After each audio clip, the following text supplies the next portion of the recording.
Yo, welcome to AlphaISM Radio, your special, the end of the world edition.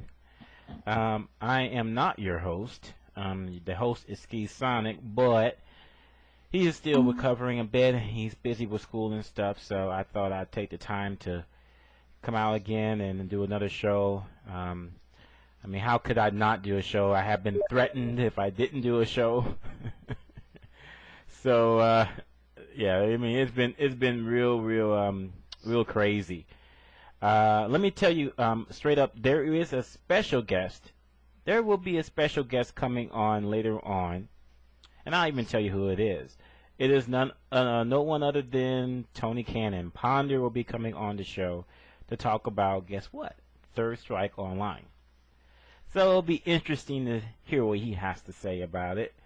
So a lot of good stuff to look forward to. I got my man Chindogg here. And, Hello, how's it going? It's going good, man. It's going good. What a crazy day, right? That's putting it lightly. And Crazy couple of days, actually. yeah,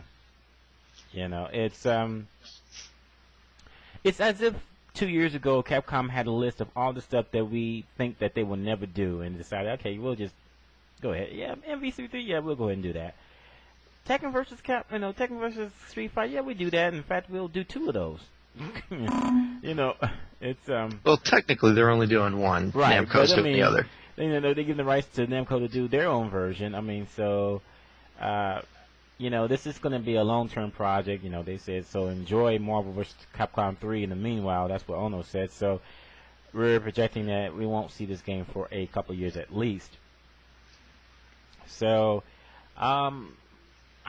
just to really start it off, I would say that the thing that I like the idea of Street Fighter versus Tekken, because if we want to put fighting games back on the map, we need to unite. There's too many walls in the fighting game community. There's too much segregation, and I think that this will these type of crossovers will do much. Will do some good with that. It's way too early. The trailer that they showed, I don't even think that's I'd be highly surprised if the game looks anything like that in its finished form. Have you seen the gameplay video? They actually had one. Yeah, I saw it, and I thought it was very, very interesting. They showed off a couple of things. I guess the DACs is no longer just for Marvel versus Capcom 2 and 3. It's actually going to make its appearance in a non-Marvel title, which is very interesting. So, right. I can't really. I was really surprised about that. So, and then it looks like they're. It's all chains, and some wall bouncing. I saw Ryu with his donkey kick, with the wall bounce, which remind me a little bit of TVC a bit. And so it looks like that the gameplay is definitely not Street Fighter 4, or at least they haven't got that far with it yet. But it's definitely not just Street Fighter 4 with Tekken characters added to it. I don't know about that. It looks definitely enforced. You can tell it's an Ono-made game, but it does have a lot more wall bouncing and floor bouncing properties like that of Tekken or of Street Fighter 3. After all, that's where the donkey kick came from, or even the Versus games. So it'll be interesting to see how it comes out. I'm more interested in seeing what the Namco version is going to look like. How are they going to do Shoto characters, people with projectiles, Blanka, etc., etc.? Dudley versus Steve Fox is guaranteed, but everything else is real sketchy. Yeah, you definitely. A lot of people are kind of holding their breath because they feel like that. Just like what it was with CBS and SVC, they think that one version will be really good and the other one will be, really bad. And people are kind of holding their breath because they don't see how Street Fighters will work in a Tekken gameplay system. But what I mean that is that it's definitely not just the Street Fighter 4 gameplay engine with just the Tekken characters added in. It looks like that it's using the same models and the design is very similar, but the gameplay looks a lot different. So it'd be interesting. And I'm very very hype about it. I hope that this will be, this is just the beginning. I'm still holding out for Darkstalkers or Vampire Savior. This is 1996. People should be happy right now. And Exactly. I think Darkstalkers will probably be announced at Tokyo Game Show because that was more of a, it's very niche here, but in Japan it was actually fairly large. So I figured they'll probably say something about that. They got to get a final confirmation or something like that, especially with the hold up your dollar to prove to Capcom that you want a Darkstalkers game. So.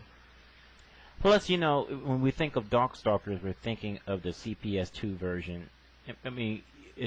I can't imagine what Darkstalker characters will look like in 720p. Well, wasn't Vampire Savior on CPS3, or was that also CPS2? I'm not sure, because I never actually got a chance to play Vampire Savior. I know it's... Because I know it was on it was on the Saturn. On the Sega Saturn, and the Sega Saturn was doing CPS3 stuff, so I was curious. BSM says CPS2 on okay. Vampire. Okay, I wasn't sure. So, by the way, I still think that I know people are saying that the 7 characters being added to Super Street Fighter 4 is BS. It is not BS, and I'll give you one good reason, even without the announcement. If they would just, why would they plug certain characters from Alpha 3 and Third Strike within a week of each other? If they wanted just to hype up Alpha 3 and Third Strike, they would add all of them. Why is it that these particular characters, which a number of them have already been, almost said that he wanted Armika in the game, and they've already confirmed that the construction stage in Super Street Fighter 4 is Rolento stage.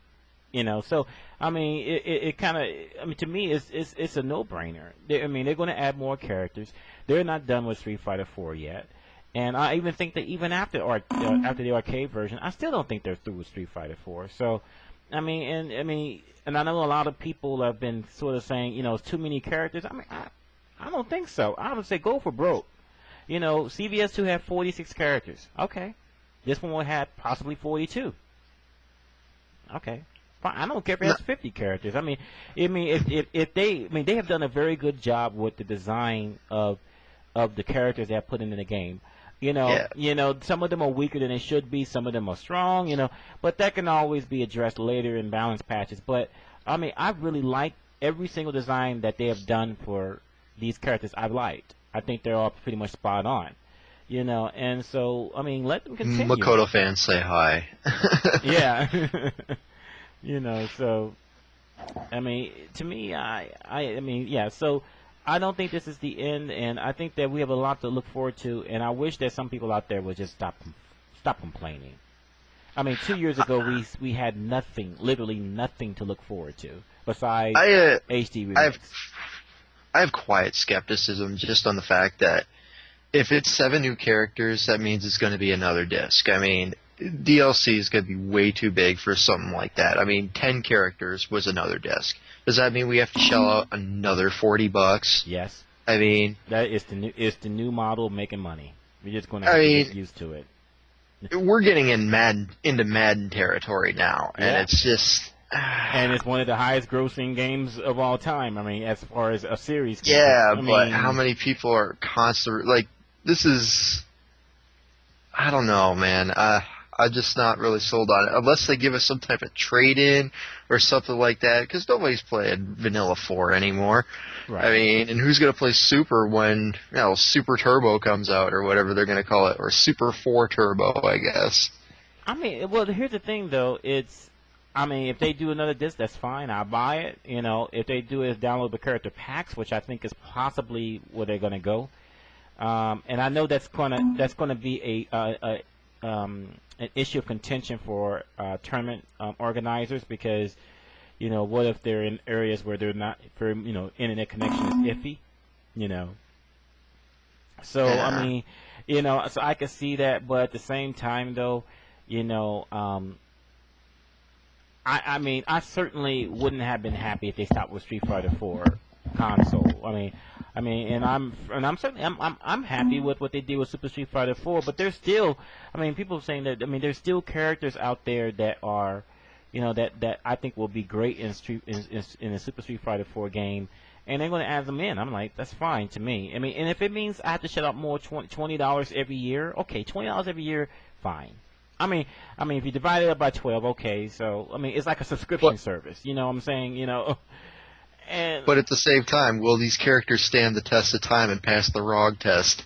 but you know what? The thing about it though is that, I mean, as you can see with Super Street Fighter 4, Capcom has no problems, doing patches and stuff.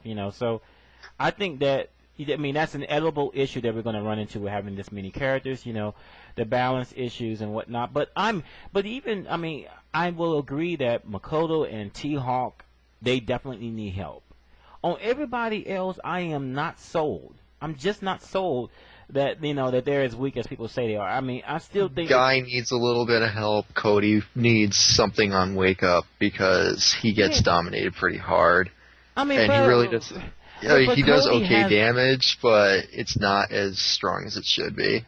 Yeah, I mean, but he has so many tools, though. I mean, what I'm saying is, I think characters should have But none of those tools are good. That's the problem. Well, I mean, he has tools that are good, but I just don't know about giving him, I mean, characters should have weaknesses. But when weaknesses are etched in basically a staple, a pillar of how the game works, i.e. Wake Up and counter, that becomes a problem. Well, I say this much, because, I mean, there are certain characters. I mean, let's use ST because ST is a revered game. I mean, the whole point of rebalancing ST was to address the weaknesses of certain characters, and it turns out that it's been basically hated upon by the community, by the ST community. I was going to say that I don't see any, with the exception of Akuma and Old Sagat, I don't see any glaring weaknesses or problems with ST. I mean, there are issues, but better players have done better with quote-unquote lower tiers at ST. ST is incredibly, in my opinion, incredibly balanced. Right, and that was with your assessment of ST.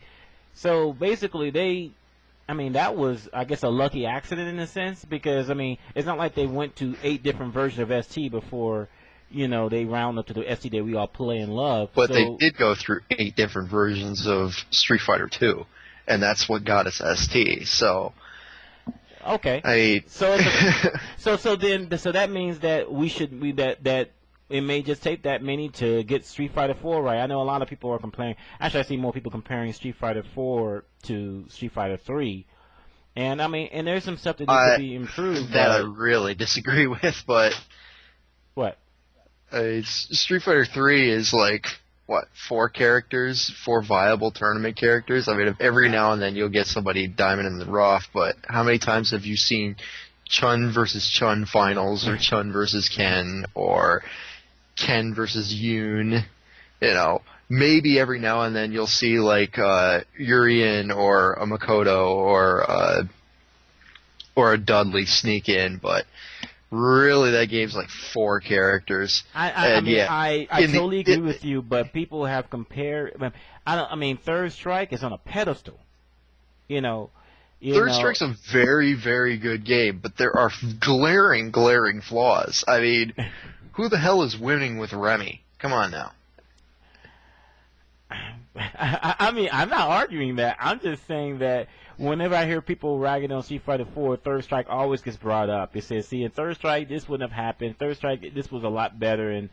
The thing with Third Strike for 4 is without for lack of a better word, is easier and quote-unquote more brain-dead. You can get away with a lot more in 4 than you could in 3. Because 3, you had parry system, you had the red parry system, and you did one thing wrong, it didn't matter how much life or how little life you had, no matter what you did, if you screwed up once, you were getting nailed with super and probably dead. Makoto had, what, a 3-hit uh, 3-hit like 100% combo after Tanden Renki. I mean, what the hell? I mean, I think that to me, I mean, I'm gonna say this from a scrub point of view. Um, I enjoy Street Fighter 4 more than I enjoy Street Fighter 3 for the very simple fact that in Street Fighter 4, I feel like that there is something for the people that are not gifted at fighting games. And because at the end of the day, the best player still wins. I mean, we just look at what happened at Evolution. I mean, if people get away with more, they can do more stuff, with less talent or less execution. But at the end of the day, the best player still wins. So I'll you agree know, with that. um, I just really, really hate how brain dead some of the stuff is. And it's like a gatekeeper. Like Balrog is the gatekeeper. Any scrub can win a fair amount except against top players by doing the same old bullshit that has not changed at all. And and that's because Balrog takes every advantage that the game system is based on. A fast jab, good wake up, really dumb shit that he shouldn't have, but he's got it, and he's very, very good because of it. Hey, this is all my opinion. Everybody's gonna be like, "Oh no, Chindogg's wrong because no top no, player I plays think that wrong." Rog But is let's be great. honest. Let's be honest. If you're leveling up and you're facing Rog after Rog after Rog, there is a reason why there was a Rog army in SoCal because Hmm. he was really fucking good and stupid easy. Hmm. Okay. Yeah. I mean, and I guess the only thing I can say to that is, I guess no matter what game you have, you're always going to run into characters that really they're the way that they design it, because obviously Rog existed way before Street Fighter 4, but there's a certain characters that, because of the way that they're designed, lends themselves to take advantage of the system, just like certain characters lend themselves not to take advantage of the system, I mean, unless Makoto. yeah, I mean, unless you give them something completely stupid, they will never be at the top. It's just the way that, but there's certain characters that just have I mean, the way that they're designed, like Akuma, who is in the tops in almost every game he's been in. It's just there's certain characters that just their design lends themselves to be very, very good, almost no matter what's going on. And I mean, I just take that with it. But even though there's a Rogue Army, but I mean, you look at Super top 8. Are there any Rogue players? Fair enough. You know, uh, so I mean, so he's great, but not unbeatable. And he's definitely not Sagat tier. I mean, it's not like, oh my gosh, he doesn't have. Oh, he's Sagat tier now because Sagat is not very good at Super, but I mean, but I would say that he's a lot better than Rufus. Sagat is right now. I would say that Rufus is Sagat tier. I mean, because him with Ultra 2, if played right, man, he is really a BS character. I mean, you can't. I mean, they gave him something that gives him an advantage from almost the entire screen. That Ultra is so damn good. I mean, everyone's talking about Abel's. I mean, Abel's Ultra is good and all. I'm not disputing that, but with Rufus, man, I mean, you stick out anything more than a jab, and you can get punished for it relatively easy. And his damage output is just.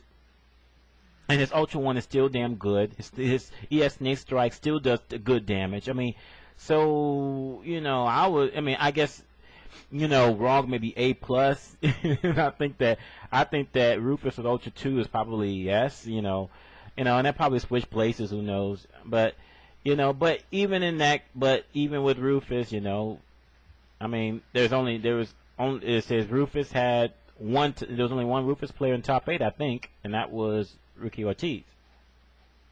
Yeah, So I don't know. but I guess I wouldn't really call Rufus a brain dead character, by the way. I mean, Rufus, yeah, he's got 3 combos, but the way you got to time those dive kicks and the way you got to read out people with Rufus, I mean, yeah, he's got a lot of bullshit to get through some of that stuff, but Rufus is a little bit of a skill player. I mean, he's got some real tricky shenanigans that he's got to work with. So I don't think it's that bad. okay. Oh, here's time for our special character. Let's see. Hold on. Tony, how's it going? Not bad. How are you doing? I'm doing great. Hey, So, Tony. people out there, I got the man with the plan. No, that's not Wizard. That's I got Ponder on here. Thanks for taking time out of your busy schedule, to come talk with us. Today, the world has almost ended, and I wanted to get your reaction, from first Third Strike online. What do you think? Oh, it's great. I'm for all new fighting games, I think Third Strike was a game that started off really slow in the U.S. Really, no one liked it until we saw how Japan had unlocked it and saw the depth, and then it made a big run at EVO. It was popular for some years, but we haven't really seen a lot of maturity in the game. So I'm happy that it's coming online, both so that players who aren't hardcore arcade players can experience it, as well as hopefully I'm hoping they'll make some tweaks, even if it's just tiny little changes, so that there'll be something to unlock, something new in the game. Because I think that game's pretty much solved. If you look at sort of the old SBO videos and the new SBO videos, there's not a lot of variety there. But yeah, and new fighting games coming out, I'm all for it, for sure. I think it'll be great for the community.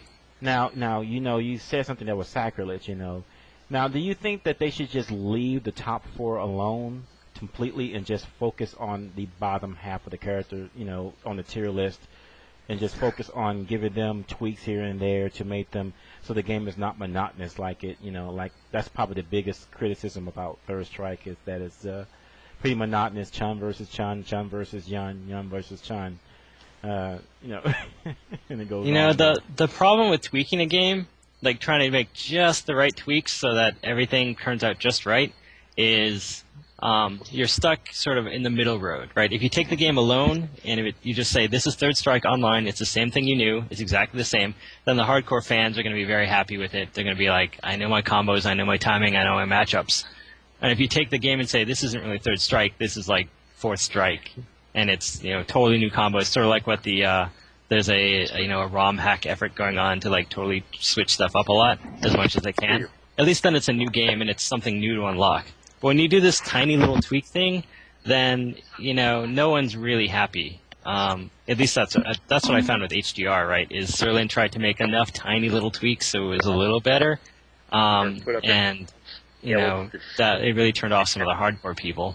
And there's some new people who like it as well, but I don't know which way they're going to go. Since they're calling it Third Strike Online, I'm assuming there's going to be like very few tweaks, almost none.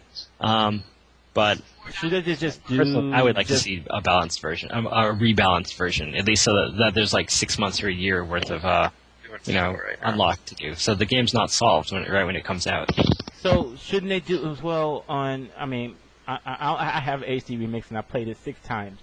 No, but wouldn't the answer would be just to have the arcade perfect version and the online, the tweaked version, and offer them both online, and then you just decide, if you're the arcade fan and you don't want to see any changes, you should just play that version. The people that wants to play with the changes can play the remix version, for lack of a better term. Wouldn't that be I would think that'd be an acceptable compromise. I think for the game, if that's what they want to do, they can do it, and people will be happy. I think for the competitive community, it's not going to work out that way. If you look at HDR, it had the exact same thing, 2 modes, and people who organize tournaments decided to go with the new mode, and that's basically what. If you want to be competitive and you want to fight, see who's the best at tournaments rather than just playing at home on Xbox Live, you've got to play the new mode because that's the only thing that people are running tournaments for, and that turned off a lot of people, right? If you had no choice, if you had to play the new mode or you had to play the old mode, at least people wouldn't be upset, right? They wouldn't think that there's an alternative, right? You've seen people in the forums lobbying EVO to bring back ST Classic instead of HDR because they don't like HDR for whatever reason. So as someone who runs tournaments, I would rather there just be one mode. So you don't split the community, so you don't get people fighting about which version is best. As someone who plays the game, I don't know. Even then, like when you're looking at, suppose the 2 modes are equally good, and you split the player base of people who are on online, and like so now instead of having like 20 people to choose from to play, I can only play 10 because I really like the old mode, but then there's these 10 other people who really like the new mode. Well, that doesn't sound so good either. Yeah, I'm not a fan of this sort of split hybrid mode or I like see. tiny little tweaks. I think you should make a new game, or you should release the old game, and decide clearly which way you're going to go. If they release the old game, I still think it'll be great. It'd be great to get that online on a console that you can play instead of having to like dig out the super gun to get the arcade perfect. It's not even a super gun, right? It's a I don't know what you play it on, but The Xbox?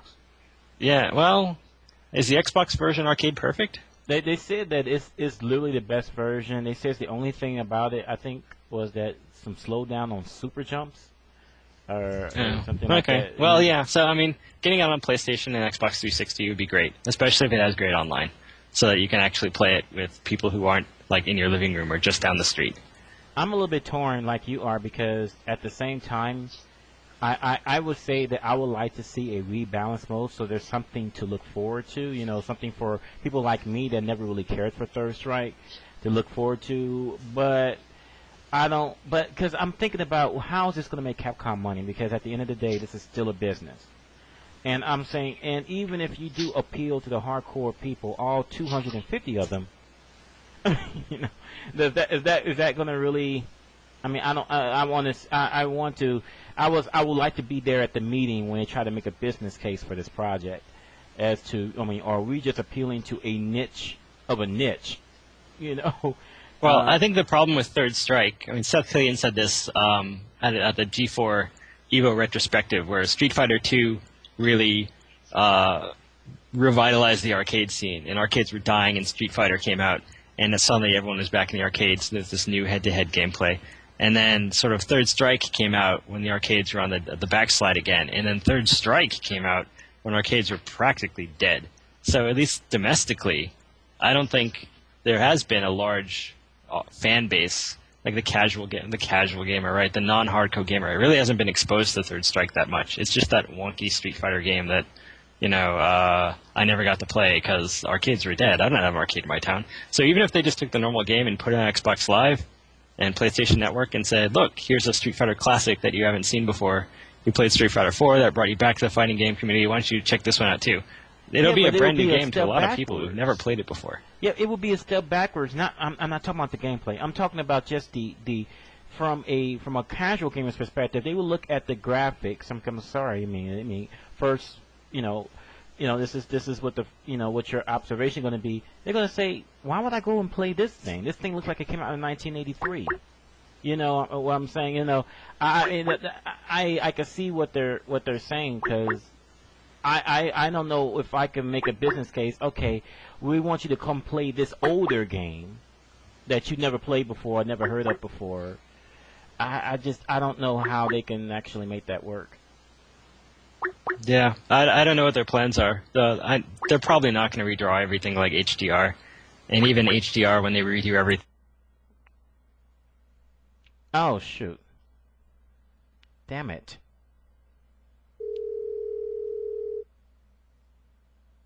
Now I cut everybody off. Oh, hold on.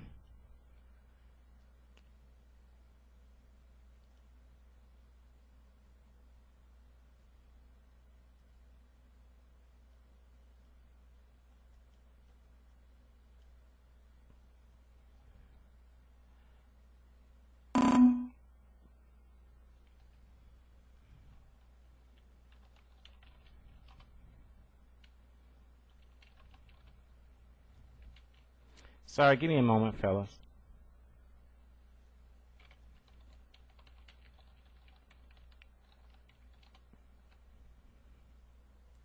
Hello?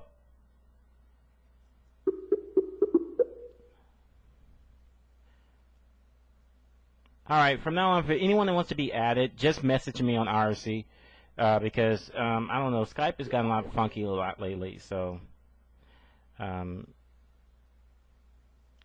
no answer.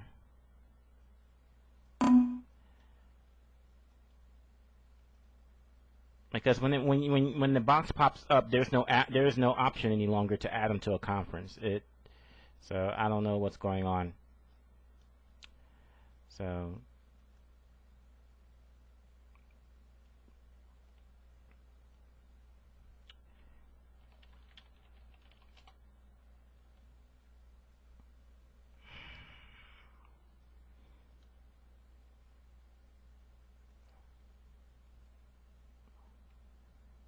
No, because then I wouldn't be able to control what happens with that, and oh, sorry about Hello? that. Hey. All right, yeah. So I mean, I don't know how that's going to work, and it'll be interesting to see because I see that. Thank you for clarifying that. I see there's really pros and cons on either decision they decide to make. As far as the game itself. It's a personal decision. I mean, I'm sure there's someone out there, probably in LA, who plays it Family Fun, who's like, just bring back the old one. Don't change the graphics. Don't change the timing. Don't even upscale it. Just let me play, Third Strike on a console that I can bring to the BYFC at Evo, or at least revitalize the tournament scene here. And then there's someone, like me, who's like, I just want a new game. I don't want to see the same Chun-Li combos, the same Jin combos.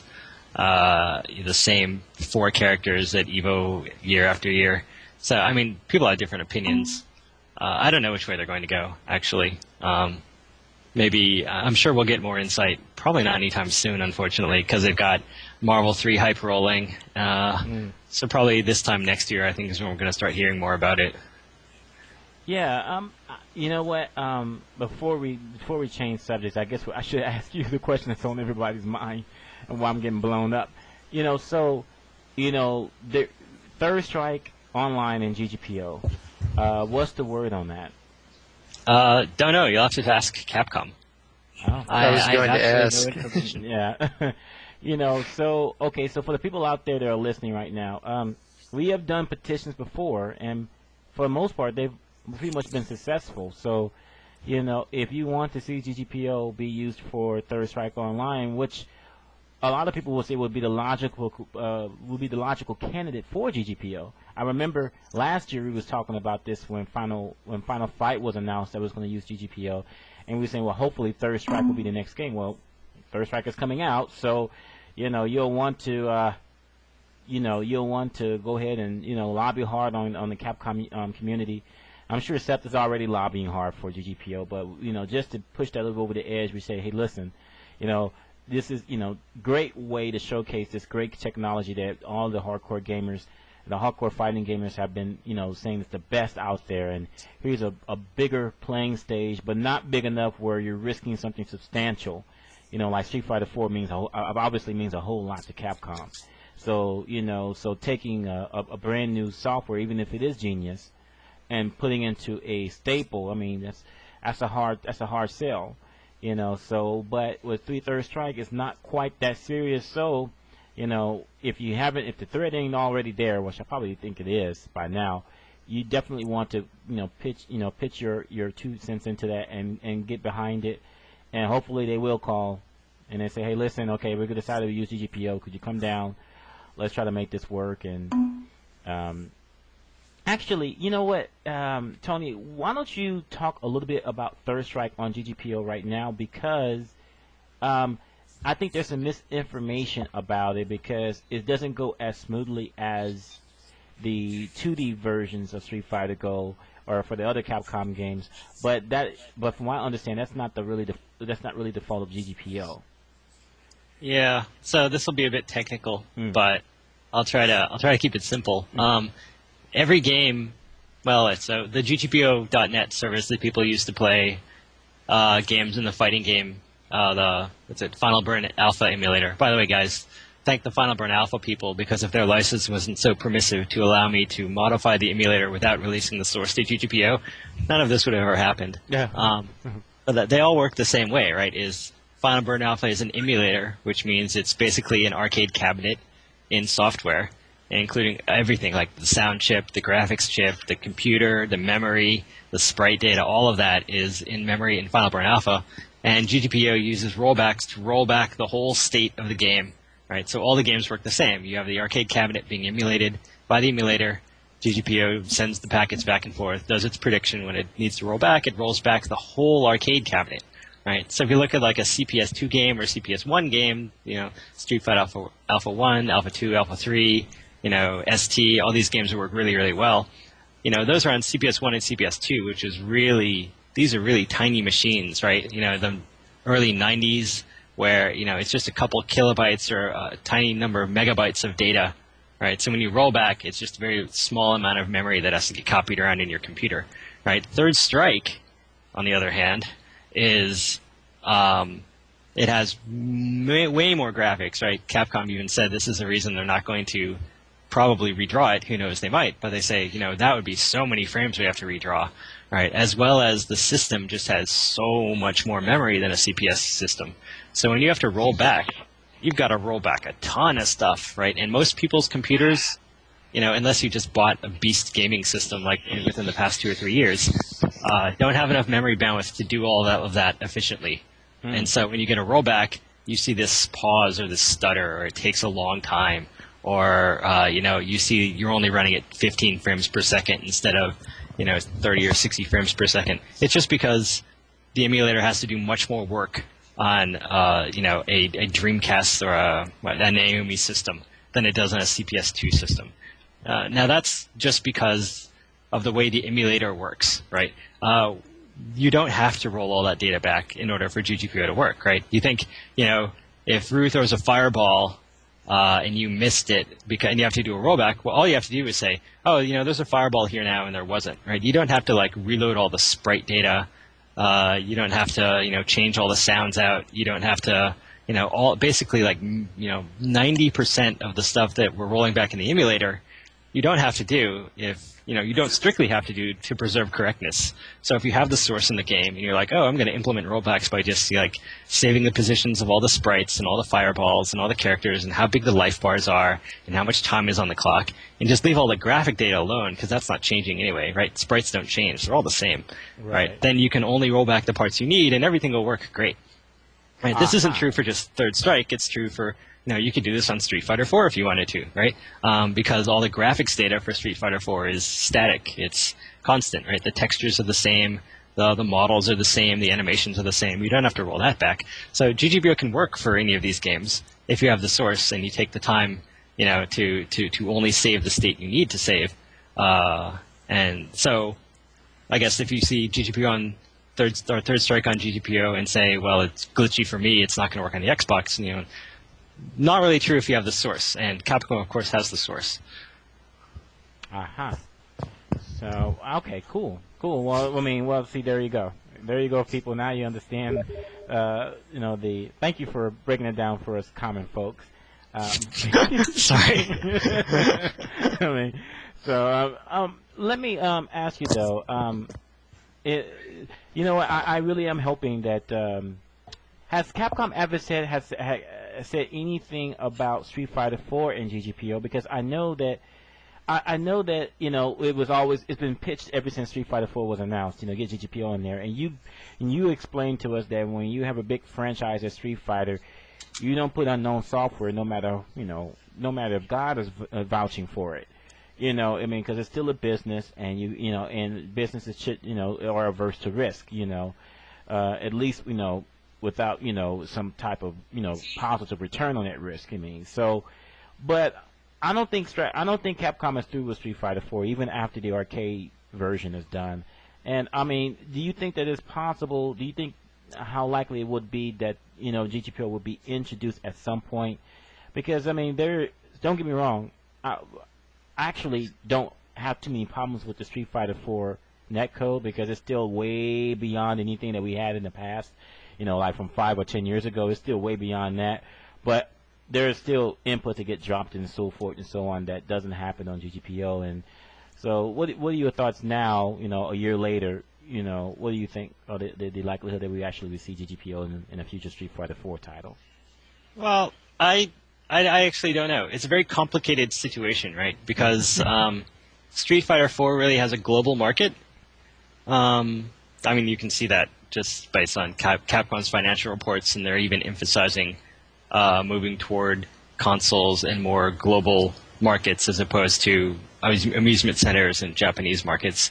But like you said, if you look at the netcode, Street Fighter 4 is developed by the Japanese company, and the netcode is really good in Japan, right? Daigo even said, playing online isn't that different from playing offline if you're playing in Japan, because everyone is local and they have really good networks in Japan.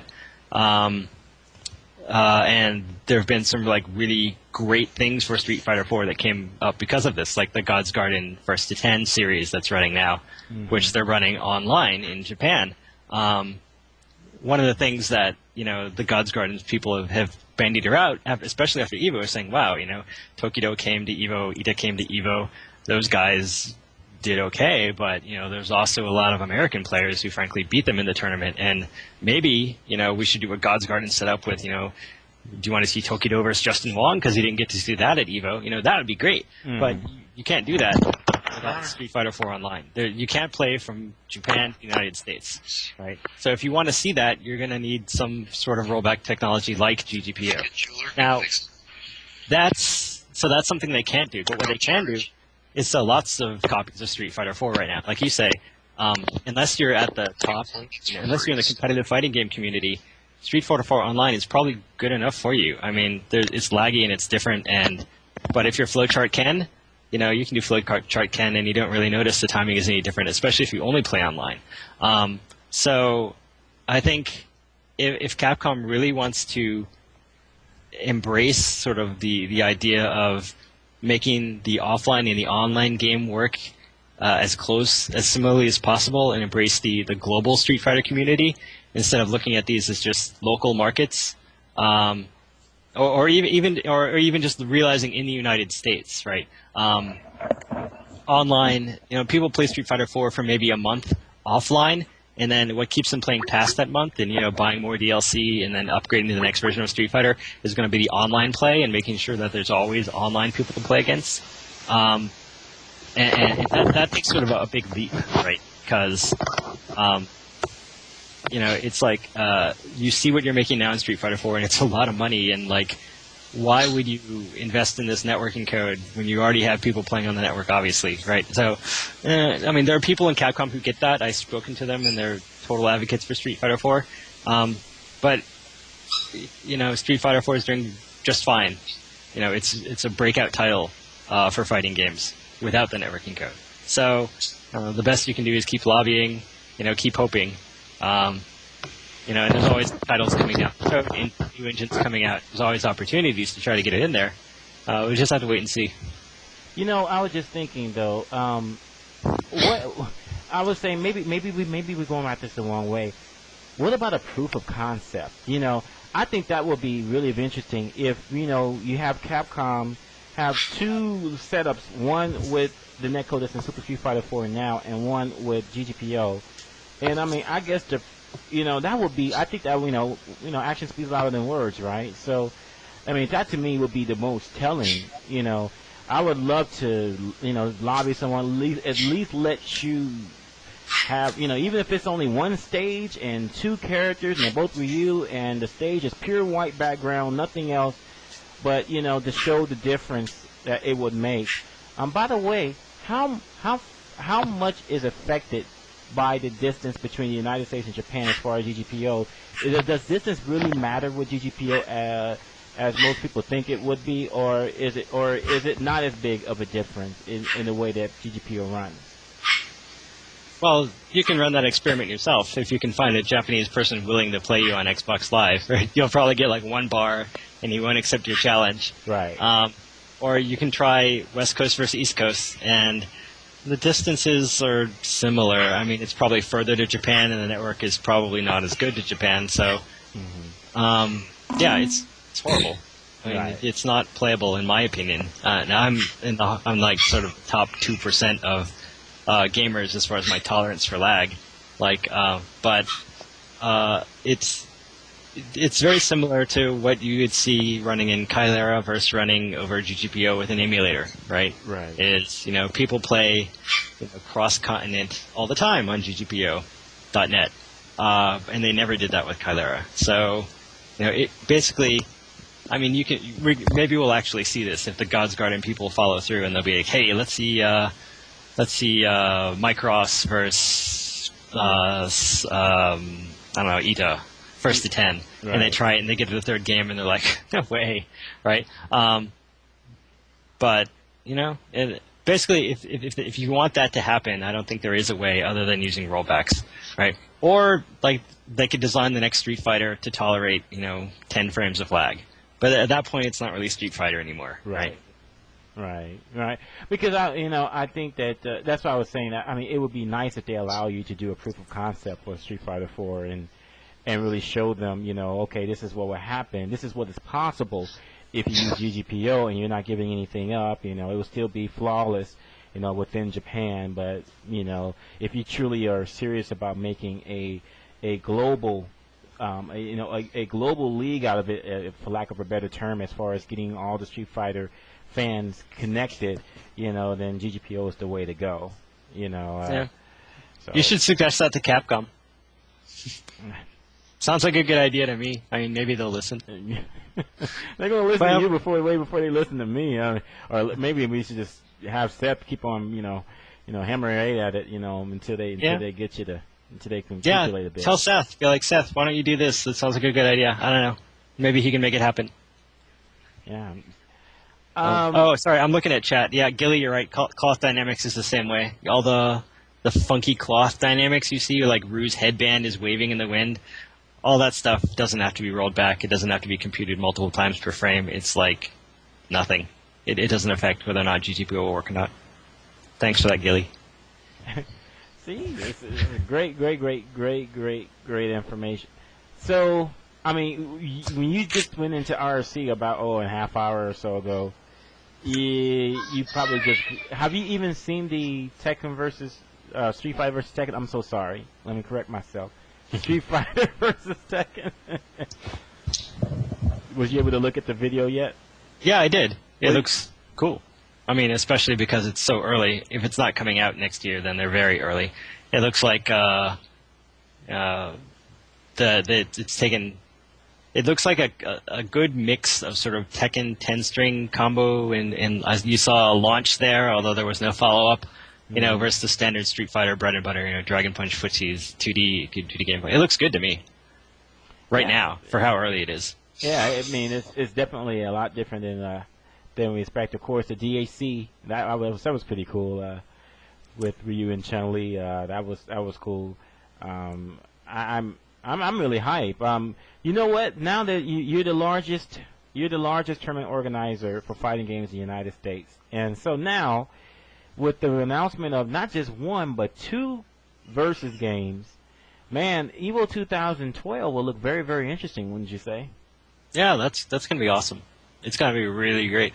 I mean, if you look at Fantasy Evo 2012 lineup, you have SFT, which I am proposing as the acronym for Street Fighter vs. Tekken. 3 letters only, no V, SFT, and then you'll have TSF, and that sets up all sorts of cool stuff, right? You have an exhibition match between the winner of both tournaments for like some crazy prize. I don't know if it's a trophy or a belt or a cash or whatever. And then you'll have Marvel 3 Remix, whatever that is, if it's a patch or if it's a second game.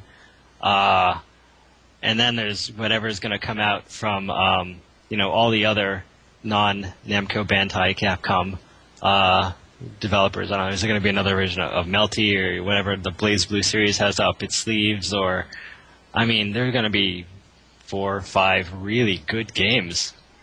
Really new, really good games with really big followings. And, even like 2011 was going to be great. Now 2012 looks like it's going to be even like twice as good as 2011. So it's a good year to be getting into fighting games, or even if you've been in fighting games for the past 10 years, like a lot of us have. This is like more activity and more great titles coming out than we've ever seen, right? Since sort of the Super ST days. Yeah. Speaking of ST, the instant that Super 4 was announced, I've already asked when is S4 Turbo coming out. And I honestly believe that they're not through with Street Fighter 4 because really, we're only in its second iteration. And Street Fighter 2, how many? As Chindogg mentioned earlier, You know, they had, you know, what, 7 or 8 iterations before they got the Super Turbo. You know, that the one that everyone loved. So I mean, I don't think I think it's the talk of Street Fighter V is way too premature.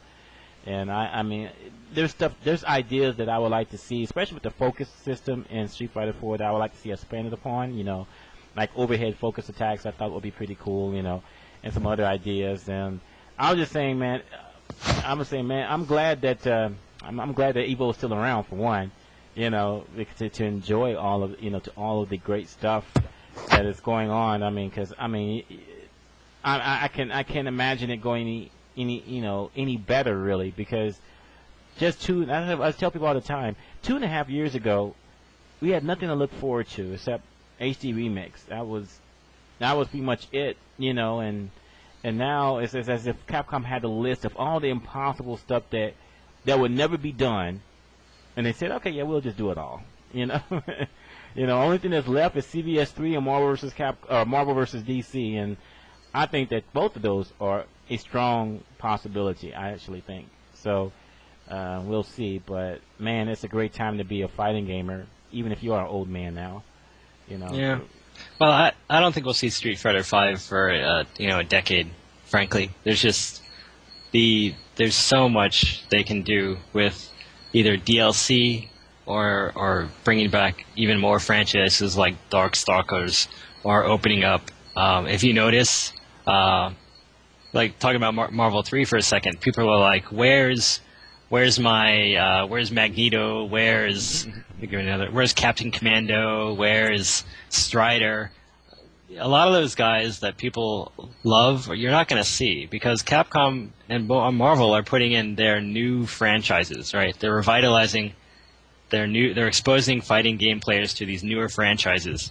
I don't even know his name, right? The dog from that really cool game that, with the shaders and stuff, right? So they can do that. They can make a Mega Man fighting game. I know there's been a Mega Man fighting game, but it didn't do that well in arcades, right? But that's totally something that you can see Capcom doing with, Cutman versus Fireman and all this, right? And Darkstalkers I already talked about. The Street Fighter 4 engine, you said you wanted to see more tweaks. It looks like SFT is going to be the first thing that is not Street Fighter 4 that uses that engine, right? So you can see easily 4 or 5 more years of different fighting games and evolutions of those series coming out before they even have to touch Street Fighter 5. Right. Which is great, frankly. It's awesome. It's basically fighting games are entrenched again. And as long as we keep supporting them, and as long as Evo keeps growing and people keep buying them, and every time Street Fighter something comes out, it's like on the front page of Reddit, it's all over 1UP and Kotaku, and it's a legitimate, established genre again.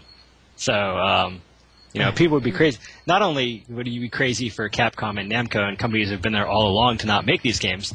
Like if you're a studio and you don't have a fighting game franchise, like Activision, what's their presence in fighting games? They don't really have one, right? They're like all about first-person shooters, and they've got the Blizzard angle going on, but they're not in the fighting game genre. Shouldn't they be? Shouldn't they be trying to, that seems like a growth area. So I think there's, all sorts of great stuff coming down the road. I'm happy, though, because, Larry, you there?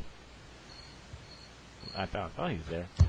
Let me see if he's still there. I had ShinBlanka, because that will be the number 1 and number 2 organizers, biggest organizer in the United States, and he got recognized. I was going to give him some props for that at Evolution. I mean, by the way, before I even get to that, so 1,700 people signed up for Super Street Fighter 4. Did that meet, exceed, or your expectations, or was it even less than you thought it would be? What's your feedback now that Evolution is done with? What's your feedback on the turnout and the experience? So that greatly exceeded our expectations. I think when we got the amount that we got, I don't even remember, last year for Street Fighter 4, we were like, wow, that's awesome. That's like the entire hardcore fighting game community, and we expected to get about that for just an upgrade. But it just goes to show what how viral Super is and how many people who see Evo and see, all of the other tournament videos that people are putting on YouTube and sites like Reddit that help us spread sort of fighting game knowledge to other people in the gaming community, how much they're attaching to fighting games. And it was pretty overwhelming, frankly. I know we say we finished on time, we did everything, but the tournament format we have with pools going to a semifinal, going to finals is not. It doesn't scale to these numbers, right? So next year we're gonna switch up the format to something that's hopefully more player friendly, something like 16-man pools. So when you get your sign up, you'll be like, okay, report at 4:30, and you'll only be there for an hour, rather than saying, okay, report at 9 a.m. and you're going to be there for 8 hours, right? Oh, wow. Yeah, but and I mean 1,700 for Street Fighter 4. There were over 2,000 who came to Evo, right, which shows the diversity. And if you look at the foot traffic for finals on Sunday, and people in the BYOC, and people who came to check out the sponsor booths, like people who just I want to see some Marvel 3, or people who like I know Mad Cat's going to be there with some deals, and they're going to be modding sticks. There were thousands and thousands, probably in excess of 5,000 or 6,000 people who went through the hall, right? Who are and that just goes to show the size of the community and the number of people who are interested in these games, and that like way exceeds our expectations. Like when we started Evo, and when we went from the B Series to Evo, we were like, okay, we do this for love. This is great. Maybe if we can get enough people to come out, we can hold these great events once a year. And we never thought it would be like, it's basically, Evo is turning into a con, right? You hear about Comic-Con. It's not that big. It's not Comic-Con, for sure, right? But it's sort of on the scale where, it's not just let's go play some play some tournament games. It's let's go check out what's going on in the fighting game community, right?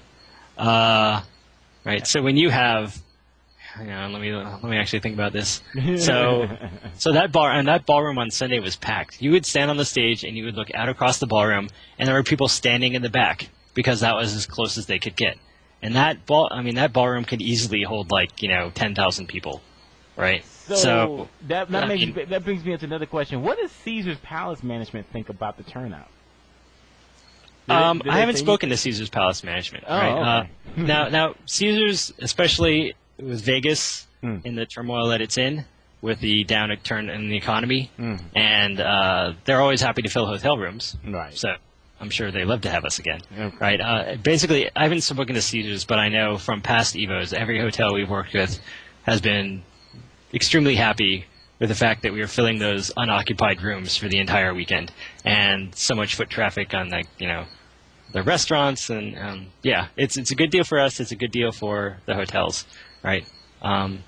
If it wasn't, then we couldn't have Evo, right? Right. Because obviously, Evo is extremely inexpensive, right? If you look at what we give you, we charge you $30 in cover.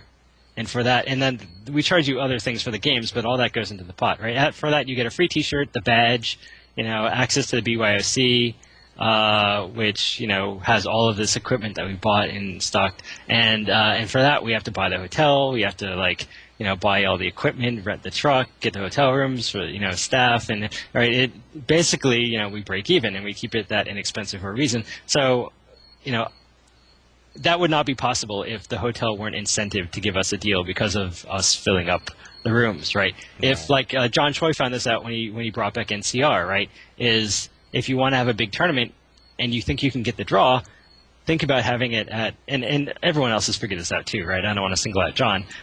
Have it at a venue where they can get you a rate on the room if you guarantee them a certain number of room nights, right? Because that's a lot better than having it in your university center, which is really cramped, or something, right? And I don't even know why I'm mentioning this, right? ECT's figured this out.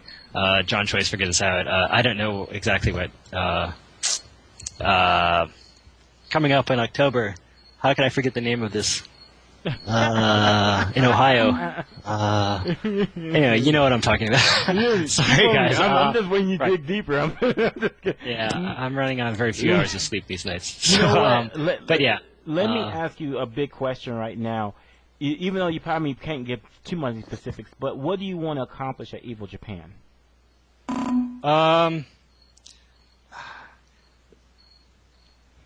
That's a very hard question to answer, right? We want to break it down a little bit further. I mean, by the way, I mean, when you conceived this idea of having evolution in Japan, what was the catalyst for it? So I can't take credit for Evo Japan. So there's been this sort of pendulum that swings back and forth. I know at this past Evo, like Tom and I got a lot of credit, especially on the G4 Special, which I thought was unfortunate about, the Cannon brothers who started Evo. Like, there's really 4 people who bring Evo together, and that's me, Tom, Joey, and Seth. And it's not, just my idea for Evo Japan. It's and some ideas come out of different areas, but what we want to get out, that's a very good question. It's very hard to answer, right? Because what do we want to get out of any of our events? Like, we want to have really great events that show, the spirit of the fighting community, and that people can go to and have fun and compete with the best in the world. So obviously that's the same thing we want to get out of Evo Japan, right? Right. And is there an agenda beyond that? Not really. Well, I was just saying that it was interesting though, because it's it's only counting from the last year, Evolution is really only 10 weeks away. Oh no, you didn't hear the news. Evo Japan is delayed. Oh. Right. So we showed that video when it was hype, and we got 2 pieces of really big feedback. One was like, I'm so glad that you guys are branching out in a big way beyond the United States scene, and I'm glad it's Japan. And the second feedback was, and that's way too soon for me to go, and I really want to go because I can't possibly get 5 days off work with 1 month notice, or airfares are really bad right now, or that's a really shitty time of the year to go. It's like, the end of summer, and, my, people have kids, like my kids are just going back to school. And, right, so, we've heard, so it's like, okay, well, maybe we'll have it at a different time, right? And sort of, these things are very, very hard to pull together. Evo itself, I think involved, the Evo G4, negotiation involved, maybe 7. Just bringing that together involves 7 different parties between us and the hotel and Capcom and G4 and the stream provider, and just getting everyone aligned. That took a very, very long time. You notice you didn't hear about the G4 announcement until right before Evo, because we were still trying to get all of that settled, right? So you can imagine when you bring in sort of a foreign country and sort of booking the space and working with the same sorts of entities, it's even harder. Right, and so we can't just be like, oh yeah, we're not going to have it in September. We're going to have it in January or November, October, or whatever. It's not that easy, right? We have to basically start planning from scratch, and so that's why we really don't have anything to say about either the date or the venue or the size or the format, because it's just very hard to bring all that information, right? I think the only thing you probably can confirm, there will be double elimination, right? Yeah, we don't want to do a single elimination 1 game tournament. There's plenty of those in Japan, and it's not. We do this to have a really good event, and I don't think you get as good an event when players can get randomed out, especially in something like Street Fighter 4 with option select, and the game is a little bit. It's not quite as sort of skill based in my opinion, right? Where as some of the other Street Fighters in the past, I think you can autopilot your way to victory a lot of times, and yeah, that's just my opinion. So but I guess the question I was asking for Evo Japan is, first, what could you give to the winner of Evo Japan anyway? Is it just the tickets to Evo 2011? I was just thinking. So that's obviously would be really awesome, right? We've done this in the past. In fact, we did this year. There was Evo APAC, which is really big. Those guys did an awesome job running that. We had Evo Ireland. We had the Brazilian tournament, of course, which is a staple, it seems. And a bunch of those people got tickets to Evo. And so yeah, the winner of Evo Japan gets to come to Evo 2011 for free. That'd be great. What else? I don't know. Again, it's the planning, right? Mm-hmm. Culturally in Japan, people don't get money for winning these tournaments, right? So even just hey, 10%, $10, 70% of the pot, that is sort of do you really want to do that? Is that, is that compatible with the Japanese tournament format? I don't know. Let's talk about it, right? So there's, again, the planning that involved in running a tournament a domestic U.S. style tournament in Japan. There's just so many, things that go into it that it's very hard to talk about specifics at all at this point. You know what? I think that I can understand that, and you're right, because I thought 10 weeks. Wow. I mean, so that but it makes sense that you have to delay just a bit to make everything work out fine.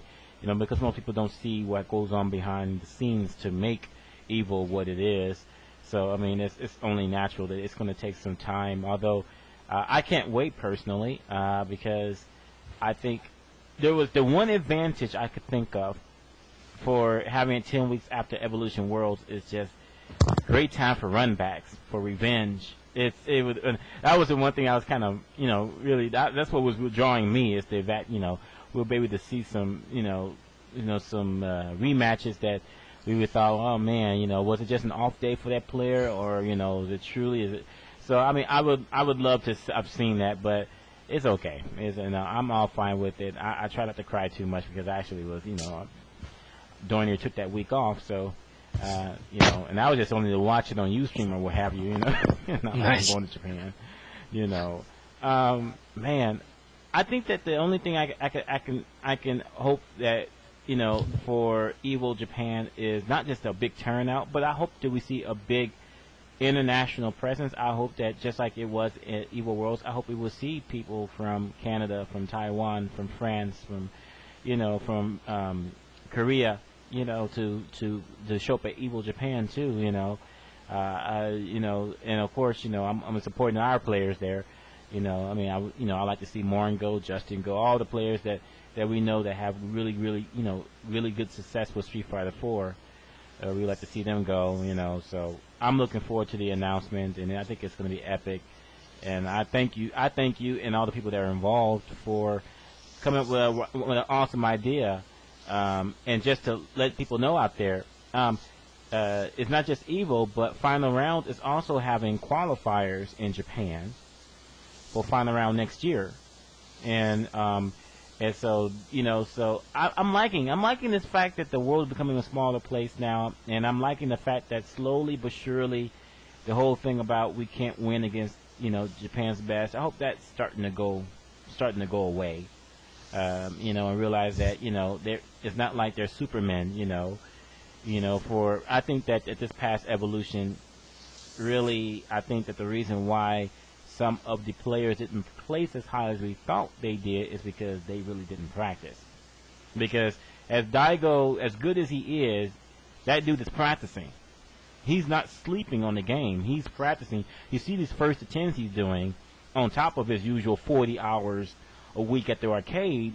So he's he's putting in the time and the effort, and so I think that him being Japanese has nothing to do with it, really. I think that it's his gift, and he practiced and he won. I mean, I don't know how you feel about that, Tony, but that's how I look at it. Yeah. Well, we can talk about EVO results if you want. Sure. You can get sold. I think Tom said this. The surprising thing for me was that if you looked at Classic, like the Empire came to LA and played in a bar fights and basically wiped up LA. Mm-hmm. Pretty convincingly. It was frankly embarrassing for the West Coast, which had been the best at everything except Marvel 1. And Marvel 2, but that's not really a Street Fighter, as people would say. Mm-hmm. And to get just destroyed, and I think they lost to the Empire's B teamers, right? And everyone played their second character, and they still lost. It's like, what's going on? And then NorCal at that point wasn't nearly as good as LA. At least that was the conventional wisdom. And then NorCal and LA went to the lab, right? Alex Valle started holding his Wednesday night fight sessions. And really working hard to educate gamers on how to think about the game and think about competition and play the game. And iPlayWinner and Keystone 2 have their events, and NorCal had, Fuddruckers tournament, which drew almost 256, and they really went to the lab, started studying the game, practicing really hard, and it shows in the results, right? You've got Shiza and Ricky Ortiz and Van Geef, all doing really well, and then you had all international players filling out the rest of the top 8, and Henry Sen representing the East Coast, which just one iteration of the game earlier was completely dominating. Similarly, on the East Coast, you had some people who you expected to do well, like going out fairly quickly in pools. And I don't know. I think it just goes to show exactly what you said is, people who practice and people who put the time in will reap the rewards. And that's good to see, actually, in a fighting game, right? For all people say, there's 50-50s, you option selected your way to victory, right? I just said it like a half hour ago. It still shows that, the people who practice and put in the work and have a good game plan, good strategy. Like Daigo said himself, he's like, I noticed that people are using a lot of Rufus and Chun-Li and stuff, so I'm practicing against those characters specifically, right? People who put in the work and have a good game plan are the ones who are going to come out on top, right? Yeah, that's about all I have to say on it. No, I agree, because I think that for certain players, their character didn't get, hasn't been changed much from Street Fighter 4 to Super, and they thought that they can just, since they haven't changed much, then I can just go in there and just dominate like I did the previous year, and then you find out that no, that time stands still for no one, and it's not quite that simple. I hope that a valuable lesson was learned for those particular players that did not get the top 8, that were in top 8 last year. Time stands still for no one. You still got to put in the time and effort. It's just there's no real way that you're just going to walk in there and you think that's just on brute talent alone. You're just going to just go through a 1,700 man tournament and expect to even top in the top 8 if you haven't practiced the game. Yeah. Well, I like that people like Zangief and Dr. Chaos who almost broke top 8. He was so close. I think he had a real chance to beat Mike Ross, and even Lamer Boy, who had a real chance to put Daigo in losers. Right, the sort of the new faces of the scene, guys who haven't done really anything in past Evos, were all up there, all had a really good shot to make top 8, and some of them did. Right, so it's sort of the passing of the baton from the Mike Watson, John Choi, Alex Vai, Justin Wong, old man, all right, days where you'd always see the same faces at Evo. You put Jason Cole up there too. He actually did well in ST this year. But the new faces are coming out, and it's great for the fighting game community, right? The fact that the new generation is starting to kick it into gear big time. I hope to see those guys in top 8 next year for sure. And even I'm waiting for the next 14-year-old to show up in the top 8. That will just make my day, right? I don't know if he's in North Dakota practicing right now, but maybe Marvel will bring out the next 14-year-old phenom who just completely wipes everyone. But you have to have this sort of generational shift to newer players, and I'm glad to see it happening. Yeah. Hold on, let me take care of the dog. Okay. Yeah. So while Tony deals with his dog. I mean, that's true. It's good to see the passing of the baton. It'd be interesting to see who is the next Justin Wong, a young gifted player, an unknown to come through the ranks and put the world on notice. I'm waiting for that particular person. This is why I hope that GGPO will make it out, because we've seen that online play is not totally useless. A lot of people say that online play is not. Does not prepare you well for tournaments and on offline play, and but there's some still things that will carry over, and so we've seen a lot of, I like to use Damien as an example. Oh, okay. Yeah. Well, no, I think you got a point. If you look at HDR, a lot of the players who do really, really, really well either play online exclusively, either GTPO ST, almost the same game, or HDR, right, which has rollback from Backbone, which isn't as good as GTPO, but it's the same sort of thing, where if you have really tight networking code, online play translates very, very well to offline, because those guys are proof of it, because they're taking top 3 in tournaments or winning tournaments outright based on the strength of their online play. So yeah, I got to run, but I think that's a great note to end on, and that's why I'm trying to get YouTube Go into anything I can get it in, and hopefully we'll see it in some titles coming soon. Real soon. I don't know exactly what Capcom's thinking about that, but like you said, we've petitioned in the past and it's been successful in the past. So if you want to see it, Capcom has a forum that they monitor and Sven posts to all the time. Make yourself known. We will. We'll lobby All hard. right. Sweet. Thanks for having me on the show. I got to run. All right. Thanks a lot, Tony. Have a good No one. problem. Later.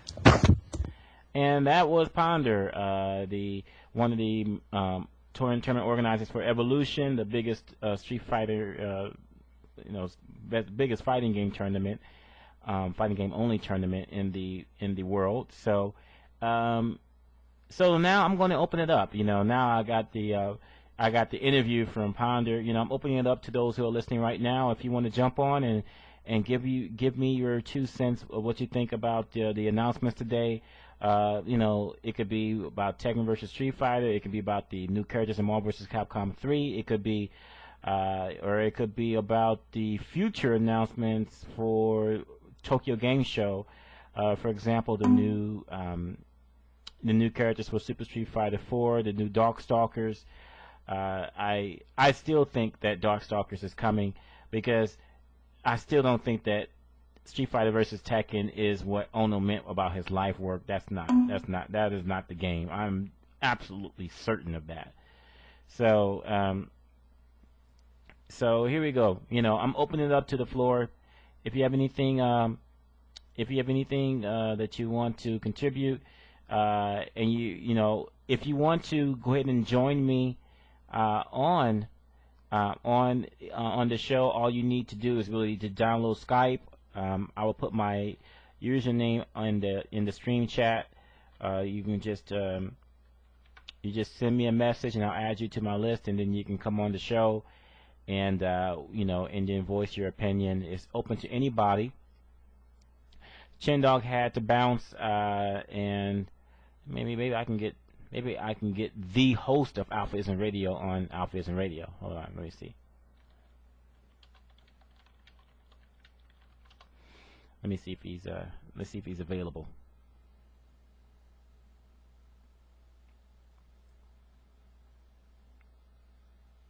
All right, we got.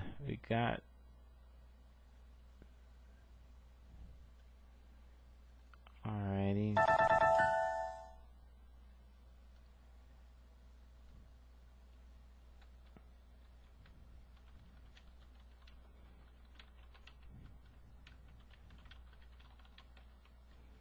Alright, we got one guest that's scheduled to come on here in a second. Sure, hey, this is a big day, for us Street Fighter fans and for fighting game fans in general. Today's a big day, so, come on, talk about it.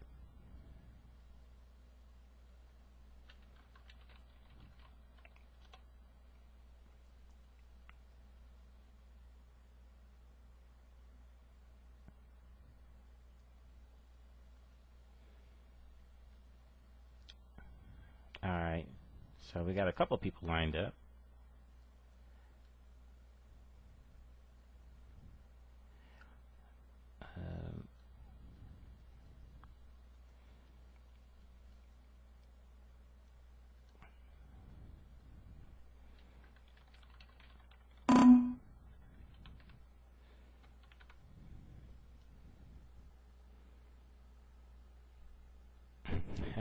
Alright, Ski can't make it on. He's actually on his way out, so we'll do it next time, Either that or Ski doesn't really care about me anymore, so.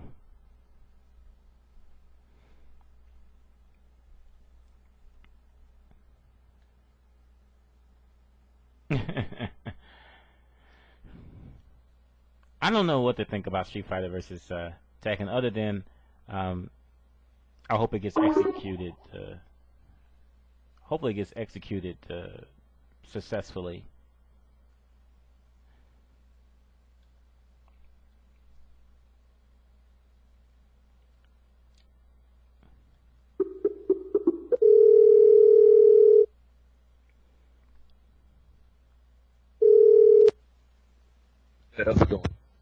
Hey, what's going on?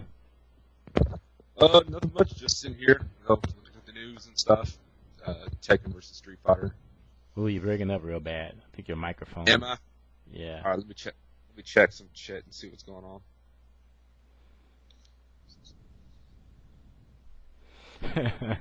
Yeah, you got to love it, Burnout, when people are seeing one concept gameplay video and people are already saying, already making decisions. This is Visor. Yep, Visor. How's it going, guys? Is that better? Keep on talking. Yeah, I'm really excited about it. Not so much as I'm not actually a big Tekken player, and I was really excited how it looked a little more flashy, with some of the wall bounces, Ryu's donkey kick, shit like that. Real pumped up. It looks a little more offensive, which I like. So I'm pretty excited about it. Oh man, you still breaking up. But I heard you though. Yeah, I'm not a Tekken fan either. You haven't heard me talk about Tekken ever, unless because I know nothing about the game. But maybe this is what we need to really, because I said earlier about we need to kind of unite the community. And it's maybe when people get into this game, if the game is good, maybe it will lead them to playing. For Capcom players, maybe they'll look at Tekken 7 and maybe vice versa. Because like in that concept gameplay, I definitely saw things from both styles. I saw styles from Street Fighter 4 and from Tekken. I see a little bit of both in there. So and there's some new stuff on top of it all. So. Definitely. Huh? The hardest thing about me, I come from a place where I'm basically the only one of about 3 real fighting game players out here, and a lot of people don't realize, maybe they don't realize it coming from a bigger sort of player base, is that how lucky we are as a community just to have this volume of fighting games and options to play, and I think people are missing the big picture on that. Oh man, you're backing up real bad. It's like I think it's not your connection. I think it's your microphone. Cause like you're loud, soft, very rapidly. Yeah.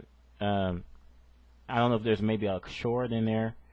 Because your connection is fine. It's just the volume is rapidly changing. I think the one good thing that we could say is that I know a lot of people might be saying that Tekken versus Capcom or Tekken versus Street Fighter might be a flop, but they have the benefit of experience. Because there's a saying, a stupid man does not learn from his mistakes. A smart man does. A wise man learns from other people's mistakes. And so they can go back at history and look at history and go, okay. This is, they could look at what worked and what didn't work. And so, so I guess that's a good thing for Namco to really, see what worked and what didn't work. And hopefully they can, realize, avoid some of the pitfalls. Yeah. I don't know if I messed around with some shit and see if it's working for me now, but, one thing I noticed, especially when people are, talking about the Tekken side of this, is that they don't realize that both of the two guys that are directing this, Ono and Nitsuma, or however you say his name, their lifelong passion is fighting games. And even if they screw up, this is not a selling out or anything. I think this is a fighting game made by fans for fans. And I think people are missing that as well. Exactly. Let me stop and mention for the people that out there that are kind of, keep in mind this. Capcom announced Third Strike Online. Is that not specifically for the hardcore gamers? I could not make a business case, because at the end of the day, it's still a business. I cannot make a business case for that game. Like, I don't see how Capcom is going to make any very much money out of the 300 people or so that play this game. Because as Ponder did a great job of explaining, whether they bring Third Strike Online completely untouched from the arcade version or not, they're going to be haters on both sides. You know, so I mean, I'm seriously, I just don't see it. I mean, so let's count our lucky stars here. I mean, very rarely have we seen a gaming company that is big as Capcom putting out such a niche title.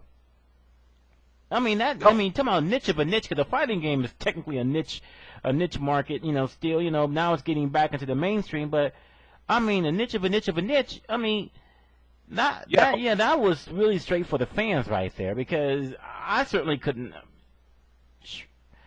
Maybe they got made enough money they can afford to do something like this. I hope. I totally agree with you on this. I mean, maybe it's when people are so in. Now you totally saw it. Well, when people are really deep inside the community, maybe they can't see it from an outside picture of how much, like you said, a niche it is. And I mean, when you step back and take a look at it, you look at first-person shooters and everything, how big they are. And sorry, man, I can't hear you at all. All right, I'm gonna give you 10 minutes to run up to Walmart, buy you an $8 microphone. 10 minutes. That's all you got. That's all I got. Nah, yeah, that headset, take that back, man. Take that headset back. No, but going back on, I'm not just saying, man, they are really doing so much for us. You know, they really, for more or less, Capcom is giving us almost everything we want. And people still complain. That bothers me. They gave us more, huh? It's better? Even a little bit muffled, but yeah, you're coming in, you know, you're not clipping or anything.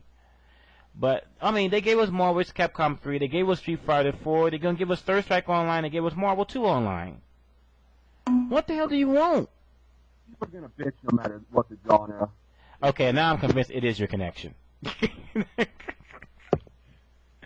I'm sorry, man.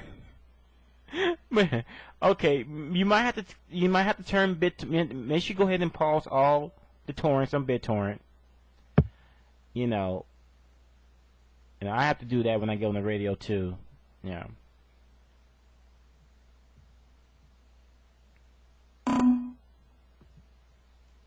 They complain about the lack of options in Street Fighter game. Okay, I guess I shouldn't really be talking about this because I'm not the top player, but it is, Super 4 really is only the second iteration of a brand new fighting series. And listen, I don't hear anyone saying, "Hey, let's all go back to Second Impact. Let's let's go back to Street Fighter 2 Turbo." Come on, it takes time though, because no matter what they do, the game will never be perfect, and in this age of YouTube era where everyone can put their opinion on the freaking internet for everyone to listen to, it's never gonna be perfect, but they're not through with Street Fighter 4. So let's wait and see what they do. Because it's not like they have a endless budget and endless time to do this. You have to do a game under a certain budget and in time constraints from the ground up.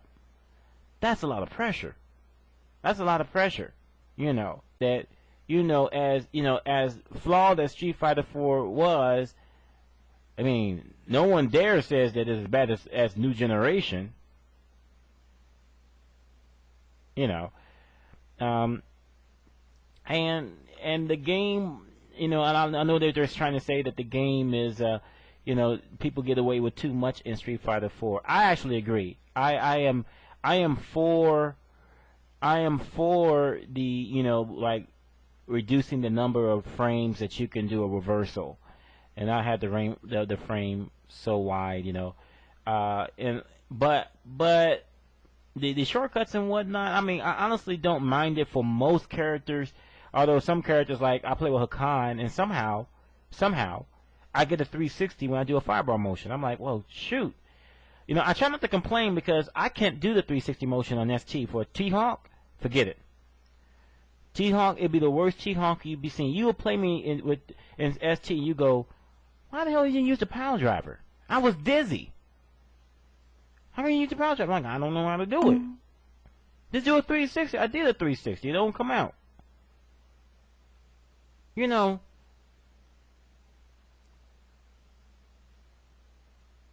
I mean, it really is. It's they complain and complain and complain. I remember when Super 4 came out, people complained about the announcer.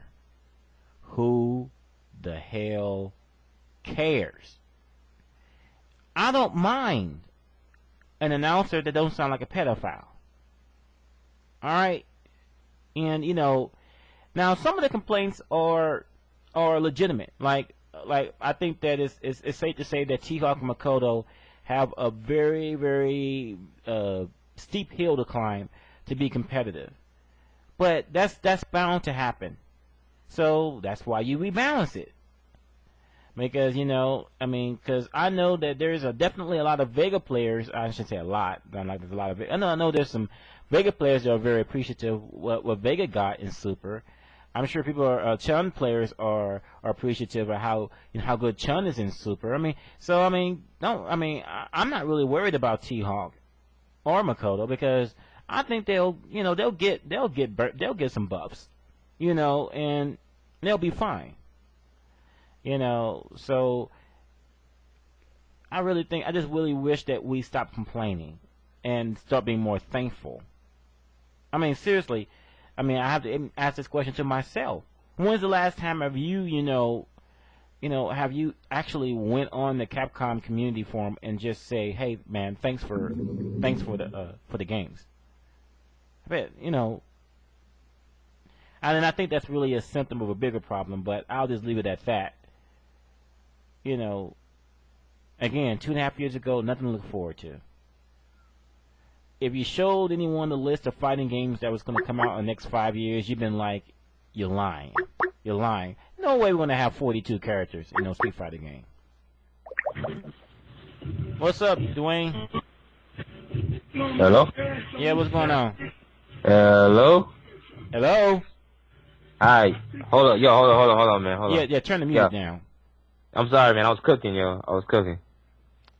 What's good, man? I ain't hear from you like ages and shit, man.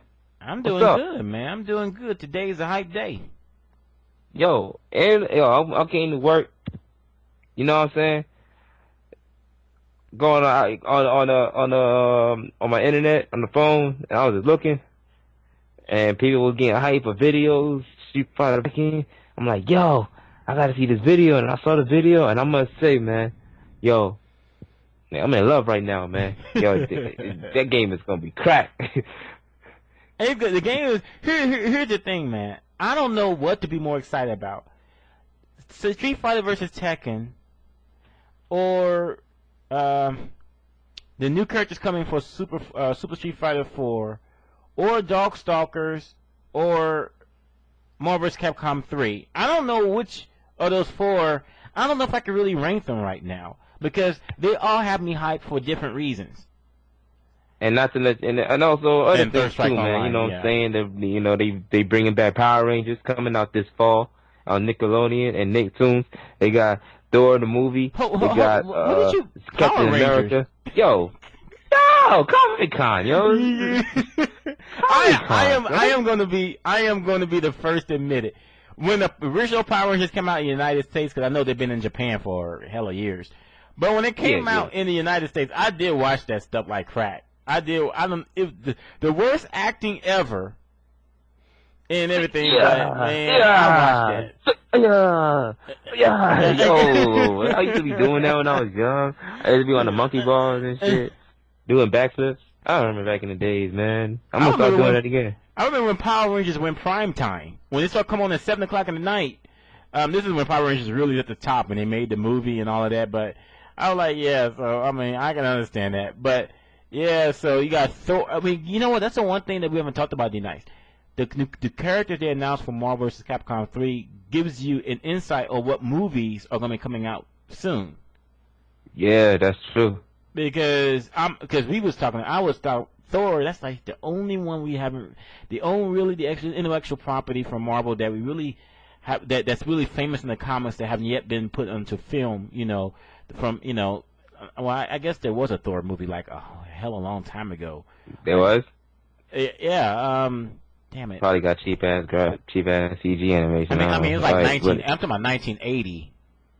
Oh yeah. No, that wasn't Thor. That was that was freaking that like Conan the Barbarian or some shit. No, or was it Red Sonja? I can't remember. There was one dude with a hammer that was really like that was really damn it, I can't remember what movie it was. Oh well, I think it was Conan the Barbarian. Yeah, Captain America. Yeah, we need to see that. Yeah, I can't wait to see that. New Avatar series? Come on, yo! Thank God I needed that because that movie was ass, yo. Damn, man, like M. Night Shyamalan, you did it again, yo. I was like, all right, yo, you did the happening. I don't see old lady in the water. I was like, I don't think you can get worse than that. I don't think it didn't happen. He botched the whole damn. He botched the series already, yo. You can't revamp from that, yo. Real talk. First off, like it took him like 18 minutes to like do benders, and then you can't even like they were doing like let's say the rock benders for example, they were doing stomp the yard and stuff, like they were stomping the yard doing some step dancing and stuff, and then a rock come out like 5 minutes later. Like, are you serious? Come on, man. No, I'm dead serious. They were stomping the yard, and then next thing you know, a rock came out and they kicked it. Let me ask, you know what? Hey, have you seen the Karate Kid movie? Yeah, I've seen it. I like the movie. What do people still on hate? It's not karate. Who the hell cares, man? It's like 2010. Who does karate now? Seriously. I mean, you don't see karate in MMAs, do you? I mean, come on, man. I mean, the best part of that movie really was the tournament part at the very end. Man, because I thought, okay, this bunch of 13-year-olds, they're not really going to be punching each other out or anything. I would like that, though. That dude with the mohawk, that Mohawk kid, dude, I want him to win the freaking tournament. I'm like, screw Jaden. I'm like, I want those him. Those kids are actually really trained. Like they really do their own stunts, and that's a good thing about like the Karate Kid. It was actually inside of the future stuntmen and stuff. So, I mean. It was pretty good. So it was pretty good. So, but that kid was hilarious though, yo. That kid was funny as hell. I wanted him to win the tournament. I tell you, man. I was like, that dude's too cool to lose, man. Come on. Let me think here. Speaking of movies, I went to go see Toy Story 3. I think I told you guys that. That movie was the shit. That movie was really good. The movie is not sad. Okay, let me put something to rest. It wasn't sad, but it was depressing. Like the ending was kind of depressing. No, but, it wasn't really that depressing. It was a nice conclusion, but it will bring a tear to your eye, really. But it's not sad. It's emotional. I think there's a difference, So don't think the movie is sad. Go see it. It's a great movie, and let me tell you something. Some of the adult humor in there will have you laughing. No, that's exactly, yo. For guys that didn't see it, yo, go watch it right now. Movies, .net.com, whatever. Just put watch movies on Google. It should be the first link. Watch Toy Story 3. Very good movie. Don't waste your time. Like it's not a waste of time. It's a very awesome movie to watch. All right. So there you go. So D-Nice. Yep. You went to Evolution this year.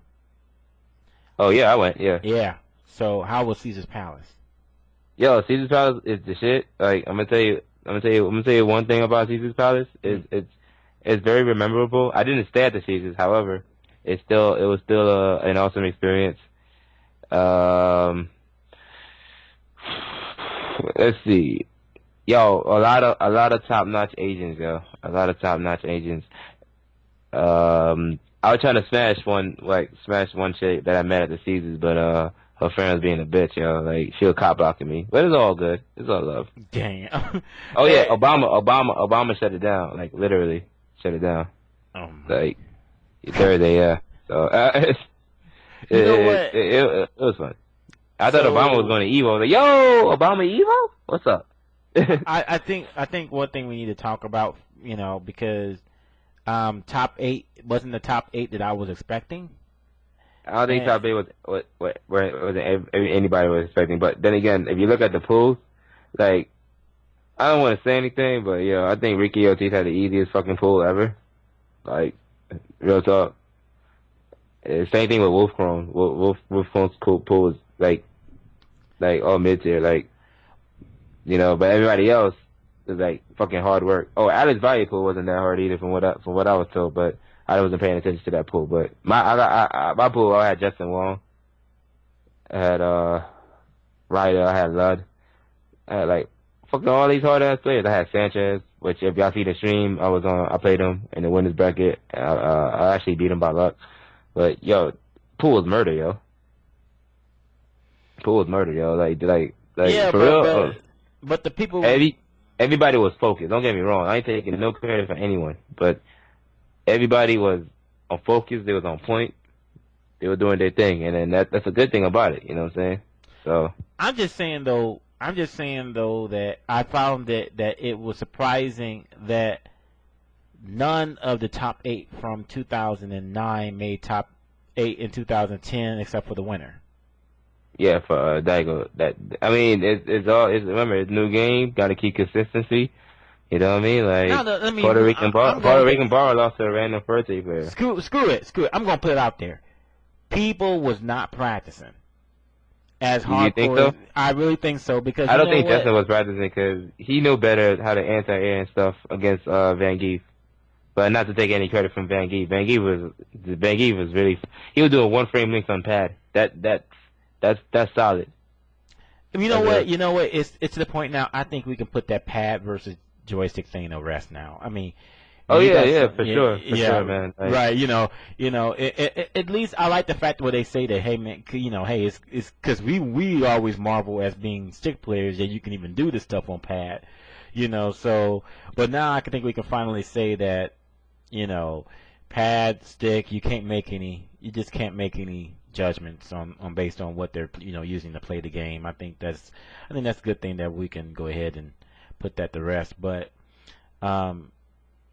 I just think that certain people didn't practice hardcore like they should have for a tournament of this magnitude. We knew that Super Street Fighter 4 was going to be big at Evolution, and I think that some people just thought that they can just go in there with their free. Yeah, right. Nah, man. Like I was practicing. Like I was using Guy. Like I didn't have to go back to Burrow for a little bit, but I was using Guy throughout most of the tournament.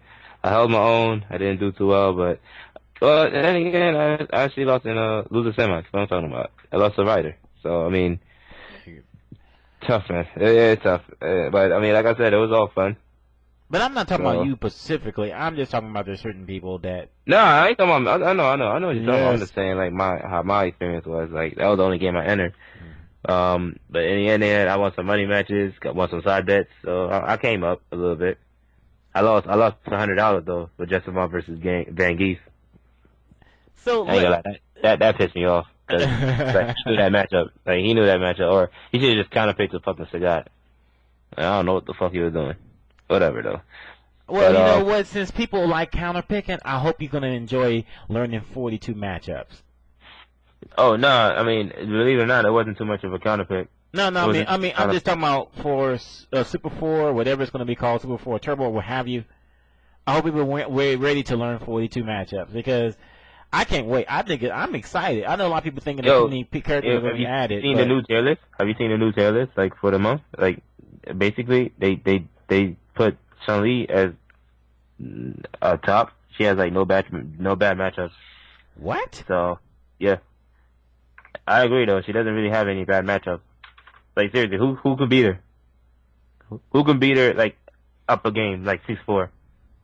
But I thought that Chun-Li's weakness was that she doesn't have a great wake up. But have they buffed the EX bird kick to the point where it is a great wake up or what?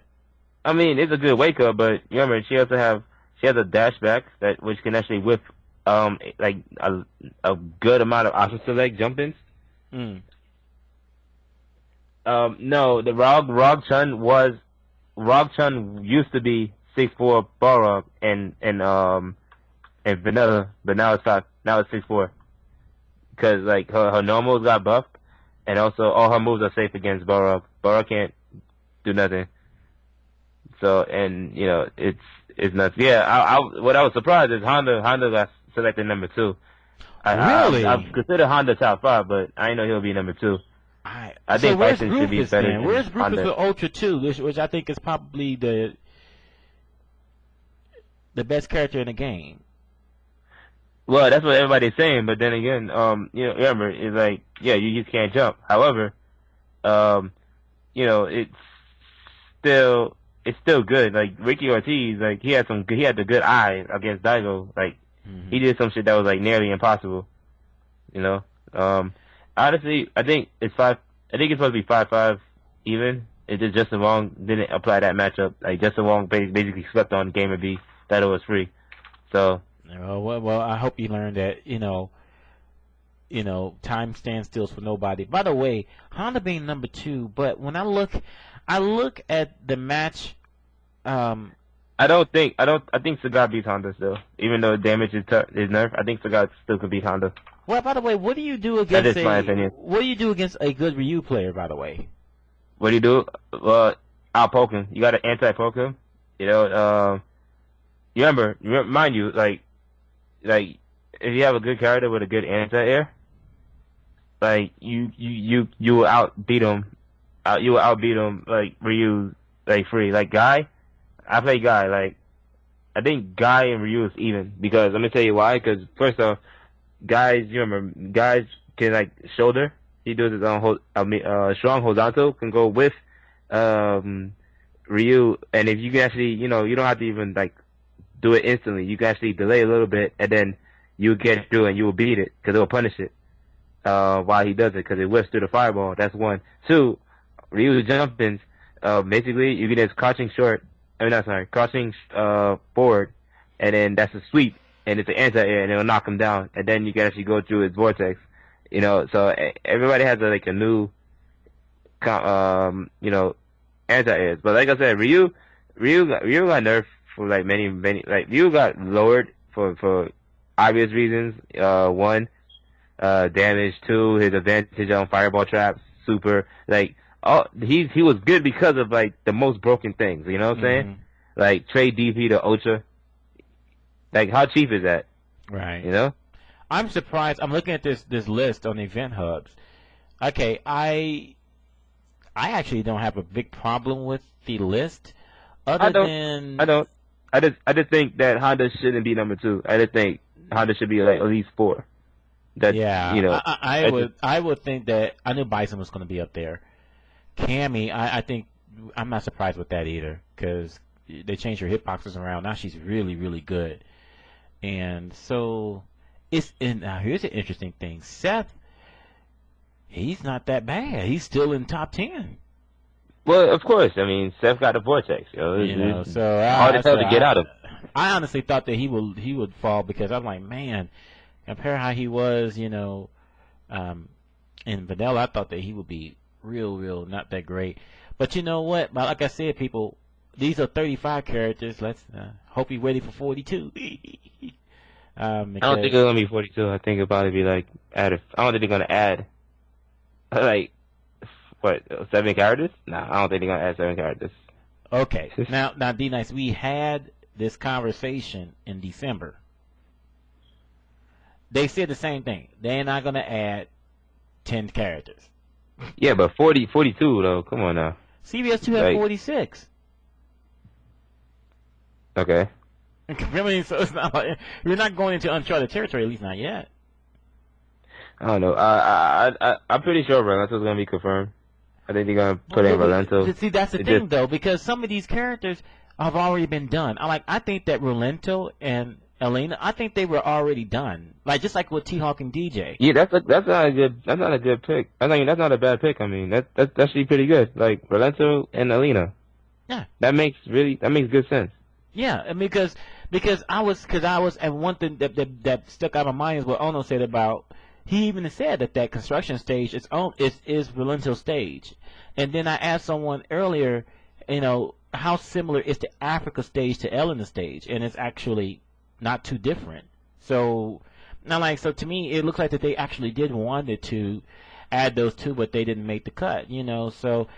By the way, I don't mind Charlie at all. Let me tell you, you know what? Screw you Charlie haters out there. There is no reason to believe that Charlie is going to be a carbon copy of Guile. Come on now. Come on now. Charlie has much different hitboxes. He probably he has a better sweep. God's sakes, He's stronger. He has better range. He's probably gonna be a little bit slower on some moves, but for the most part, I think Charlie would be very solid if he was added onto the game. But I'll guarantee you he'll have a much slower recovery on the Sonic Booms. Yeah. I'll guarantee you. His flash kick is gonna be a lot better.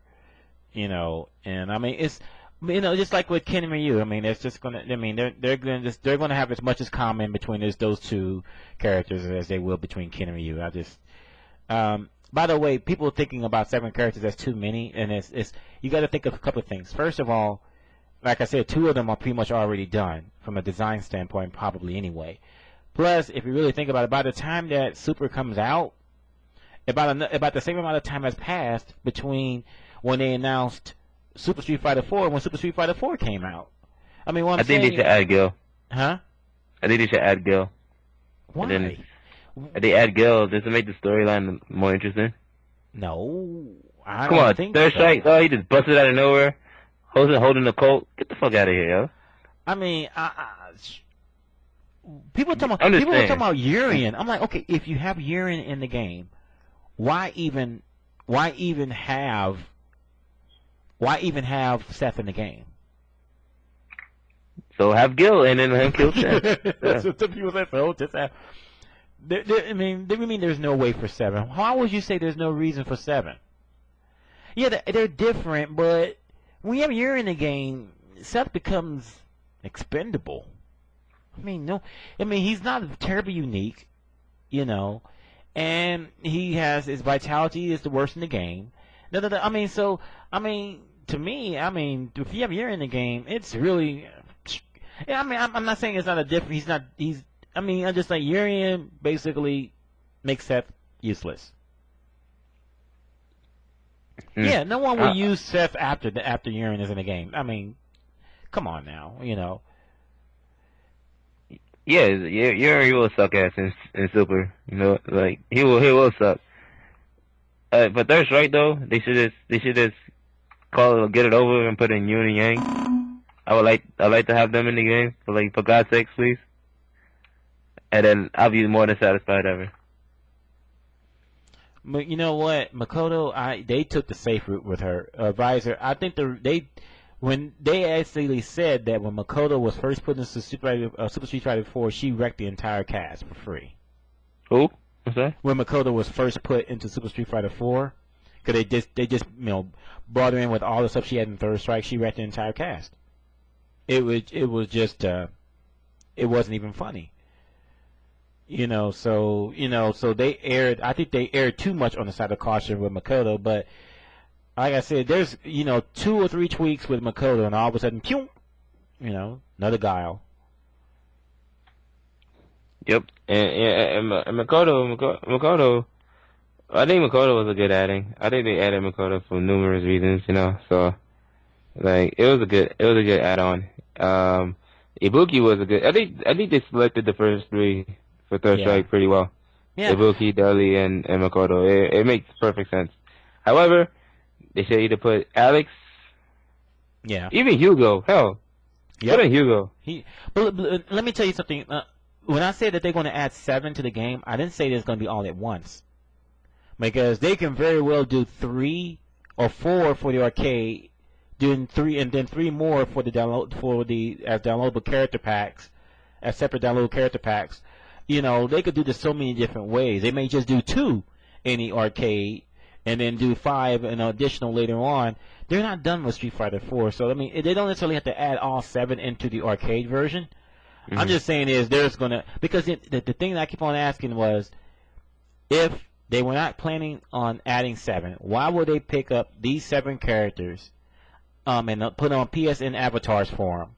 If they was trying to advertise Alpha 3, how come we haven't heard nothing about Alpha 3? I mean, they chose Alpha 3 they AG happen to remix. What's up?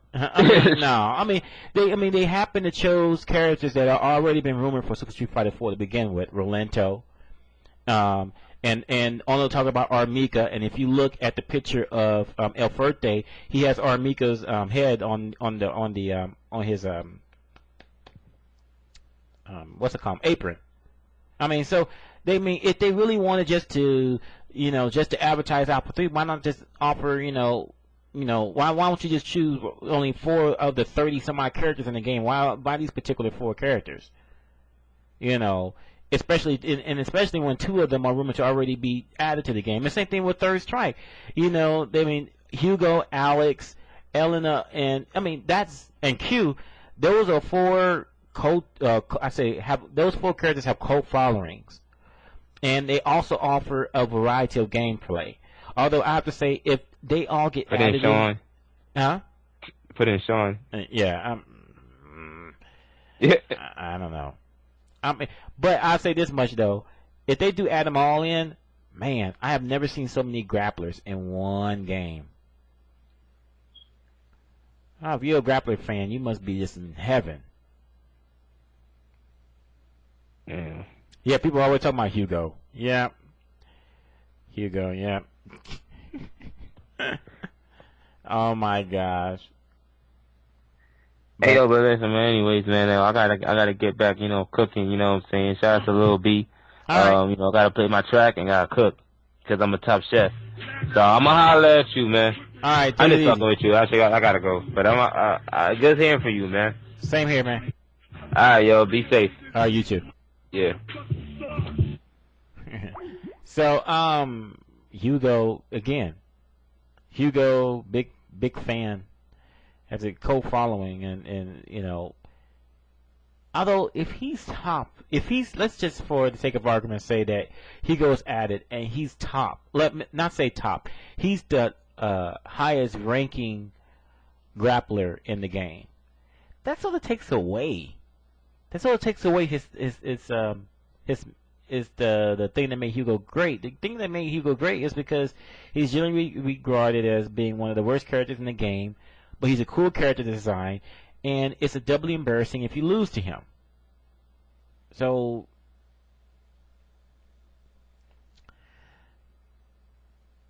again, Hugo's already in Super Street Fighter 4 in the background.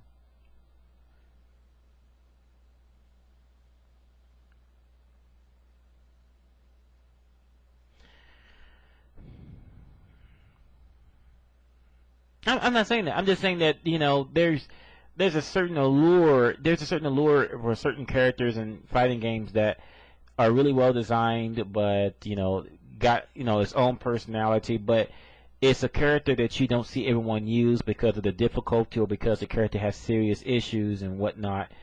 So but if everyone starts playing Hugo, then some of that is lost. Some of that is just disappears a bit.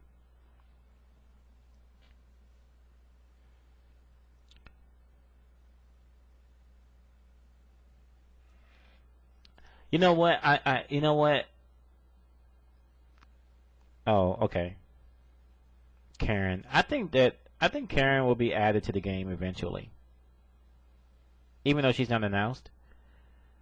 Even though that she's not she's not announced, I bet she mix it in eventually. I put money on that.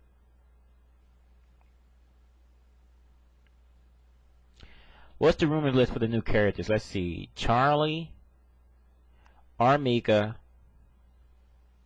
Rolento, Q, Elena, Alex, and Hugo.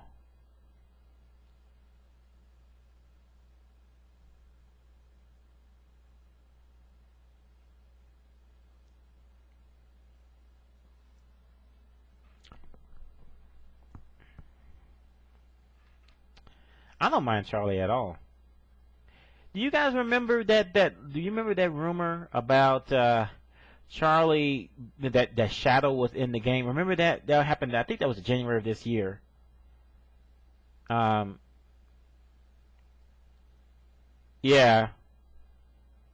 I remember that. Now I wonder how, we thought that rumor was stupid, was false, and it was false, but we wonder how much truth was it that, because that was actually in a magazine, if I remember correctly.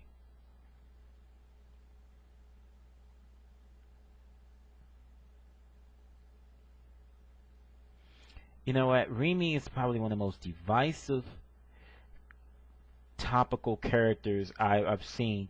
Either everyone wants them in the game or everyone wants them to stay the heck out.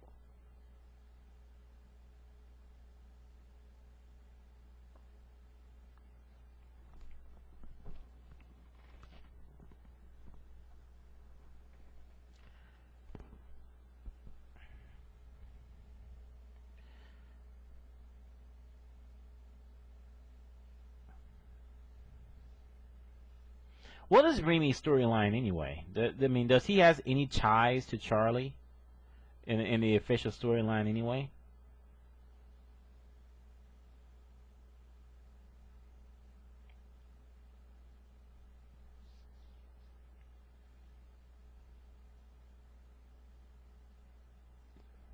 Like, I don't even know his story.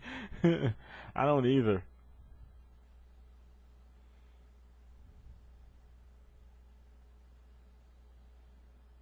Oh, so but based on what you just said, his story is something like his father went out to fight and never came back. So that could be in reference to Charlie, right?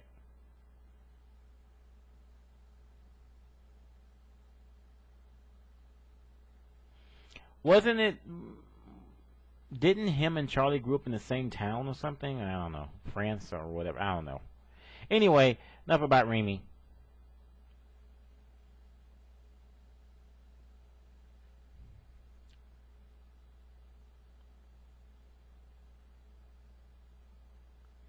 I'm just saying is that we shouldn't discount Charlie just because he has a sonic boom and a flash kick. I think that's just not really reasonable.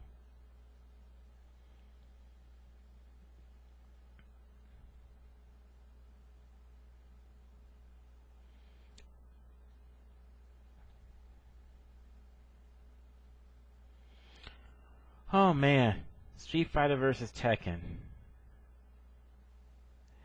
I just don't know. Hell hath officially frozen over.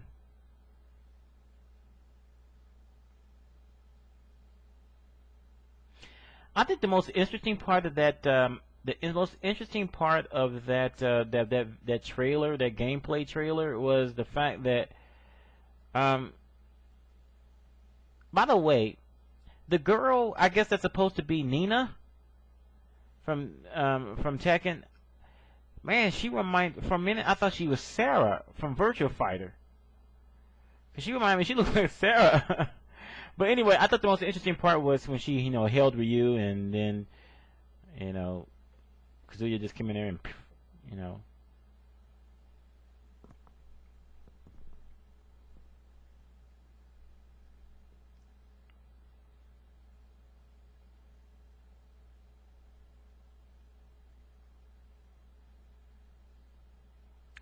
So Street Fighter versus Tekken, it shows you that all things are possible.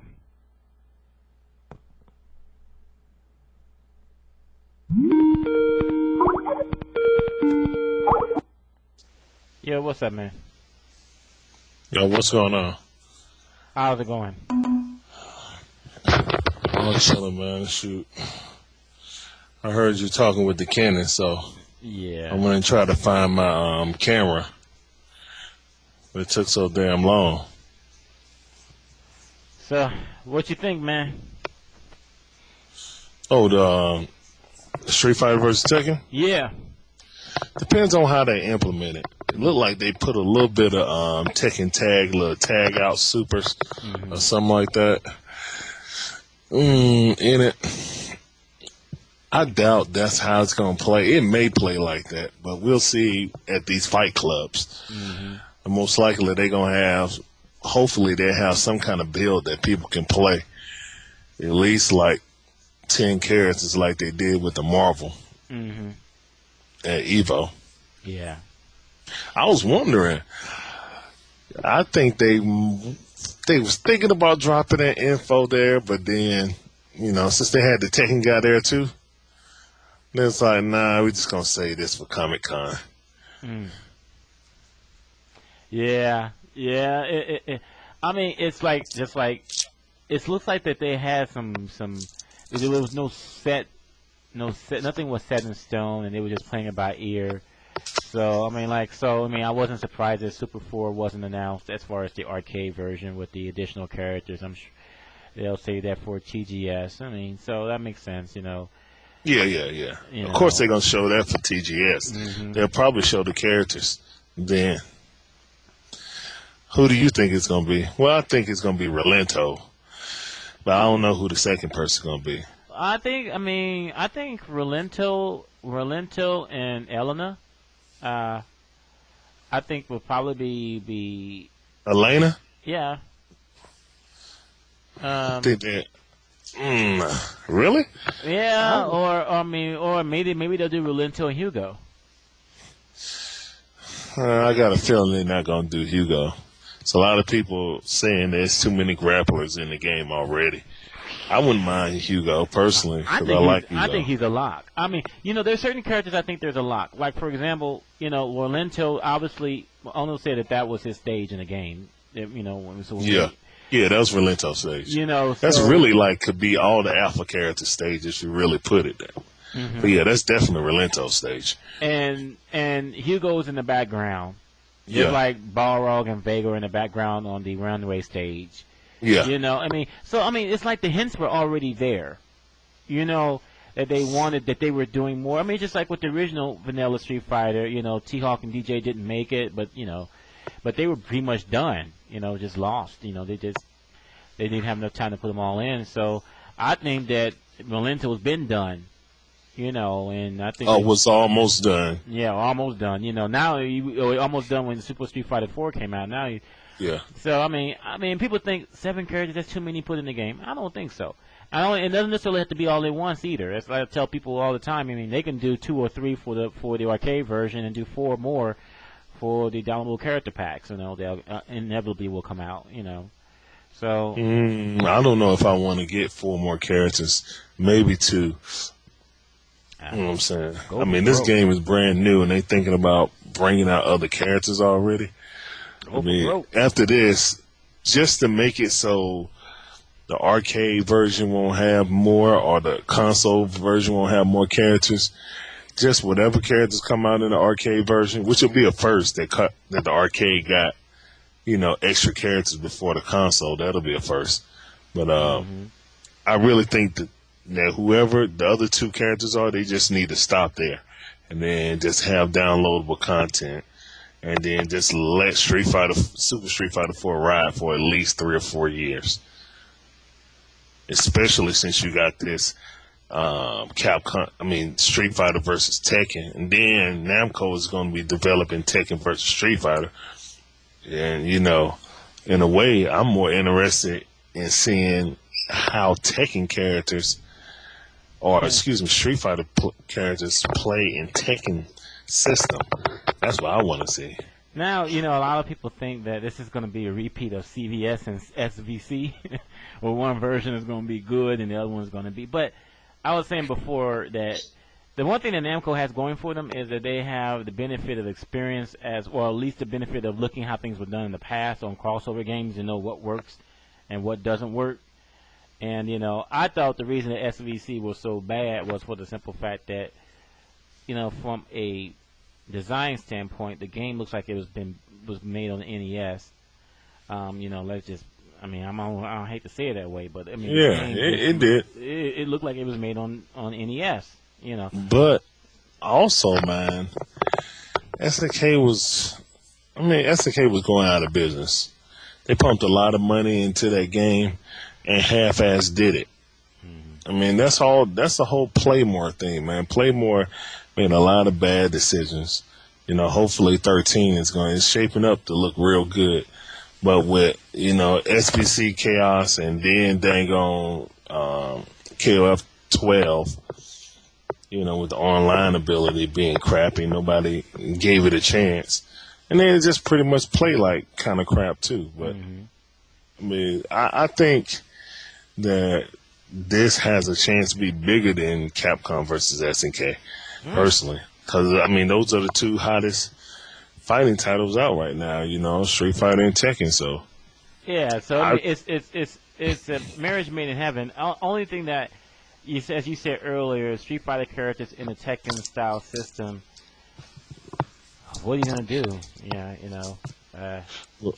Well, I hope, as a Capcom player, you will always hope, especially projectile-based characters, you want to see how they're going to integrate projectiles into the Tekken world. Are they just going to be, you know, easy to dodge, or are you going to have to sidestep them twice? You know what I'm saying? Because they're going to have a round, you know, the projectiles will be 3D now.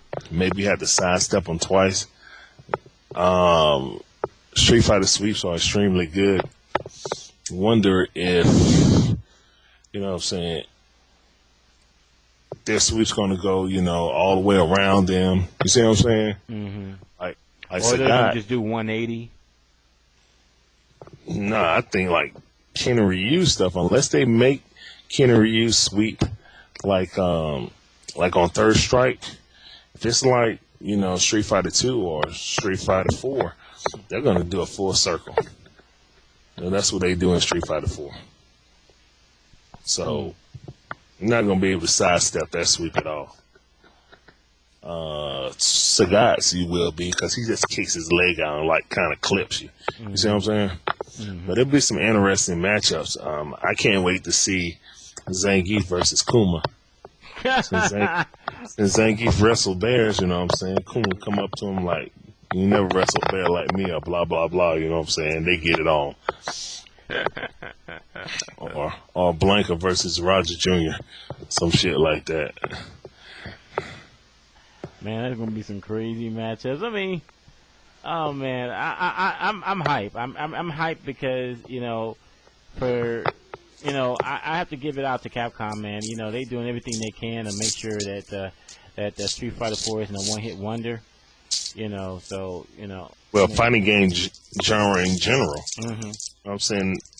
Really, you know, Ono breathed life back into, you know, Capcom going back into fighters and into our scene too, man, because hell, we playing 10, 15-year-old games. A lot of tournament scene when you really look at it.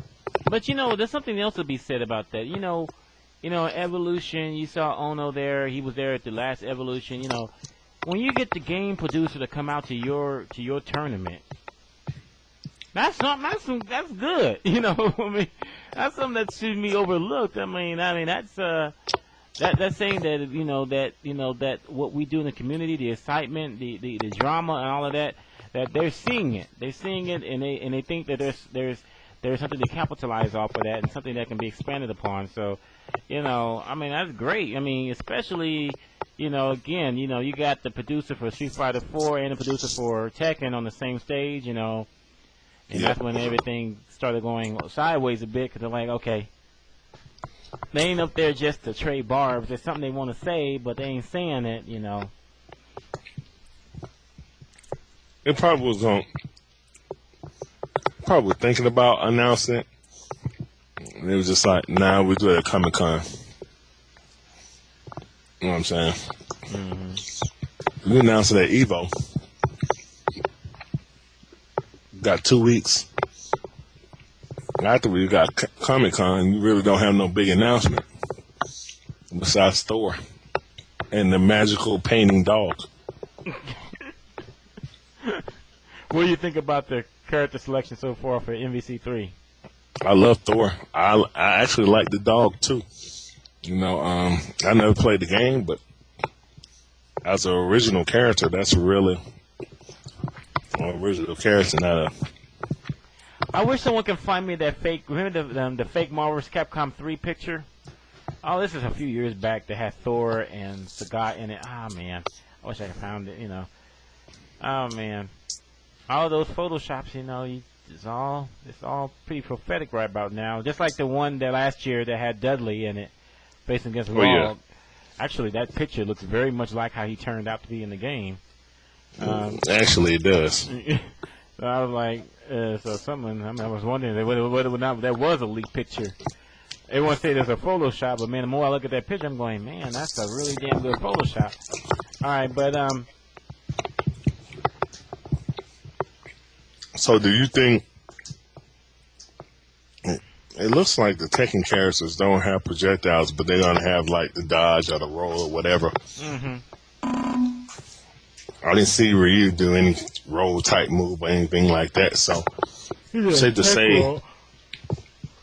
say there won't be any grooves or anything. Mm-hmm. I mean, the only thing I saw about Ryu was the donkey kick into the uppercut, which is like something out of TVC a little bit. But and sort of with the wall bounce, and then the tech roll that he did. Well, you can do that on a third strike in the corner, not as far. Yeah, that was definitely TVC. How far away he was from the corner, Put the Das boot. That's a move everybody wanted in Street Fighter 4 and Super. Oh, I didn't know. Shoot. I'm sorry. I stand correct. I didn't know that was in Third Strike. I apologize for you folks. Yeah, man. I'm sorry. It's Third Strike. Well, it looks like I'll be getting more familiar with it because it's coming out for online. What do you think about that? Good. I mean, I don't think it's going to... It may revive the community in it, but we'll see. You run a business. How can you make a business case for Third Strike Online? I asked Tony Cannon the same question. He like, I don't know, man. I mean, that must just be a tribute to the fans. Because I can't see how you can be in that board meeting and go, yeah, this is really going to make us a grip of money. And they're not going to use GGPO, right? They don't know yet. We don't know yet.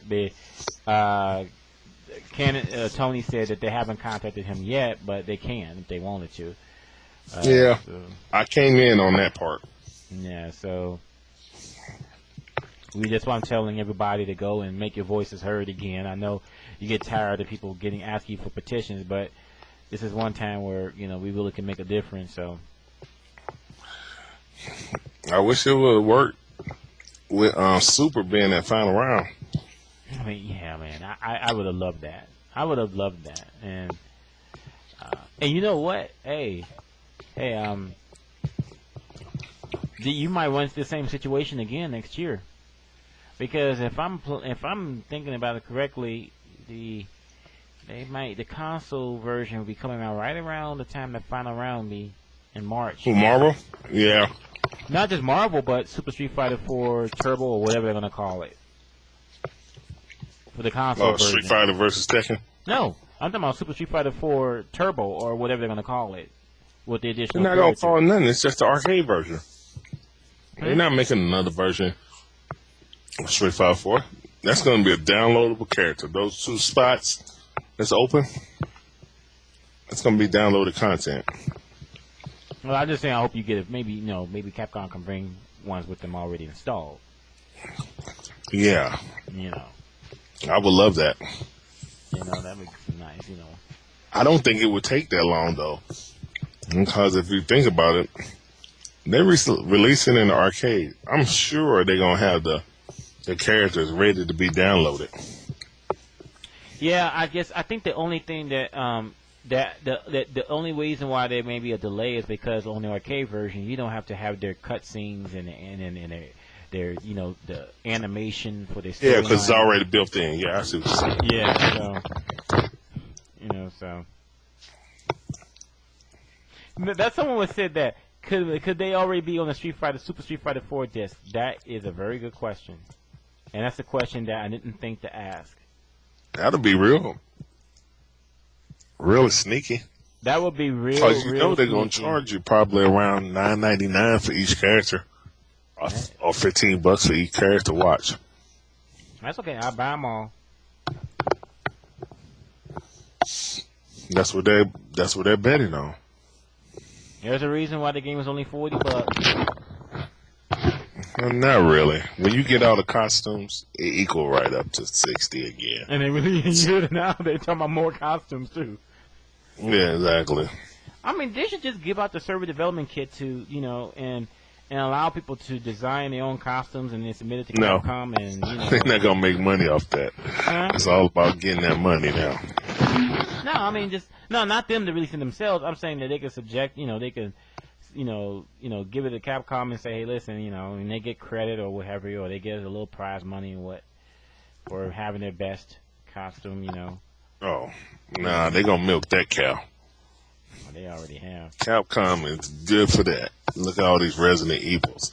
Now, when it was a rumor, when it was first rumor and not confirmed about Street Fighter versus Tekken, I said, well, if that happens, they're gonna have Pac-Man, you know what I'm saying, in there. And I'm telling you, man, I think the Tekken version, the Namco version of Tekken versus Capcom is probably gonna be the dang on like Tekken Tag.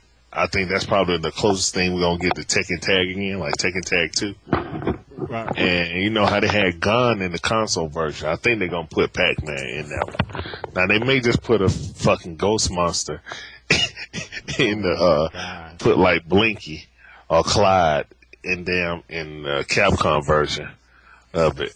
I'm telling you, man, they gonna put fucking Pac-Man in there. Pac-Man gonna have little stubby legs. I'm telling you. My gosh. He's gonna be in that bitch. It's hard for me. By the way, what do you think? You think it's pretty much a given? It might be, just like with Tekken Tag. You think there's gonna be like 30 or 40 of them characters in there? I think at least 40. I think they'll probably have 20 from each roster. I think each game probably at least have 40, or at the least 32. They may have 16 characters each. But I personally think 20. Look how many damn characters are in, Street Fighter 4 now. You know what is I'm not complaining though, because I'm honestly though, I'm really kind of hoping that that they were to add even more, because I've always say is that something when the iron is hot, you got to strike it. You got to go with the flow. I mean, I know a lot of people saying that it's too many characters to be added, but I mean, it's not gonna all happen at once, and they may just do 2 here and everything. And I think people need to understand that downloadable character is the future. It's the future. I feel you. But do you ever want, if you just gonna download characters in, Street Fighter 4 is never gonna end. Yeah. I mean, to a point. I mean, it may not, and then it may not even change the tier list or the rankings, or it may fucking just change everything just because you added 2 more characters. Mm-hmm. You know what I'm saying? Mm-hmm. But sometimes you gotta have a beginning and ending, yo. But but Street Fighter 4 is barely 2 years old. So, I mean, is it really time? It's 3 years old. It was out in the arcade, then it came out in the console. It came out in the arcade in 2008, right? 2000. Yeah, I guess I guess so. Yeah. Yeah. So, I mean, so it's so it's 2.5 years old. So. I think I think we got a long way to go before Street Fighter 4 is done. Because I still think, even after Super Street Fighter 4 being out, I think it's way too early to talk about Street Fighter 5. I think there's definitely some avenues they can take with the game.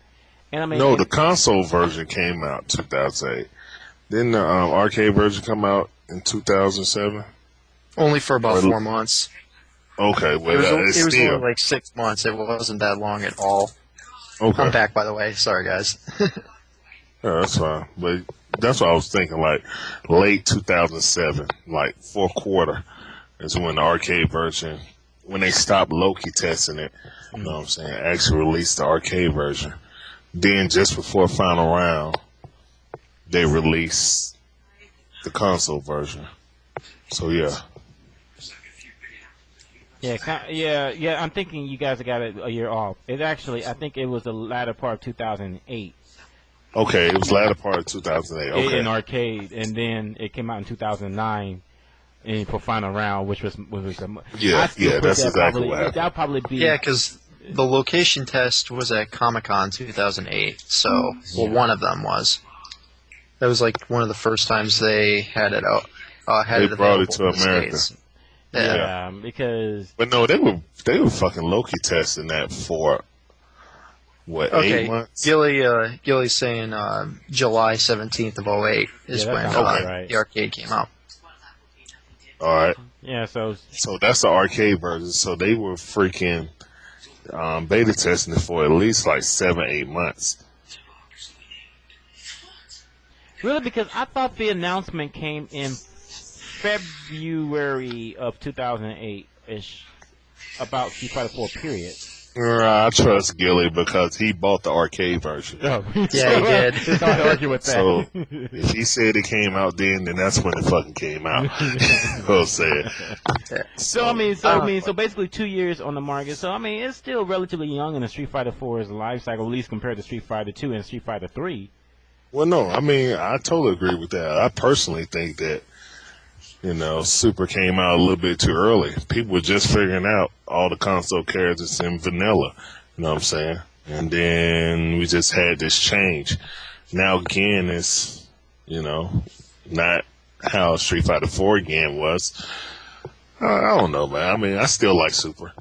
I like Super at all, but you know what? Really, we're not playing Super Street Fighter 4. We're playing Super Street Fighter 4 Beta. The arcade version of Super Street Fighter 4 is the real Super. Nah, that's funny though. That's funny. That is finally the right way it was supposed to be. Yeah. It's like yeah. The console versions are always the finished product, and the arcade is usually the beta. Mm-hmm. But people always love, the arcade version because it's what they learned. And then when the console version come out, if it's not, exactly like the arcade version with the glitches and all, people hate on it. Guys, I don't want to interrupt you guys, but apparently Marn just found a 100% combo with Dante and Marvel 3. So tight. Yeah, it's already begun. Oh my God. I mean, look, that's what's gonna open the doors to Marvel 3. If freaking Marvel, if it plays like Marvel, and that's a part of Marvel, getting touched and dying. I don't know. Blanka, what do you think about what Namco's going to do with Street Fighter X Tekken, or is it going to be Tekken X Street Fighter? I don't know, man. It just seems to be like, have you ever played Street Fighter the movie? You ever played that game? Yes, I have. I'm that old. You know how broke that is? Like, you could do nothing but Tatsumakis and air juggle Shoryukens all day. For some reason, I just feel like that's how it's going to be with Namco's game. No, man. I think Namco is probably going to do 10 times better than what SNK did with the Capcom characters. And Chaos. I'm sure they will, but I'm still like... I'm telling you, man, a lot of people... All right, I'll just put it like this. Hardcore SNK people did not like CBS 2. While the Capcom community said it was great. SNK community was like, this is bullshit. Yeah. Seriously. So it really depends on what type of game you favor. I personally think that Namco may do a better job. I'm just curious as how like projectiles are going to work. I mean, there's only they could make them 3D. Instead of making the projectile 2D, they can make them 3D. So if you got reuse, Fireball, it has some 3D properties. Maybe you can't sidestep it once. You got to sidestep it twice. You see what I'm saying? And you can't have it totally dominant. Yeah, you can't have it totally dominant. It's like oil and water, man. Like the whole concepts are just so completely different. Exactly. It's interesting to see. I mean, seeing the Capcom side, the demo that they showed was absolutely amazing. It looks something like a cross between, Street Fighter 4, Tekken Tag, and Rival Schools. Exactly. And it was just ridiculous. I was thinking Rival Schools and Street Fighter 4. Yeah, when they come in with the other Super. And I think that the version of Namco is going to bring out with Tekken vs. Street Fighter will be the closest thing to Tekken Tag that we'll get. And that's what I was really telling like Tekken Tag, but I don't know, man. I really think they're going to do that, man. I mean, You're just not going to have to worry about, like, if you try to play them projectile, maybe the Capcom characters, that's going to be their strength. They can chip. While Namco characters can't chip you to death. You know what I'm saying? Yeah. So I don't know, man. I'm a little skeptical. Like, I kind of fell off with Tekken years ago when Tekken 4 came out. I just started trying to get back with Tekken 6. But it just feels like, every time I see a Tekken game, especially recently, it's launch, juggle, juggle, juggle, juggle, bounce, juggle, juggle, juggle, juggle, hit the wall combo, KO. And it's just like, what is that? Is that just basically like you're going to space a guy out until you can get the launch and then you're locked in pretty much the whole round? I don't know, man. I'm just not. Yeah, I mean, as a Capcom guy who played some Tekken back in the day, because Tekken 3 I thought was fine. It wasn't ridiculous. There's no wall combos or anything crazy stupid but like there was that. no walls. There were no walls. Exactly. And it's just super juggle happy. And like I see Capcom characters doing something like that, and all I can think of is something like what I was saying. Crouching 2 is like crouching Fierce Punch for Ryu, and then Shoryuken bounce with Tatsumaki or something like that. I don't know. It just I'm really interested in seeing how it goes down, but the properties of the characters are just so different. Yeah, how are Street Fighter characters going to feel like Street Fighter characters in a Tekken game? They're not going to feel like Street Fighter characters, man. That's the whole thing. But you got to get that out of your mind. If you play the Namco version of Tekken versus Street Fighter, that's going to be a Tekken game. That's going to be Namco's interpretation of how these characters will fight in that game system. I mean, if you going in there thinking that you're going to be able to dash back, throw fireballs, and dragon punch people out of the air, it's not going to work like that because you're not even going to be able to jump over and jump kick people. Oh, shit. Like Street Fighter. Think about it. Oh, dang it. That's what I like to hear. Ono just announced on his Twitter that he's considering using GGPO for his third strike. So that's what I'm talking about. That's what I'm talking about. Hey, look at it. Hey, guess what, man? I think he was listening to AlphaISM. What y'all think? I think he was fucking listening. Ono is becoming like one of the boys. That guy will get in everything. He will talk to everybody. He wants to chill everybody. Has anybody noticed that his English has gotten infinitely better since he started with this scene? He's really become incredibly attached to the He's spending more community, time in the United States in the last 2 years, and I've never seen of any Japanese producer for a major franchise. I mean, like, let's go to Metal Gear. I haven't seen this dude going around, Hideo Kojima. I haven't seen him going around talking at Comic-Con and whatnot about Metal Gear. I'm sure he does once in a while, but, I mean, Ono has been spending a lot of time in the United States recently. Yeah. And Nitsuma's following his way with how TVC and how Marvel is coming across and whatever other game they're coming in. It just seems like Capcom in general has become incredibly open, and it looks like because of that, Namco is starting to become even more and more open. Like, I've seen Harada for the Tekken series come and show up just as much as Ono has for the most part, And I don't know if you guys seen the pictures from that Comic-Con panel, but Harada showed up in like a full costume with a gi and everything, and then Ono got Ono switched too. to. He had the Ryu headband and shit. I saw that. But It's they like they land had the some type blueprint, of man. scuffle outside the door, and then Harada kicked the door open or something like that. But I mean, they land the blueprint because it goes back to what I was saying before, man.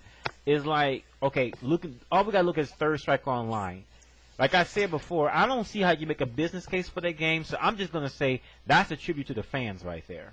Yeah, it is. I mean, I that's totally a agree with you. straight up tribute to the fans, just like Marvel 2 was. Although Marvel 2, you can make an argument. Okay, there's a lot of characters that are being featured in current movies, like Iron Man, Hulk. Yeah. But that's not the case with Third Strike. I mean, because you can make the argument that going back to Third Strike, but aren't we supposed to be moving forward though? So doing this really is a tribute to all the people that supported Capcom up until now. So Let's be honest. Third Strike is not going to be making them that much money. I mean, all it's 300 people that be playing it, they're going to be happy as all get out, and the rest of us will be still playing Super Street Fighter 4. Oh yeah, Marvel made a ton of money. No, Marvel wasn't a dedication. Marvel was a cow that Capcom was trying to milk, and they milked it very well. You know what I'm saying? Let's not forget, Marvel was the number one game for a long time. I've proven time and time again why Marvel 2 is a beautiful disaster that had no QA whatsoever. I mean, it just seems like it just seems like they just threw it out there to try and get the last game out of the license, and then it just kind of evolved from there due to a total lack of quality assurance and game testing and whatnot. All the broken shit came out. I disagree.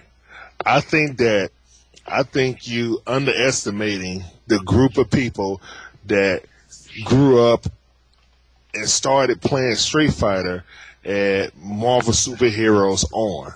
You got to remember, man. Yeah, well, what I'm saying is it was really didn't pick up. Second Impact, people barely played it. Next Generation, we played, but you know what I'm saying? Like, all those people that just started, they wanted to play, with the Marvel characters. So they started on Marvel superheroes, and then X-Men Street Fighter came out. You know what I'm saying? Really and truthfully, man, Marvel to like new schoolers, not new schoolers who started up on Street Fighter 4 or whatever, or Third Strike, but Marvel 2 is their ST. It is, man. Anybody who started 10 years ago playing Capcom games, they started playing Marvel, and then they went back and played ST. They went back and played Third Strike. I guess that's why I get so much hate, because I started with Street Fighter 2 and then played all the way up through Children of the Atom and then Marvel Superheroes. So whenever I make some sort of comment or argument in the Marvel 3 forum, everybody goes to shit on me because I'm not defending Marvel 2 like it's the definitive God game that they seem to think it is. I just want to address something right quick. The people saying that Third Strike has a huge following. Define huge. I'm just saying this from a casual game point. Let's say someone who's played Street Fighter at some point in their lives. It's not casual at all, Bunk. Yeah, that's what I'm saying. People talking about that Third Strike. Third Strike community is the hardcore community of Street Fighter players. The Third Strike community is Arcade Infinity, Denjin Arcade. It's not just the arcade. No. Third Strike has a following, just like Alpha 3. You know what I'm saying? Third Strike people love Third Strike. It's its own game. But that's for hardcore. Yeah, exactly. There's no casual Third Strike players at all because everybody quit. If they were casual players, they quit because they got their ass whooped. That's right. That's me. No, there's no such thing as a casual Third Strike player. You know what I'm saying? You either play Third Strike or you don't. You know what I'm saying? That's one reason why Street Fighter 4 is so popular. Because, the casual person can get into it, and the hardcore can play it too. You know what I'm saying? But Third Strike? Nah, son. Nah. You're not just stepping up at Third Strike. Said time and time again that if you get really, really good at Street Fighter 4, you can graduate to Third Strike. That's what he said when Vanilla came. Yeah, that's what he said when Vanilla came out. Like the first week it came out. Exactly. So even he recognizes that but they don't argue that they dumb down the game. But I mean, at the end of the day, though, as I said before, the best player still wins. I mean, it's not. I mean, don't get me wrong. You get away with a lot in Street Fighter 4 that you could not get away in Third Strike. But still, though, the best player still wins at the end of the day. I mean, in this place, I mean, it's Daigo 2 years in a row. It's not like that the game is so broken execution wise that you can just hand someone off the street and they'll place top 8. I mean, come on now. No, but I will say that maybe, just maybe, this game they put a little bit more thought into all the characters. And I mean, yeah, most of the top characters are still the top characters in this game. But I mean, with all these, I mean, I hate to keep bringing it up, but if somebody like, Gamer B can play with Adon, everybody think that Adon suck, and this guy maximized his character to the best of his ability, then, maybe, people need to just study their characters better, that's all. I mean, Street Fighter 4, you can complain about the execution. It's easier than Third Strike or Super Turbo and stuff like that, but it's doing its job. I mean, it's definitely the biggest game out there in our community now, fighting wise. You know. And plus, I mean, let's think about the bigger picture. The bigger picture is that there are casual people that are becoming hardcore players. And that's a good thing to see. We're seeing a new generation of Street Fighter gamers coming out there. They're showing up. People that used to only play online, but able to take what they learn online and translate it into offline and actually placing high-end tournaments or outright winning it. So, I mean, that's good to see. That means that the community is growing and there's new blood replacing the old blood because we are old men now.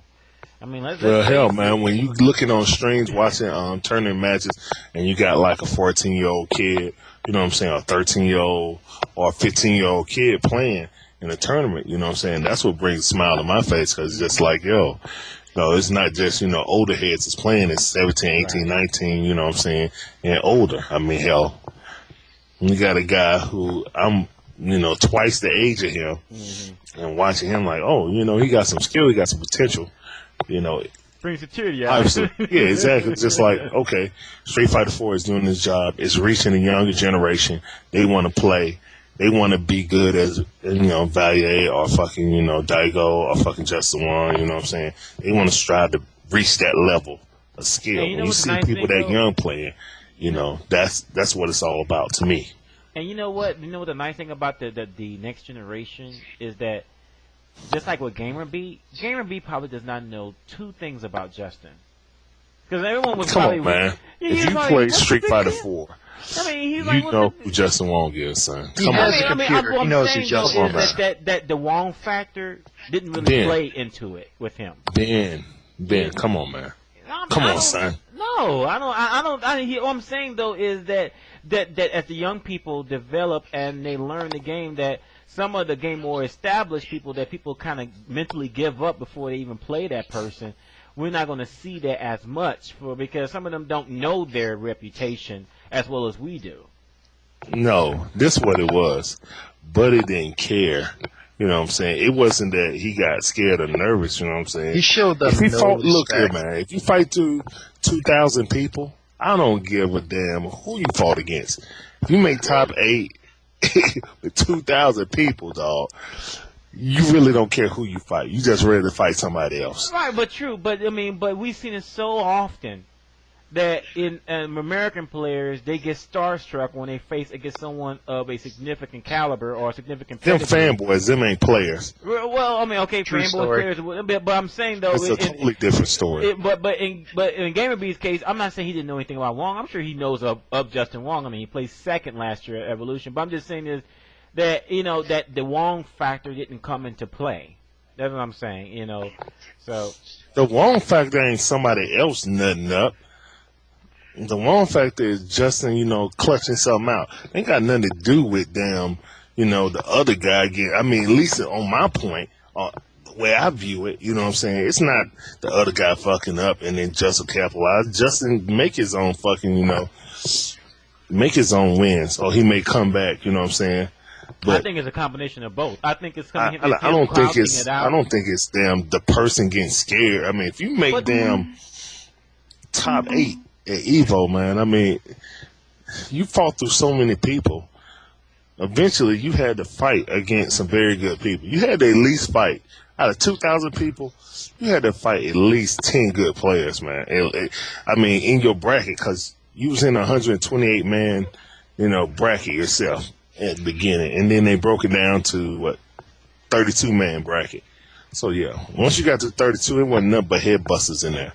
So to me, man, I mean, if you get that far, if you worried about, it's just wrong, then hell, you done beat yourself.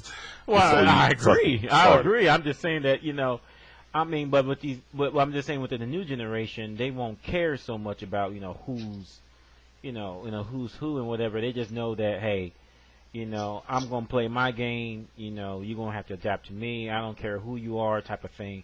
And I say that would be a good thing, because I think that, certain people kind of knock themselves out of it mentally by saying, oh man, and I got to play Wong, dang, and that's never a good thing. So, I mean, but going forward though, man, I'll say this much.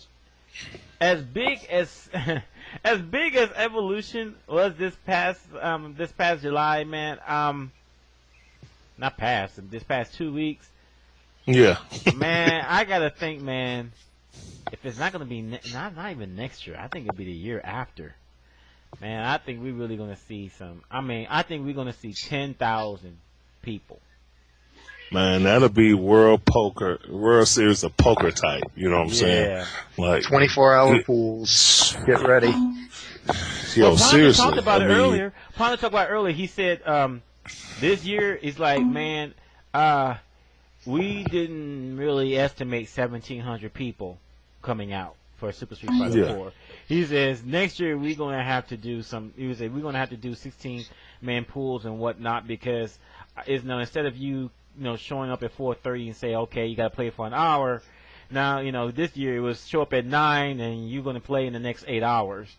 Well, all right. So he said that I'll put it like this. Their system, what they had, was good. You know what I'm saying? They had the people to do it. You might need more than just 2 people at the thing, at each bracket or whatever, you know what I'm saying? But 2 people is fine. Some people were soft voice, you know what I'm saying, so they couldn't broadcast their voice. Some people were getting sore throats, and that's going to happen when you're at the tournament. Yeah. You know what I'm saying? You just need to get some dang on halls or something like that. You know what I'm saying? Also, megaphones, because it'll hurt. I mean, your throat be hurt. I done been sore at final round for plenty of years. I just had to get some megaphones, man. I had to. I can't do that with my throat anymore. But well, you know what's going to happen from here on out. If you guys aren't familiar with Damned Ice Tornamento, when you get called up, you get a text message sent to your phone. Shout out to Damned Eye. That's right, man. So I see that's gonna be the future. Is you're gonna get a text message, voicemail, something, something off the sky. And if you use Tornamento, basically what you can do is, like you say, you got that texting thing. So I guess when you dang going sign up, you're gonna have to put in your phone number. Also, I think that's probably what I'll do for final round. Yeah, I think once you sign in or whatever, you just give me your phone number so I can put it in the Tornamento. So then, Hey, you know what? Just speaking of that, you know what? Think about this. Final round will probably be the first major tournament for the downloadable Super Street Fighter 4. I would hope so. So that means congratulations, You're 3 years running. You're the first tournament for No. Midwest Championship had. Midwest Championship had Super. Oh, well, that's true. I'm sorry. I gotta get that out. Midwest Championship. Where it was it was still a ROG fest. Yeah. We just missed out, but that's okay. We have these new downloadable characters in Super. I'll be straight with that. Hell, I hope Marvel will be out by then, but I doubt it. They say quarter Marvel's yeah. going to be out like March, April. Yeah, because they say quarter 2, 2011, so that would be. They should say March the 1st. That's what they should say. Well, I mean, really, but hopefully, but you know what? I mean, we should really start thinking about this, though. I mean, let's lobby hard to bring it to final round. For real. The 11th through the 13th, March. I mean, because by that time, 75% of the game should be done. By that time. Oh yeah, Bunk. Remember, you said you was coming out this year. Don't renege on your lie. Renege on my lie? No. I haven't forgotten. I haven't forgotten. We'll see. You understand? My birthday's on March 15th. Okay. So do it big then. Yeah. And and I'm itching from some Southern cooking, so it's been too long. So. Let's see. I wonder. No. It's not gonna be at the Holiday Inn no more, man. We're stepping up. It's gonna be at the Hilton at the airport. Oh, nice. Yeah. We got 6,700 square footage now, so it's gonna be almost, you know what I'm saying, the size of the ballroom plus, half of what we had before. So it's gonna be nice. By the way, something that kind of blew me away that Ponder said. Ponder said that room for Super Street Fighter 4 holds 10,000, and when he looked out, there was people at the very back standing. You do the math. I was like, this is. Oh, I mean, I was there, so they at least. By just looking on Sunday, man, they had. I don't know how many chairs they had, but. They had to at least have 5,000 to 6,000 people in there, at least. I mean, it was huge, man. I was like, wow, this. So when I said that, it was more impressive than when I went in 2K4. You know what I'm saying? Right. So that's why I said, people saying 10,000 people, no way they're gonna have 10,000 people. Huh? What are you talking about? It's only a matter of time. Evo 2012, I say that 10,000 people isn't a very attainable goal. Because by that time, we will see both of the Tekken Street Fighter games out, plus Super Street Fighter 4 Turbo. I'm just using that and plus that, plus whatever new game that Arc System is going to do, plus Arcana Heart. Plus, you know what? When we get through, Arcana 3. I was watching that video. Man, I got a lot of decisions to make. Man, it's going to be a lot of new games. Like a lot of these old games, I doubt HD. I'm sorry. I'm just thinking about all the new games that's about to come out. By the time final round come around, I got to make decisions. Like, damn, what am I going to put in? I'm sorry, Face, but I doubt Third Strike ever make it a final round again. Unless it's on my cabinet. You know what I'm saying? Other than that, I can't even justify putting in an older game when you're gonna have dang on 5 new games coming out. Yeah, possibly exactly. In the next 9 months. I'm sorry, man, but I'm sorry to all the Third Strike fans. Hell, I got a Third Strike cabinet down in my garage. You know what I'm saying? I would hate to let it go to waste, but it's becoming. I used to have a lot of games. You know what I'm saying? Final round, but as final round got bigger, the more games I have, it's more clutter. So I'm trying to trim down on the clutter, and instead of having people, running to. Trying to play in 6 different games because I got like 16 or 12 games running in one day that people can concentrate on maybe 1 or 2 a day. Plus, you got to think about that. Fact of the matter is, as Larry is saying, and Tony was talking about earlier, they can't have those 8, 9, 10 games that like they used to, man. It's just it's not going to work. You can't do it, man. You can't do it, especially with Street Fighter 4 blowing up as it is. You think it's bad now, and you think it was bad last year. Next year it's gonna be worse. Because 128 man. Think about what Evo did. They had a 128 man bracket for one dang on pool, and 2 people running. on Right. 4 TVs. I mean,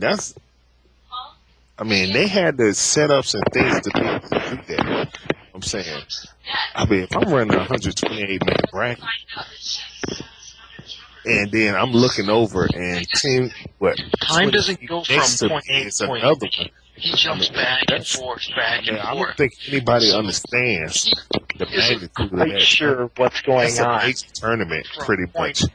because he technically hasn't met her yet to marry her.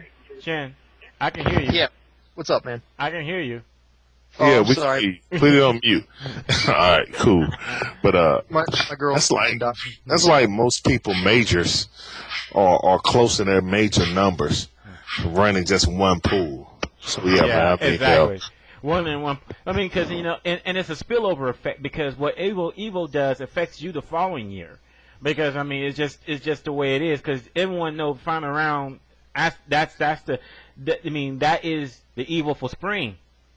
And I mean, and you're gonna get blown up because here you're changing venues every 2 years. That lets you know you're growing rapidly too. And again, you're at the right time of the year when something new always drops and the hype builds. And so, you're gonna be looking at 5, 6, 7, 900 people in your tournament, and as someone just asked a question, you need to start doing. Would you have to start doing pools for Street Fighter 4? Oh yeah, I'm definitely gonna do the pool. I mean, the only thing about it is I won't be doing. I'll just cut, the 256 man. I'm thinking Super is probably gonna get 300 to 400 people next year. If I get 5, I'll plan for 5, but I really think it's probably just gonna be 4. I think. Looking at Evo and attending Evo, and they weren't expecting that, so I don't want to get caught with my pants down. The only thing about that is, I was just gonna say, I really don't. I don't have sponsorship like that to have just monitors laced across the, across the walls, on tables. You know what I'm saying? So, but yeah, we definitely looking at doing pools. I think if you have like 300 something people, you can break up the pools in 64 man bracket double elimination pools. Also, I'm doing away with dang on paper. You know what I'm saying? Mm-hmm. My wife found some cheap laptops. Mm-hmm. That's like $99 from China. And I'm probably going to buy a couple of those, maybe like at least 6. If I run like 6 pools, that's what I'm thinking. If I run 6 pools of dang on 36, and I could pretty much give each person who's going to run it the program, like the tournament program, if we use Tournamento or whatever, and just log in. If I can't do that with Tournamento, like each person run their own bracket like that, then I'll just buy tournament, program or whatever and run it like that. Also, this place got an intercom system, so if anyone's late or anything like that, we're going to call their name and they got 5 minutes. You know what I'm saying? Because looking for people, you want to go through the bracket and skip them. You know what I'm saying? Don't just DQ them just to DQ them. Just go on through the bracket. But if you go through, again, and they don't come up, then they got 5 minutes. You got to keep it moving. Also, I like how they kind of shortened the dang going finals. I don't know, man. I mean, half of me say, yeah, they're shortening it. Then the other half of me say, nah, I like the whole set. You know what I'm saying? Like 3 out of 5 or 4 out of 7. Mm-hmm. But if you stretch for time, then hey, you stretch for time. I understand why they have to do that. Mm-hmm. They're way, way bigger than anybody besides probably. No, they're the biggest tournament on earth, And so they got to do it like that. Time constraints. I understand that. I think everybody should try to do it like that, man. If they get a chance, pools is definitely the way to go. I see the light now. You got to talk about Japan qualifiers for final round. Oh, they're already going on. Mango won the last one. Right now, it's just like trickling around. People, top players are hearing about it, and it's just like one person will pop up. Like Tokido won just before Evo. I didn't know Tokido won that one. Yeah, I said Mango. Mango or Mongo, however you pronounce his name. Mago? Mago, Yeah, you got? he used Fei Long, right? Yeah. Yeah, okay. Yeah. He won the last final round bat. Oh, he did. Okay. So Mago and Tokido have won. So. But it's a ram bat system, so they only been to one. Okay. So it's one guy that's been there. He's been getting second every time with the able. But so he's in the lead right now. The more, like this next one is going to be invite only because they're going to have some model. I forgot her name. But Scott Popular had a picture up on his Facebook and some popular model or whatever. And she's going to model final round gear for us in Japan. Wow. Yeah. Nice, man. Nice. You know, Kaio Police? I don't know, man. You know, 5 of them shouted that out at the same time on the RNC channel. It's like they... Okay, all right, y'all saw the pic, yeah. Then it's that chick, then, yeah. Mm-hmm. So, basically what they're going to go... And I told Scott to be like, look, man, you need to go to these arcades and invite these top players. Be like, look, this is going to be invitation only. It's going to be like high stakes. You know what I'm saying? When you can only come in the back room or whatever. And basically, that's how we're going to run it. We can't have randoms coming in there with a celebrity like that. So, right. But things are picking up. It's just like Scott was telling me, just random. One top player, this, that, and the other. So he just need to get it on his grind and try to get more people to come out. But he said it's a real good event. Anybody in Japan can come out. Well, not for the next one, but most of the time it's open for everybody. They do cap it at 32 because it's such a small place, but they serve, refreshment, foods, drinks. You know what I'm saying? It's more of a social gathering and a tournament. You know what I'm saying? They got chicks there. And, you know what I'm saying? And pretty much. And that's the way you go to go. To the game, and then you go to chill out. Probably holler at a female or whatever. Now, see, that's the way to go because then we be showing, we can show the Japanese hardcore players there, or even not the so hardcore players. We can show them how Americans, how they, Exactly. they do with fighting games and realize it's more about the game. It's about the social aspect of it too. Seeing your homies, of course, seeing some females there, eating, grubbing, grinding, talking. I mean, they need, and I think once they do that, once they get a sense that, hey man, this is fun, then they can start doing their own. Then it all really starts to take off because really, I'm thinking ahead, Larry. I'm thinking about next year when you do this again, because then next year I think it's gonna be really hype. That's what I'm. Well, that's the whole thing right now. It's just like how final round was in the infant stages. It was only people in the southeast that knew about it. You know what I'm saying? Then eventually, people from different regions started to come. It's gonna be the same thing with final round Japan, with final round bats. Once people start hearing about it, and they start trickling in, more top players will come in. Well, I'm trying to work on all kind of angles to get international players here. I mean, right now, as it was all the time, final round is pretty much out of pocket. So I got to think of some kind of creative ways to get people out here. But I just want to say, it's squishy. If you listen to the AlphaISM radio screen, you better believe it that they're going to have a ridiculous amount of characters. Tekken versus Street Fighter, I agree with Larry here. At least 40 characters for each game. Yeah. Well, that's 40 characters for each. Oh, you mean for each franchise, or you mean in each game? I mean 40 characters. I would say bare minimum 40 characters for each game, but most likely 50 to 60. So I would say. So are you saying 40 on each side, like 80 characters total, or are you saying 40 total per I'm game? talking like 20 each. 20. Okay, more likely it's probably 20. I was about to say that would be 20 a for little each side. insane.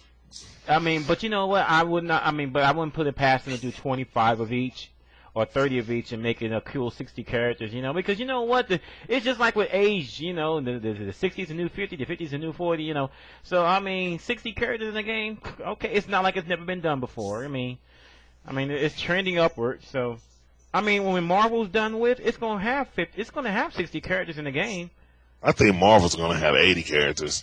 I wouldn't be surprised. I mean, if they put that paintbrush dog in there, I mean, they could put anybody in there. Seriously, hey, that's why I think they ain't gonna man. Don't knock Amaterasu. Yeah, I mean, no, I want to play with them. That girl was like a beast. Yeah. I want to use, and of course, Cap. I always like Captain America, especially the shield's like a boomerang now. Yeah, I'm like, damn, they should put that in Marvel too. I'm like, And it looks like it is impossible for him to lose his shield too. Yeah, exactly. So I'm loving that. But anyway, I might actually give Marvel a try for like 4 months before I see that I just get whooped again. I don't know. I'm still hoping that Nitsuma reneges on his deconfirmations. I still want Phoenix Wright, Daredevil, and Phoenix Ghost would be Rider. tight. And Ghost Rider. What would Ghost Rider do, man? Oh, dude, Ghost Rider could be like Yatterman in TVC. He could that's true. Chain Yeah, around. he could. He could do a penance stare for a level 3. He could grab the guy, get on his bike, and drag him for a super. V Gamber said he can throw his flaming head at you, Oh my God. like the Great Pumpkin. Not so much, man. I like that. V Gambit. If they put that in the game, you should sue Capcom because they straight up stole your idea. They straight up stole, No, y'all tripping. Oh man. I would love to see that. I would love to see. Let me think. In Marvel 3. I'm trying to think who I want to see. I would like to see Daredevil. I would like to see the. But what I really want to see, I really want to know what. It's not really about Marvel vs. Capcom 3. I really want to see if they do Marvel vs. DC. If they do Marvel vs. DC, Marvel DC is never happening. It's At never least not happening. in 5 years. It's never going to happen because Warner Brothers bought Midway, Yeah, you're so right. they own Yeah, the Mortal Kombat franchise. They're going to be doing Mortal Kombat versus DC for the rest of their lives. God, And if no. Mortal Kombat No. 9, if Mortal Don't say Kombat that. 9 comes, it's true, man. It's true. Like Warner Brothers is not going out of business. Hey, this same discussion happened with Marvel 3. There would never be a Marvel 3 because blah blah blah owns the license. And blah blah. It still happened. So I'm like, you know what? Money talks, bullshit walks. Well, Marvel 3, Warner Brothers is a little different from Marvel. Marvel was a comic company. Warner Brothers is a major movie studio. Yep. So But they're then not giving up the rights. Now, I'm not saying they Marvel can give up the rights, wants- but they definitely can license and say, well, hey, if they doing good with this, or maybe they do good with that. I mean, I'm not saying they got to give up the rights, but Not when they own their own franchise, though. Great point. man, I'm still out hope. I mean, think of it this way: if Coca-Cola wanted to license Sprite to Pepsi, do you think they would do it? Like, if it was an option to? I don't know. Well, here's the thing. I don't even know if we're really going to see more. How did Mortal Kombat versus DC do? Did it sell anything? It sold all right, but it Yeah. wasn't great. I mean, the game was kind of terrible. I mean, Kinda. I'm being nice. I know Okay. some So, people. Mr. Matt I know has a some point. people actually really like that game. Marvel is Some owned by blows Disney, my mind. and we still got Marvel 3. Well, the Yeah. new Mortal Kombat looks actually, like it's going back to its roots. So I'm kind of, man, there's so many new dang on games coming out, man. That's why I said, 96 it's all going to be a over hard again. decision, man. I might have to just put polls up all on finalround.org and be like, yo, what y'all want to play? Because, I mean, I'm really just concerned about the people that's actually going to freaking come to Final Round. I would to poll. suggest you start talking to companies. Talk to Markman and get his contacts or something like that, or talk to somebody and just see if any of these companies want to want to show their game at your tournament, at your major, and then go from there. Because some of these guys are just dying at the brig to get gamers to play their game. So, yeah, I mean, if Seasons Beatings can get Tatsunoko versus Capcom, then you should be able to get Mortal Kombat 9. That's an interesting idea. I think Mortal Kombat 9, man, the fatalities, man, they went all out on that. I'm like, that's the one thing they know that they can't mess up on. Man, the one for that one haunts me, man. The Kung Lao one, I say, you kidding me? I say, gang it, man. This is like the movie The Saw or something. I'm like, ugh. I don't know. EX moves and the Bone Breaker supers. Too much like Street Fighter 4, but I understand what they're going for. They copy right off of Street Fighter 4 with that, but you know. I hope it's good. But imitation is a serious form of flattery, so. Yes, it is. I haven't liked Mortal Kombat since 2, so. But I mean, but you know what? It's one of those things where, you know, I think that this is This is good news for 2D fans, you know, because they're going back to a 2D type of, you know, it's a hybrid 2D, just like Street Fighter 4 is, you know, with 3D vantage points, but it's still 2D gameplay. I mean, this is good to see. I mean, the 2D is not close to dying like people tried to say a few years ago. You know, it's time to embrace 3D and all of that, and so I mean that's good to see. It'd be interesting to see what the casual. I think the casual people will buy it because the fatalities are over the top. If you see Melina's fatality, you'll know what I mean.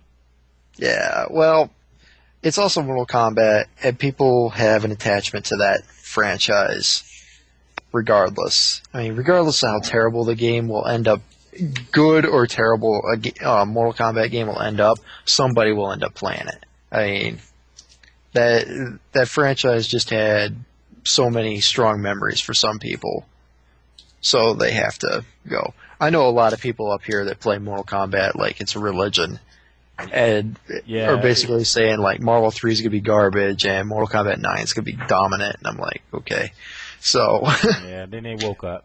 Now Melina, no, but I was thinking, no, if you don't know Melina, I think she decapitates the opponent. And then starts biting, just goes hog wild on the face, just start eating it up. Yeah. I'm like, eats his face off. I was like, holy crap.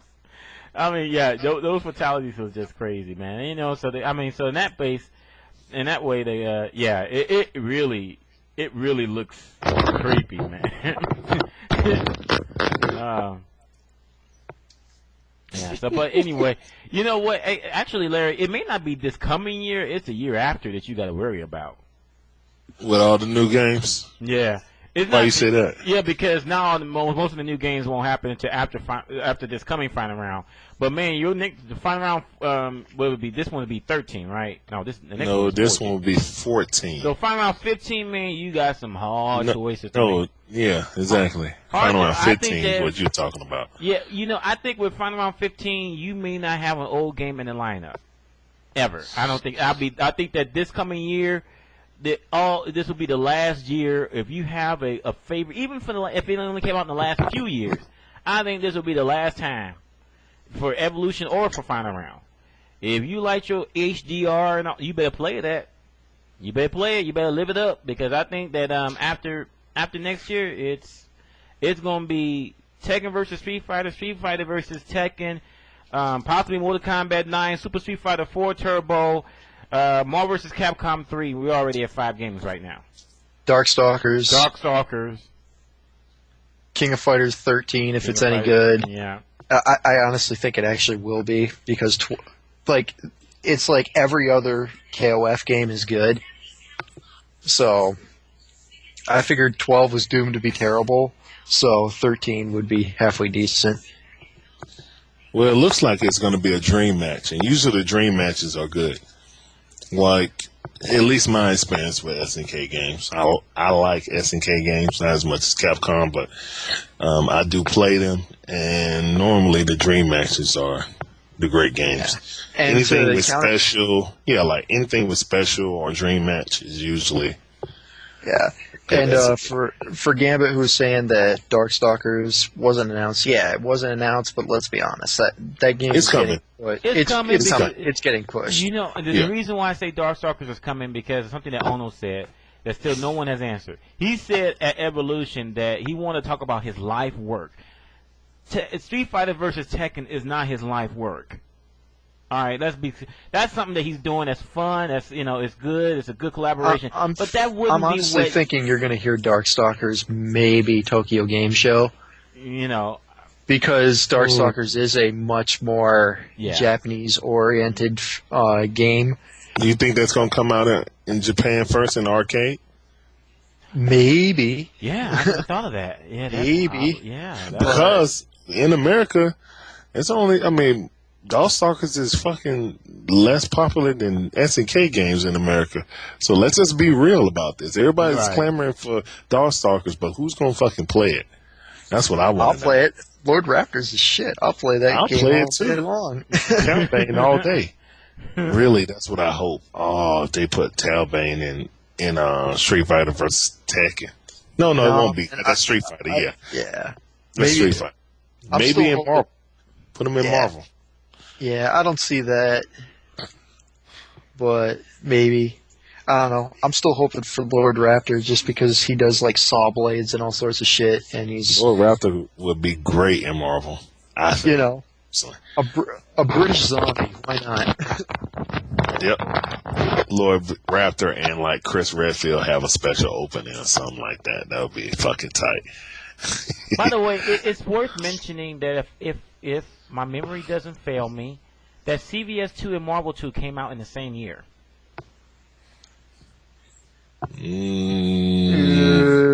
No.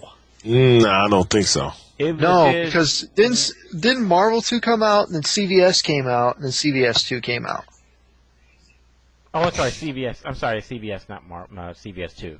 Well, I'm saying that CVS 1 came out at the same time as or not the same time, but like a couple of months after Marvel. So I was just bringing that to make a point that for have two versus games to come out in the same year is not unheard of for Capcom.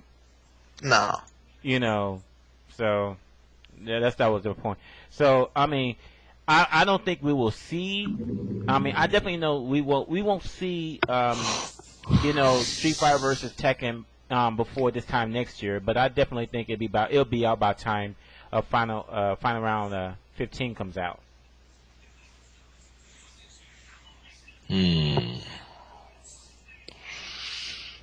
I hope so, man. Man, I doubt it. You hope so? Because, man, that's going to make your decision a lot harder, man. What if both games are good? You mean what? What if Street Fighter versus Tekken and Tekken versus Street Fighter, they're both good in different ways? I mean, no, man. First game going to be Street Fighter versus Tekken. Okay. That's going to be the first game. Unless they're bringing them out simultaneously. Now, if they did, then, that'll make my job real hard. Seeing what I saw with Street Fighter vs. Tekken, I'm very excited. I really want to see what Tekken vs. Street Fighter is going to look like, though. Me too, man. I'm telling you, Zank I'm looking for Dudley versus Steve Fox. Yeah, Martial Law versus Fei Long. Geef versus Kuma. I know that's what Larry was mentioning. Geef versus Kuma. Gunjack versus Guile. Bruce versus Sagat. Oh my god, yo. Abel versus Marduk. Do you think they're gonna put Abel in there? I don't think they're gonna. Yeah, I think they would because I think he'll lend himself. I think it's gonna be like from all the Street Fighters. So you might even see like Eagle or get your Eagle on. Eagle versus who though? Oh man. That's Bob true. Versus Rufus. Bob versus Rufus. Bob versus Rufus would be funny. Yeah, I mean they already have Chun-Li and Nina, so then you have Rose and Anna. Crimson Viper versus Anna. Or Rose versus Anna. Blanka versus Roger. I would love to see Blanka in the Tekken engine. Akuma versus Shin Akuma versus Devil Jin. Yeah. Yeah. Fucking. Who else would they have though? I was like Lars. Like who would Lars fight? Sean? I don't know. You think they would put more Third Strike characters in Street Fighter versus Tekken? That's what I'm thinking. I'm thinking like the characters that everybody wanted, like maybe Oh yeah, Korean. Honda versus Ganryu. Yeah, that's a definitely. What about Korean? You know what I'm saying? Rainbow Mika. I think those characters have a chance to be in Street Fighter versus Tekken more than Street Fighter 4. Maybe that's what they'll do. I think, yeah, Necro. Necro has probably got a chance to be in, Street Fighter versus Tekken. You know what I'm saying? I don't think he'll ever be in. I don't think any stretchy characters are going to be in Tekken versus Street Fighter. No.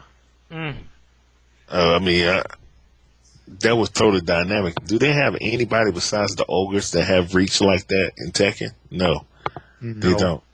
That's what I'm saying. I don't think like Dawson or anybody. Do you count Yoshimitsu though?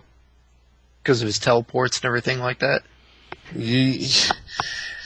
Yeah, Yoshi would definitely be good in the Street Fighter version, in the Capcom version.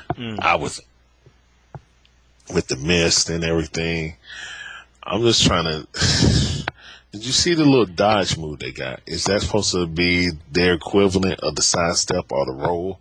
You know what I'm saying? It's like, man, fuck your projectiles. I'm just gonna dip up. Was that a roll or was that? What was that? I mean, it looks like Urine's roll. Urine don't roll. He just slides forward. You know what I'm saying? So he just slid right through that fireball and it was quick enough to punish it on reaction. I don't think it was a dash. I don't think it's a dash, man. I just think like it's a dash, but they gonna have the roll. Dash. You can't but dash their to a rolls fireball. aren't gonna look like a roll. They just gonna dip up on you and bust you. They have to do that because otherwise, fireball characters will take it. Yeah, I didn't see any grooves. You think they're gonna put any grooves in it, or it's gonna be Street Fighter 4 with just a super and pick your ultra? That's a good question. Yeah, see, that's what I'm thinking. Like if it's more based on the Street Fighter 4, it's just gonna be okay. Well, it ain't Street Fighter 4 because it got chain combos, so that's one thing that's different. And the tech roll. And the thing gonna bounce you off the wall like some old TVC, and that's different. So I don't know. As long as it's based in 2D fighting wise, I think people will enjoy it. But like I said, the Tekken one might do the game more justice. I mean, hell, I don't play Tekken that much, but I would love to see how Zangief is going to be in 3D, especially the grapplers. Blanka, I want to see if you can sidestep the ball with one, sidestep, or, you got to do it twice. With reuse fireball, are you even going to be able to do projectile pressure in the 3D, world like that? I want to see all that. It'd be very interesting, but like I said, it's going to be, if you Capcom, you ain't going to like the damn Namco version most likely, and vice versa. I mean...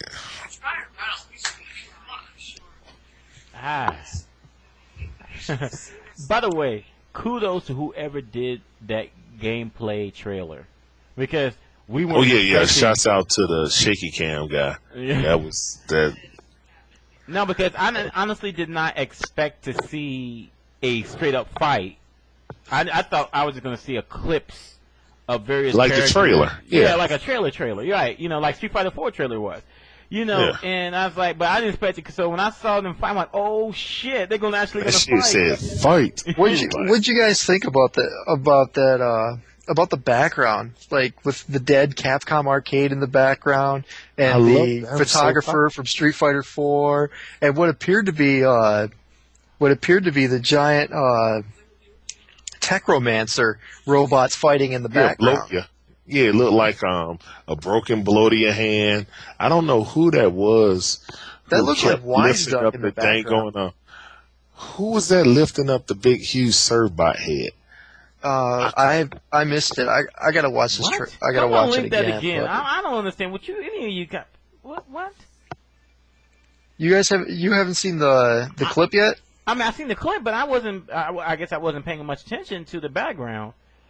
Yeah, man, that stage is really sick. You know the photographer that falls over in Super Street Fighter 4 whenever you fall down. He's in the background taking pictures. To the left, there's a Capcom arcade that's all derelict and destroyed. In the background, you see Techromancer robots fighting in the background. Yeah. You see broken down Blodia.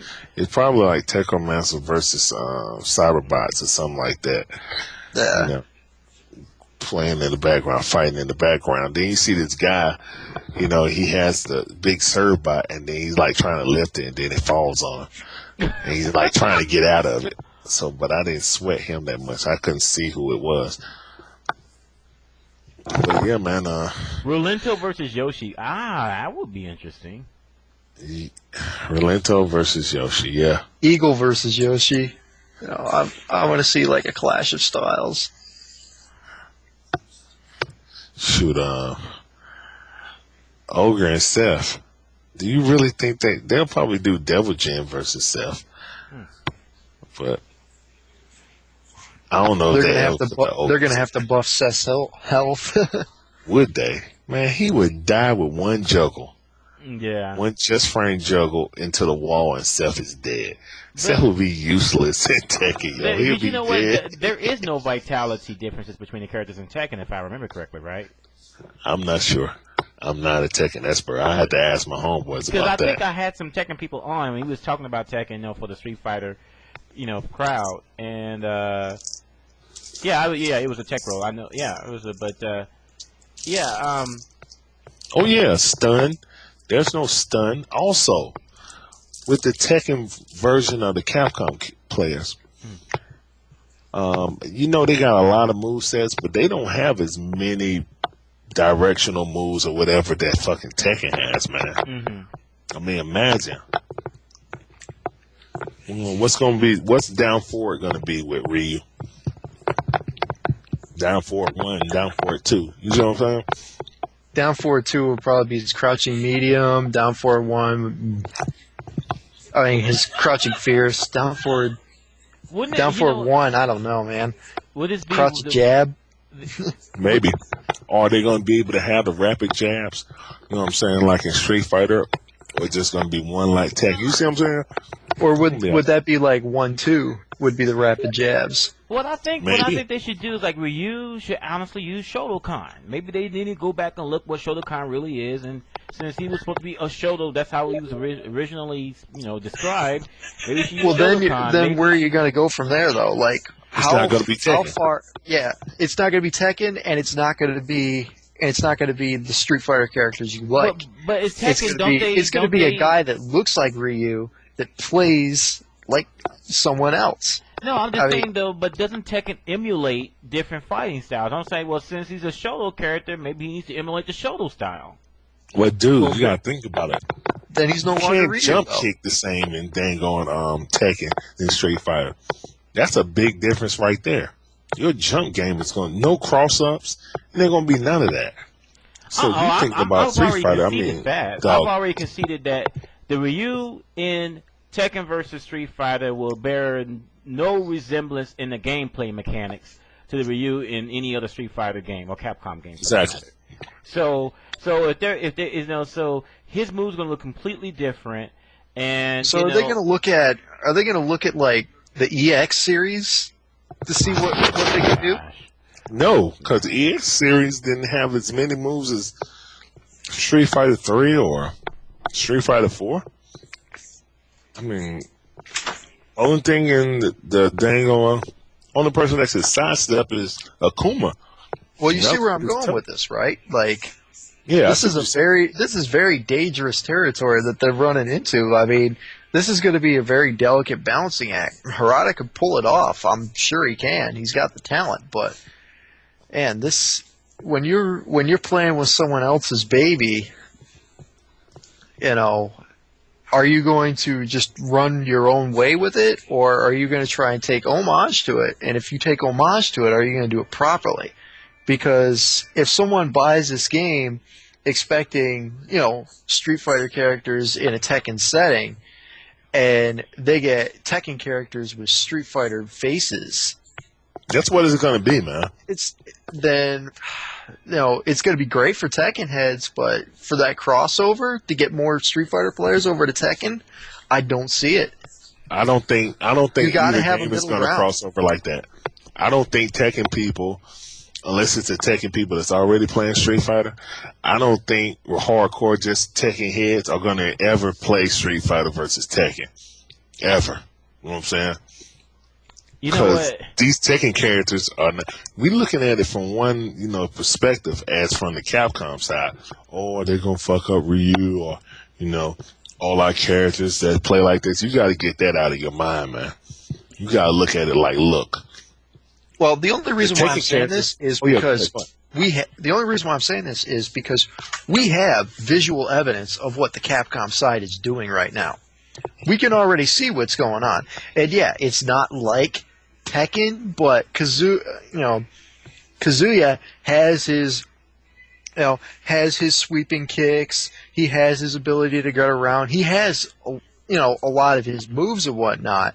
Not Dude. everything, but he looks from a casual perspective like Kazuya. Hell no, Yeah. he don't look nothing like Kazuya to me, man. I think And it's, I don't it's, even play Tekken like that. I just watch great players. You know what I'm saying? But on the that surface. Kazuya don't look nothing like his movement, the way he flows. It don't look nothing like Tekken. It look like Capcom's version of their character. Right. His Well, that's what I'm throws- saying. You will see some similarities on the surface. You're like, oh, okay, I see where they got that from. From the Tekken series, but it won't resemble it any more than that. I was just thinking, if the intro to Street Fighter 4 between Ken and Ryu, that might what they look like in Tekken. The way they fight in the intro, not in the, obviously not in the game. The way you saw it in that dang on shaky cam is the way it's gonna look, and I'm fine with that. But if you're a hardcore Tekken player, they're gonna be like, man, I can't side. I mean, sidestep is a big part of freaking Tekken. How are you gonna have Tekken characters that can't sidestep or don't even have a sidestep moves? You know what I'm saying? Don't have like Paul. 1-4 forward 1-4. The sidestep, boom, hit you with the shoulder. Mm-hmm. How you not gonna have that? We haven't seen Paul yet, so maybe he does have that. Mm-hmm. We never know. Maybe it just goes through attacks. It's gonna look funny. It's just like, oh, this move just goes through attacks. And maybe it'll look like Guy's little shoulder when he dips low and then busts you. It could be what I'm that. saying? It could be you that never roll. know. That roll you see. It's exciting, but it's very exciting. I'm just concerned by how it's going to come down, not just for Capcom people, but for Tekken people as well. Like, is it going to be simply Tekken people are going to play this game, Capcom people are going to play this game, and there's going to be no crossover? Because if there is no crossover, then what the fuck is the whole point of making this thing? Well, the whole point of making it just like SNK wanted. They wanted their own interpretation. They want to be able to get the money from it and not just share it. Well, You know they what I'm also saying? wanted people to start liking SNK games and start playing SNK games. Because SNK Yeah. was real trouble at that Yeah, time. but it's really about money, man. I mean, it's about Yeah, at the okay, end of the day, you can it's a use our business. characters, but we need to do the same thing. Give us the rights to use certain characters, and we'll produce a game. You know what I'm saying? And it's about, Capcom getting the lion's share of it, and then Namco getting the lion's share of whichever game they develop. That's what it's all about. Because they're not just going to give away their characters and say, hey, yeah, make this game. When Capcom get most of the royalties off of it. Nah, it ain't going to work. Nah, son. It ain't going to work like that. But you know what what? I'm saying? But I do hope that there will be a look. I still think that the Namco version most Tekken players will play, and the Capcom players will ignore, and vice versa. But I think there'll be maybe a little bit of crossover. I certainly would not mind testing out, Tekken versus Street Fighter, even though I'm not a Tekken fan. I mean, so, I think that we first of all, we need to stop looking at the past about what happened with CVS and SVC and realize, okay, that was then, this is now. So, I think that we need to stop, don't pass any judgment yet. So, I think we just need to, buy both games. I'm buying both games because I want to support the scene. So, I'm going to buy both games, and, and it's a distinct possibility that they both will be good in their own different way. Oh, yeah, man. Hell, I mean, I'm thinking in 2012, you're going to have, Street Fighter versus Tekken, then Tekken versus Street Fighter. You're going to have Super Street Fighter 4. You're going to have Tekken 7. And then, hell, I mean, that's 4 games right there off the muscle. What old games are you going to be able to fit? You can't. Exactly. You know what I'm saying? That's why I said the next year for you, for final round. And MVC 3. Yeah. Right, and MVC 3, right. So next year, if you are a fan of the older games, and I hate to say it, that even includes HDR, if you're a fan of the older games, you better get your feel now. Because but the way that they're coming out, the rapidity they're coming out with these games, in 2012, it's going to be all new from the ground up. Yeah. All new games. Exactly.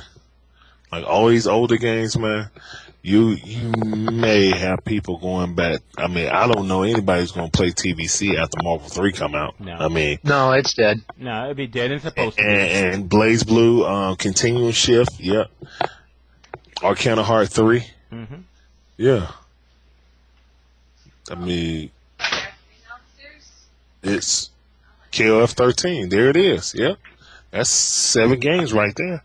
That's already That's too not many. even counting Mortal Kombat. Right, right. That's 8 games. Mortal Kombat that's is already real good. too many games. That's 8 games. You know what I'm saying? Because by that time, man, 2012, then it's really, the wagon really starts to get rolling, and you're talking about, instead of talking about 400, entrants for one game, you got to talking about 400 for each game. Then it's gonna be hell in a good way for you, Larry. I'll put it like this: if KOF 13 has a good net code, I think it'll do good over here. Just for the simple fact that people can actually play each other and actually learn how to play the game. You know what I'm saying? I mean, the netcode pretty much killed 12. I mean, 12 was actually kind of shitty too, but the overriding factor was you couldn't play it. And only dang on, 2 people that live in your city might play it. But other than that, you know what I'm saying? The competition you had to try to get was, in another state or on the other side of the United States. So yeah, the netcode was bad. Face. I need to. I'm gonna address something right quick. Stop hating. Fighters, and not even just stop hating. Keep in mind. No, I'm talking to Face. Right. I'm talking about. It says the past King of Fighters game. Well, first of all, what was the biggest knock against King of Fighters? It looked like it was built in 1978. All right, that's no longer going to be the case. It's going. Who gives a shit what it looked like? It played. King of Fighters wasn't unpopular. 12 in particular wasn't unpopular because it didn't look like Street Fighter 4 or whatnot. It was unpopular because the online was ass and nobody played it. So, and it didn't have a lot of the characters that people wanted to play. It didn't have It didn't have a few characters. Right. They have Kula, you know what I'm saying, K, Maximum, you know what I'm saying, characters that people that just started playing SNK from, 2002 on, those people, they want those characters. So you take it back to the basic old characters, people are like, they don't get that feeling like they did with Street Fighter 4 when they just came out with the original cast plus, the new characters. They was like, oh, this is tight. Then they looked at KOF 12, it was like, you need more characters. So, I mean, it is what it is. This new one looks really tight. It's already out in the arcades. It's being received really well. It plays like fucking KOF. So, we'll see. But Neokin, but what you're saying though is like King of Fighters 13 doesn't look any worse than, let's say, Melty Blood. Yeah. So I mean, if they market it okay, I think it'll be all right. That's another thing. Like, how many commercials did you see for KOF 12? 0. Yeah, 0. Exactly. Man, look, how many did you see for Street Fighter 4? 422. Yep. You know, how many billboards did we 2 million. see? Even TVC had commercials. Mm-hmm. Yeah. And for the record, exactly. TVC exceeded all expectations from Capcom, so It did. that game's not exactly a failure. Oh, no. It's not a failure at all. I don't think. No, it's just there's a lot of unjustified It's just hate. not Marvel, baby. That's all. It's just not Marvel. But baby. you know what? I think they went into that knowing that. They said this isn't Marvel, but this is the groundwork we're going to lay, and it turned out to be right. You know, they used some of the concepts in TVC, but anyone who says that Marvel 3 is TVC 2 is an idiot. You know, I mean, come on now. I'm like, so it's like. Just the other night. Everyone I've talked to who's played the Comic-Con version said it plays like a totally separate game. It's not TVC, it's not Marvel 2, it's something completely different that feels like both of them, but is something completely different. As it should be. As it should be. It should be its own game. It should not play like Marvel 1 Marvel does not 2. play like Marvel 2. Yeah. No, it doesn't. It does not. It blows my mind why people seem to think that Marvel 3 needs to play like Marvel 2. And because it's not, Marvel because 1 we're didn't supposed play like to- Marvel 2. Right, exactly. Because it's interesting, man, how people have selective amnesia. When Marvel 2 came out, people were enraged about the 4-button the 4-button sheen, and they was enraged that their characters got nerfed. Strider got nerfed, Chun-Li got nerfed, Gambit got nerfed, and it goes on and on. They War Machine got nerfed. I mean, people were going insane, and all of a sudden that goes out the window. No one even recalls how people were so mad when Marvel 2 came out. Oh, yeah. Ruby got nerfed. Oh, yeah, they were. I mean, it was just strange how people had the selective amnesia like that. Well, ignorance always has selective amnesia. That's Right. just how it is. People like to forget shit when they know they're wrong. It's been a long time, too, man. I mean, you got to think about it. A lot of people that play Marvel wasn't around when Marvel first started. Yeah, exactly. I don't know about that, man. Like, People were just- like Sanford Kelly is my age. No, Yeah. no, I'm talking about people. Majority. I'm talking about the OGs. You're talking about Scrubs. Okay. No, I'm talking about the community. I won't say Scrubs. I'm just saying people in our community. And just like I was saying before, Marvel 2 is a dang on ST for this younger generation that started in 2005, 2004. You know what I'm saying? ST, they started on Marvel 2 and then went back and played Third Strike, or went back and played ST. Okay, They that's played ST I before. understand that. That makes Yeah. sense. I've been playing Marvel games since Children of the Atom, so I was playing that shit Right. in middle school.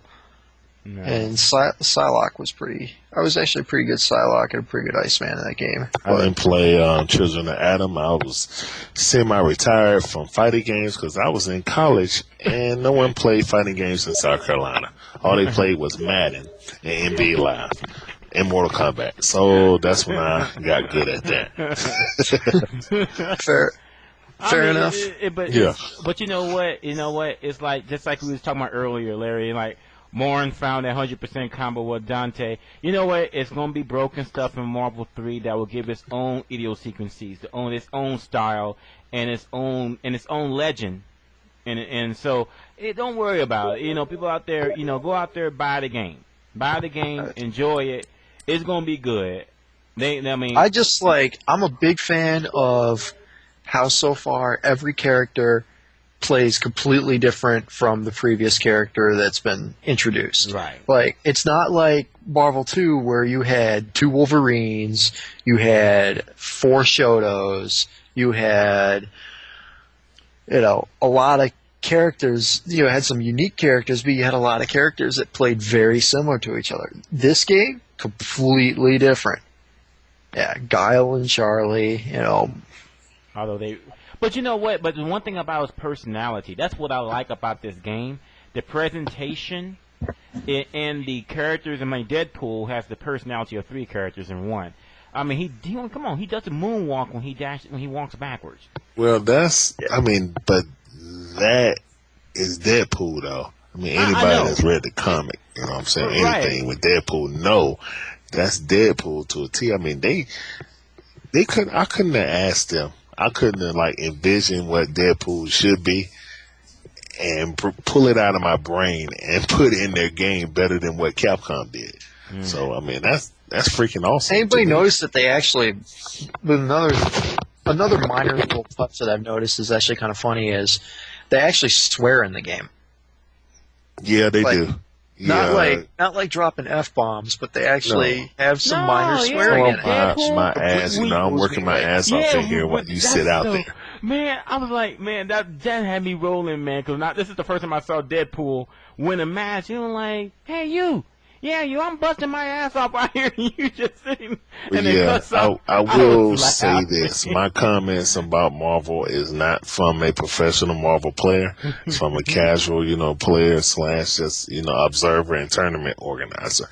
I want Marvel 3 to do well, just because that boosters I've seen, that gets I think Marvel's our hypest scene. Or game. So anytime Marvel is up at the top, you're always gonna have good matches. You're always gonna have good hype. And if our scene is ever to get to the level of first-person shooters, we need to be able to not only have good games to play, but to produce that hype, because people watch that. It got to be eye-catching. Exactly. Evo was eye-catching. You feel you can feel the energy.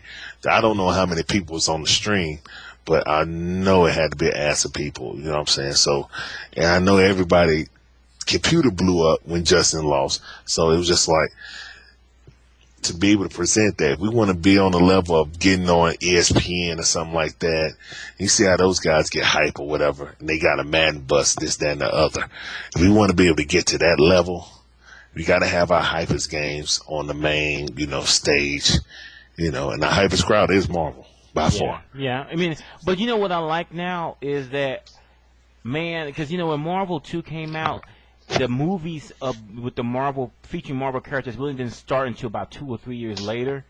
Right. I'm like, I mean, now it's at the right time, because Iron Man 2 is a hit. They're making another Hulk. They're making they're making Thor. They're making. They're gonna make another Hulk. I didn't know that. Yeah, they're making the dude that played. You've seen Star Trek, which is a great movie. If you've not seen Star Trek, you're missing. But if the dude that played Kirk's father, he's gonna play Thor. Yeah. Oh, I didn't know that. Okay. Chris Hemsworth.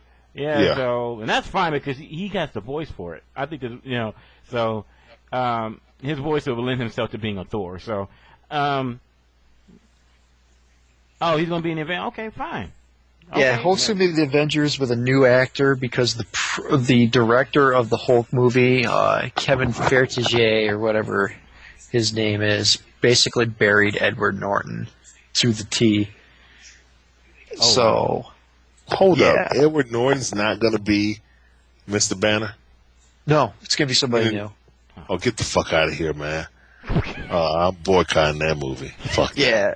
Wow. Yeah, because Feige basically buried him to Marvel, and Marvel's like, well, if we can't make another Hulk movie with this guy that we have a contract for 3 films, then I guess we have to bury it.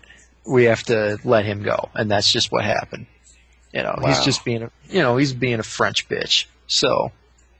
Oh well, fuck it. Wow. Fuck you, Ed. Because I like Ed, man.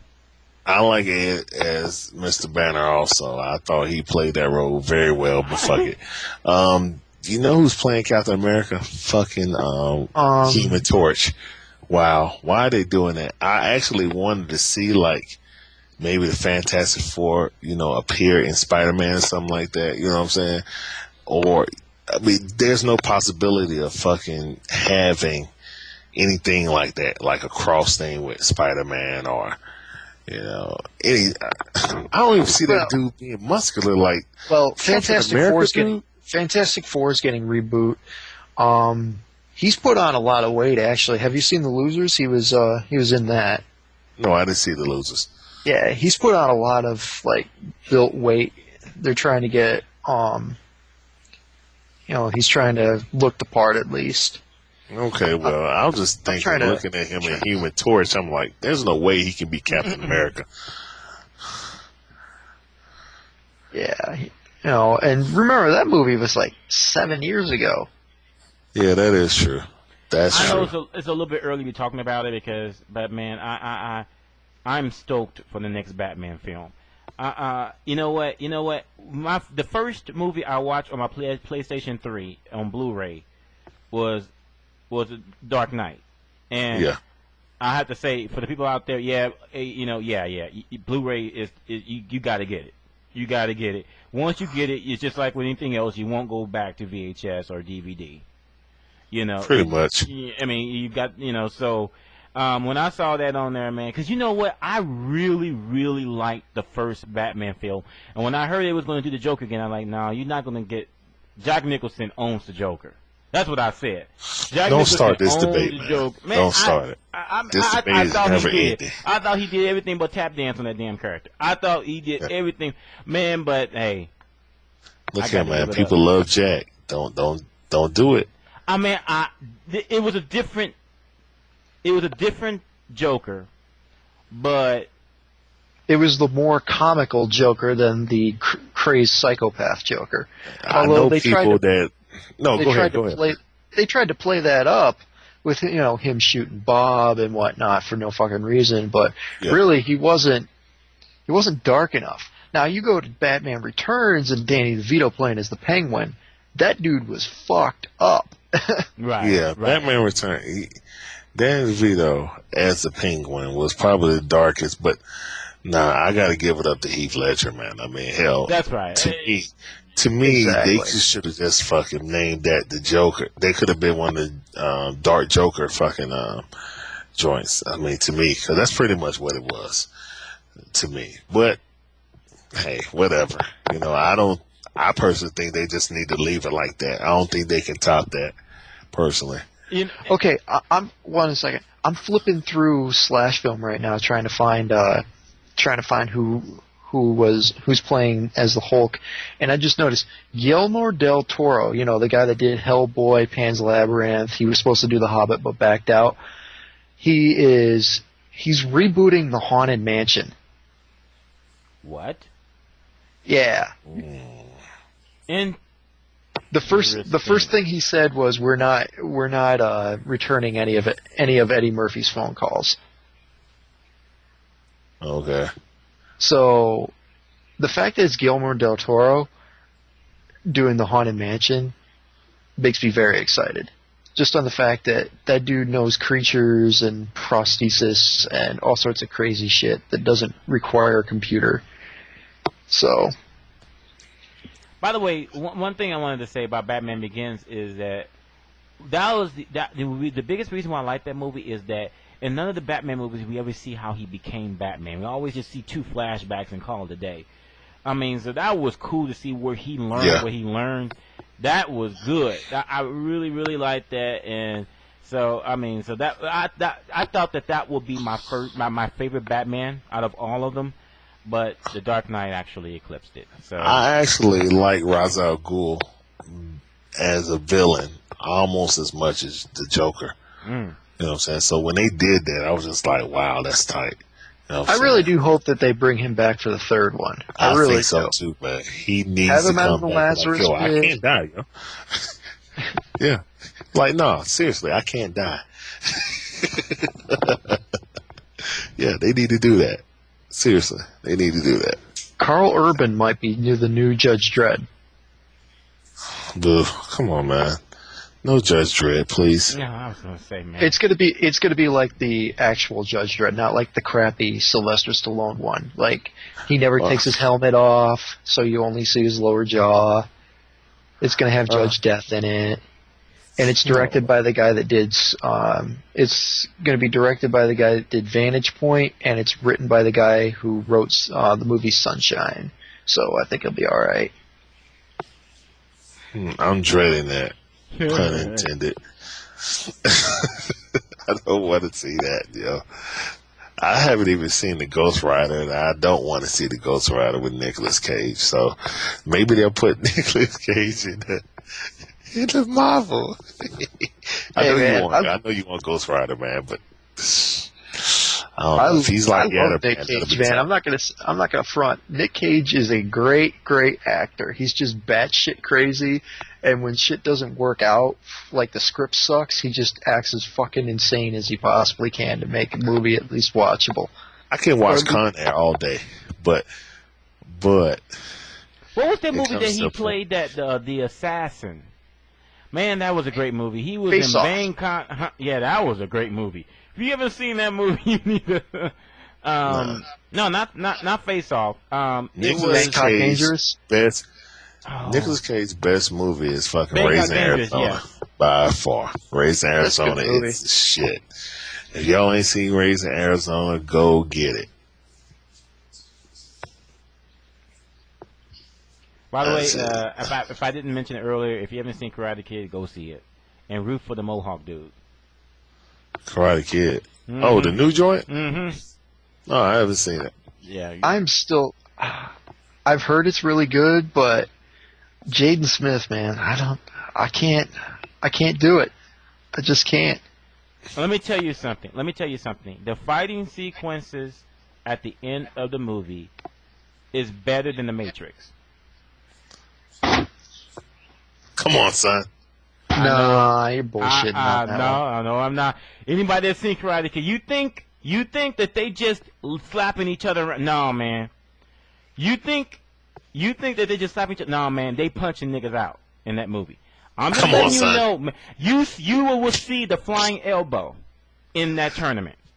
Yeah. You will see somebody doing a flying elbow in the tournament. This is the same again talking about mid-cal. Is it tight like mid-cal? Yes. That's what Jaden trained in mid-cal. Come on.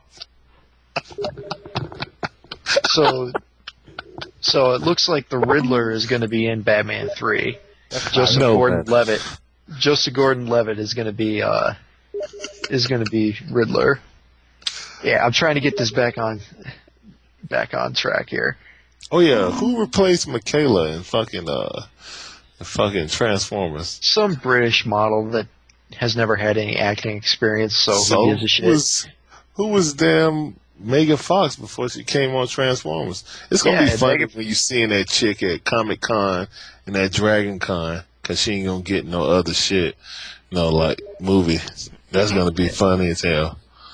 Yeah, I mean, it's just like Megan Fox is just she doesn't act. There's nothing. Yeah, and she's not a good actress. She's not even really that attractive. She's Hollywood hot, which is like bullshit most of the time. Yeah. Okay, so we went from Street Fighter versus Capcom to all of the old games probably going to be out of the tournament scene in 2 years to Megan Fox is a has-been. Okay. No, I mean we really ran the gauntlet. I would just say this though. Yeah, I say it again. The people out there that are enjoying the older games, enjoy it all up because in less than 2 years it's going to be over. Yeah, seriously. I mean, everyone that like these old games, keep playing them, supporting. They may bring HD remixes of all of them, but as a tournament scene go, I Killer Instinct 3. Hell nah.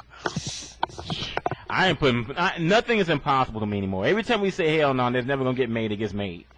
So now I would love to see Conkers and Smash. That's what I want to see. Oh, it got real quiet. Like y'all, Conkers is the man. Whatever. No. You brought up Smash. That automatically. Oh, my bad. I don't know much. Okay. Smash is like 7 degrees above Tekken when it comes to the popularity.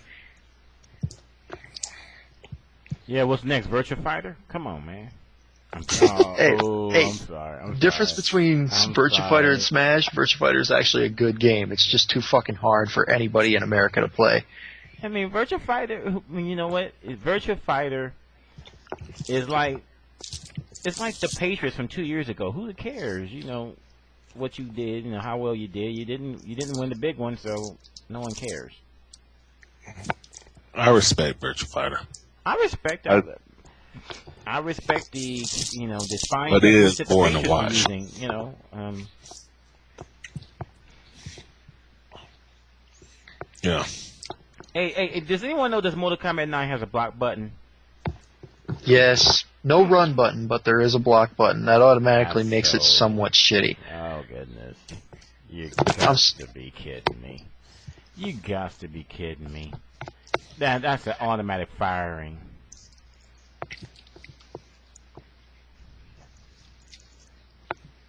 Let me look at this link that Face put up. Reuse is not terribly interesting. Maybe you can correct me on that. Hasn't come up for me yet. I don't see it. Oh my goodness! Oh my goodness! Holy shit! Okay, they lost it. They lost their mind. They lost their damn mind. Are you Okay. looking at the costumes? Yeah. Okay. What do I start? Do I start? I want to go with Blanca. the Blanca with first. actually, that's Blanca with the Monster Hunter armor. Oh, you kidding? Yeah, that's Seriously? That's a fucking bird from Monster Hunter. Seriously? Yo, what is that, man? Hold up. Look at Hakan. Okay, Hakan's look tight. Look at Geef in the left hand. Zangief looks really tight. And then look at DJ's. That's the one that got me. That got Dude. me. All right, I'm not gonna lie. That's nigga DJ. There was a nigga rock, and now there's a Fuck nigga it. DJ. Oh my Can't god. see, it's blurry. Hmm? Okay. I can't What see the it. Oh, Chun-Li fuck is has her Hayden wearing? alpha suit. Oh, finally they gave her Okay. alpha suit back. But she That's tight. Alright, so that's Cammy in her, I don't know what That you would looks call that looks like her Street Fighter the movie outfit. Yeah, that's like. Yeah. Okay, and then there's scene that doesn't. That's in the jury and Junie Dark joint. I can't hardly make this out, man. It's so damn blurry. No, I can't make it out either.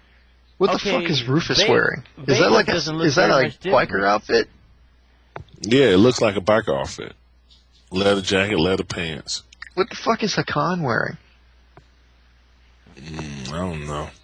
Look at What the is this Vegas. with Vegas you doesn't got look on? that much different. Vegas looked at. What is that supposed to? That's very similar to what he's already has as his ultimate outfit. You got a beater on. He got a white beater on, Ryu. And a And the ball cap. That doesn't look like a ball cap. That looks like one of those Kangol hats. Oh my Yeah, god. it might be. Oh, I see. Okay, that's better. So what is this? The Ghetto Pack? Yeah, this is Maybe. before Street Fighter 4 stars were stars. What is Abel the new Ashy Larry? Oh my Is god. that Abel? No, there's I no don't see Abel it. on there. But I was just thinking. Okay. I was just trying to crack a joke. Oh, okay. Neocan says Rufus wearing a jacket 2 size too small. Is Blanca a Vegas showgirl? Ooh, goodness. Yeah, that is Blanca. Vegas Styles. Geef, that's an interesting one.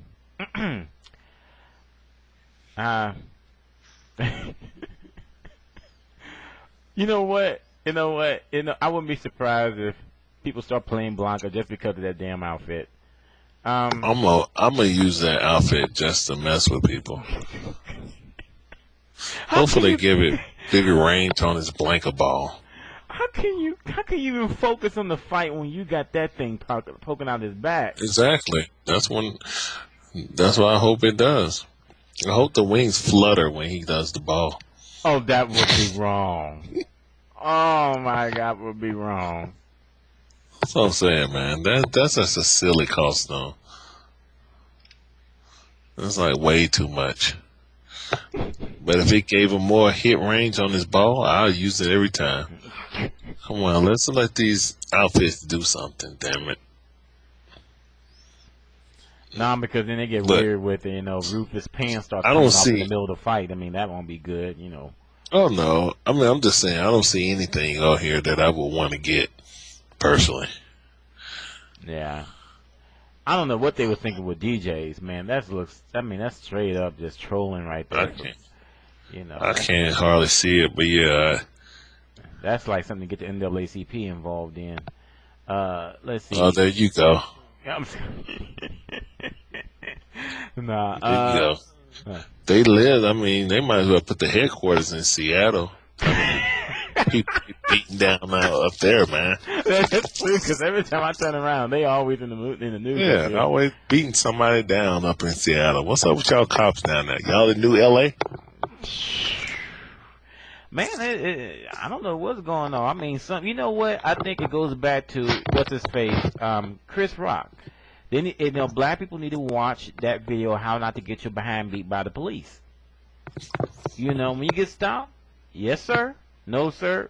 When you start mouthing off and you out in the middle of the desert and there's 3 of them and 1 of you, that's not the time to start running your mouth. But hey, who am I to tell? DJ seems to be wearing a beanie cap with African colors, but he's from Jamaica. Yeah. He better be. I'm waiting for him to be smoking a J. Yeah. There's got to be a gonna have with a blunt in his mouth. Yeah, smiling.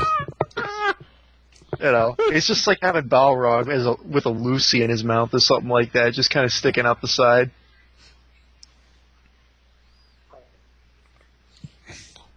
Oh man. No, Japan. Blanca is not wearing ninja clothes. He's wearing dance gi. But anyway, those outfits are horrible. Oh my goodness. Only Chun-Li's one looks appealing, just because of nostalgia reasons.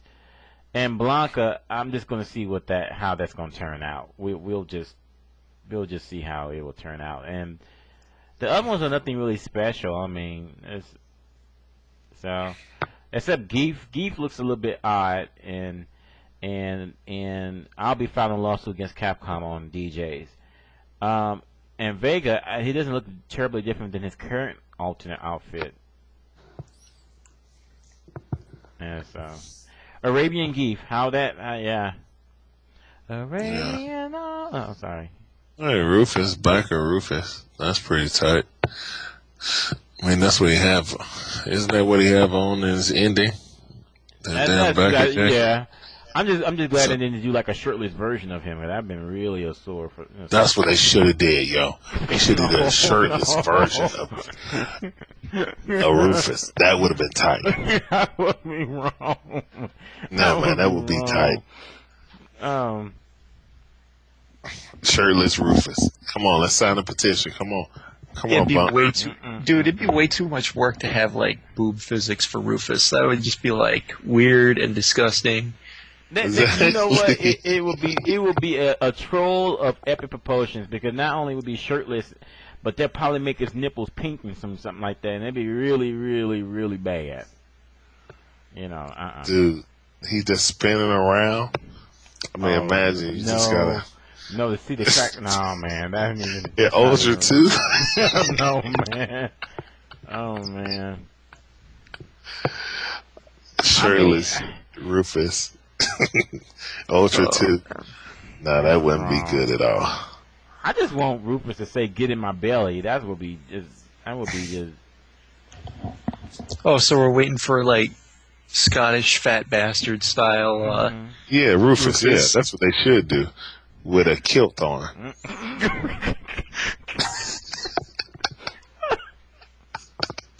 Oh my God.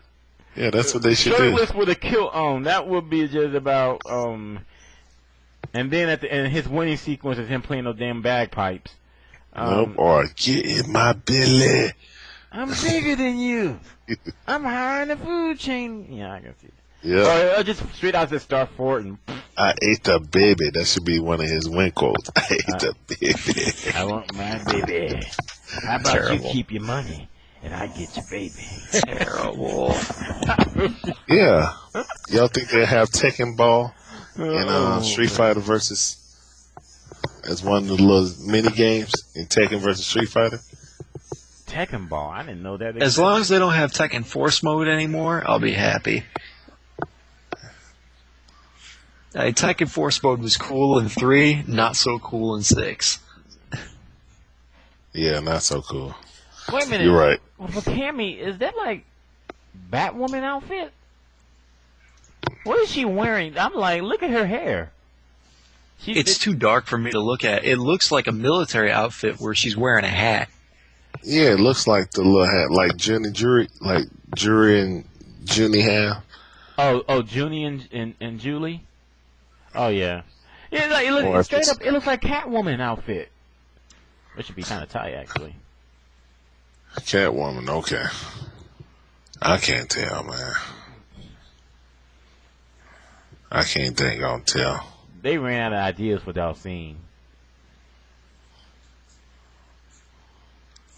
Well, they put them in the Oro garb, you know what I'm saying, as this one alternate. That's why I hope they put Oro in 4. Man, Most likely Oro will too. be in Street Fighter versus Tekken, though. That's what I'm thinking. With this game announced, I think that's where he'll be. I don't think he's going to make Street Fighter 4. At least I hope he will, but I doubt it. Probably put 2 alpha characters in there. Rolento and somebody. Rolento. And Corinne. They like putting chicks in there. Rolento, Corinne, or Rolento. I think it's going to be Rolento or Mika and Charlie. They're not going to be 3, man. There's only 2 spots. One on each side. But that's just for that low. That's only for the low test version. So. Come on, man. They're not going.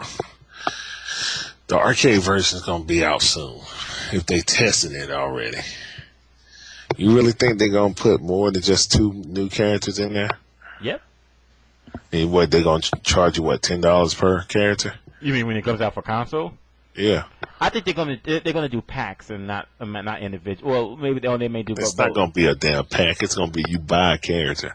But no, I'm just saying you download the pack like they do for the costumes. So there's gonna be the Alpha 3 pack, and there's gonna be the Third Strike pack.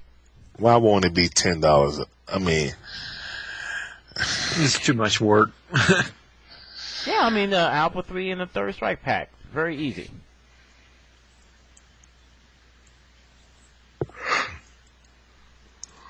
I don't know, man. A whole character change may change the whole dynamic of the game. I know. It might be $10. You know, what if these new characters are, you know, change the tiers? That's right. If they put out 6, yeah, that's exactly how they gonna get you. No, I'm saying though that you're saying they're gonna charge $10 a character. I'm saying they may do character packs since there's a theme. There's an Alpha 3 characters and there's these Third Strike characters that they. Dude, I don't think they're gonna bring out as many. I don't think they're gonna bring out more than 2, maybe 4, at the most. They may sell each character pack for $20 a piece.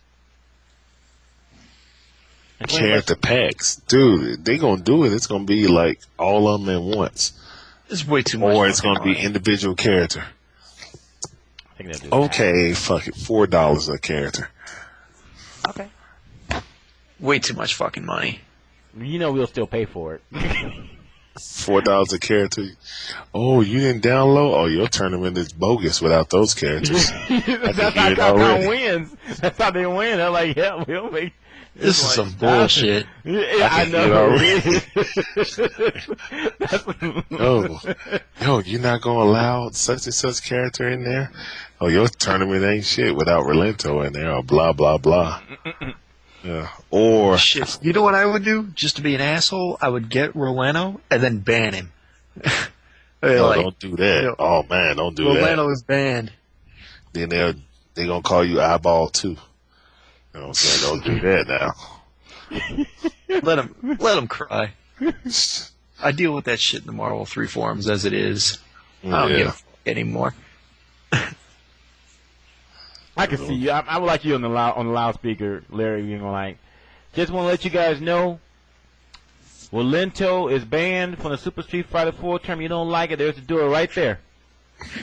Don't let All of a sudden, you start seeing people walk. Don't let it hit you with a good Lord split you. Go right there. Oh no! Oh, why are you not allowing them?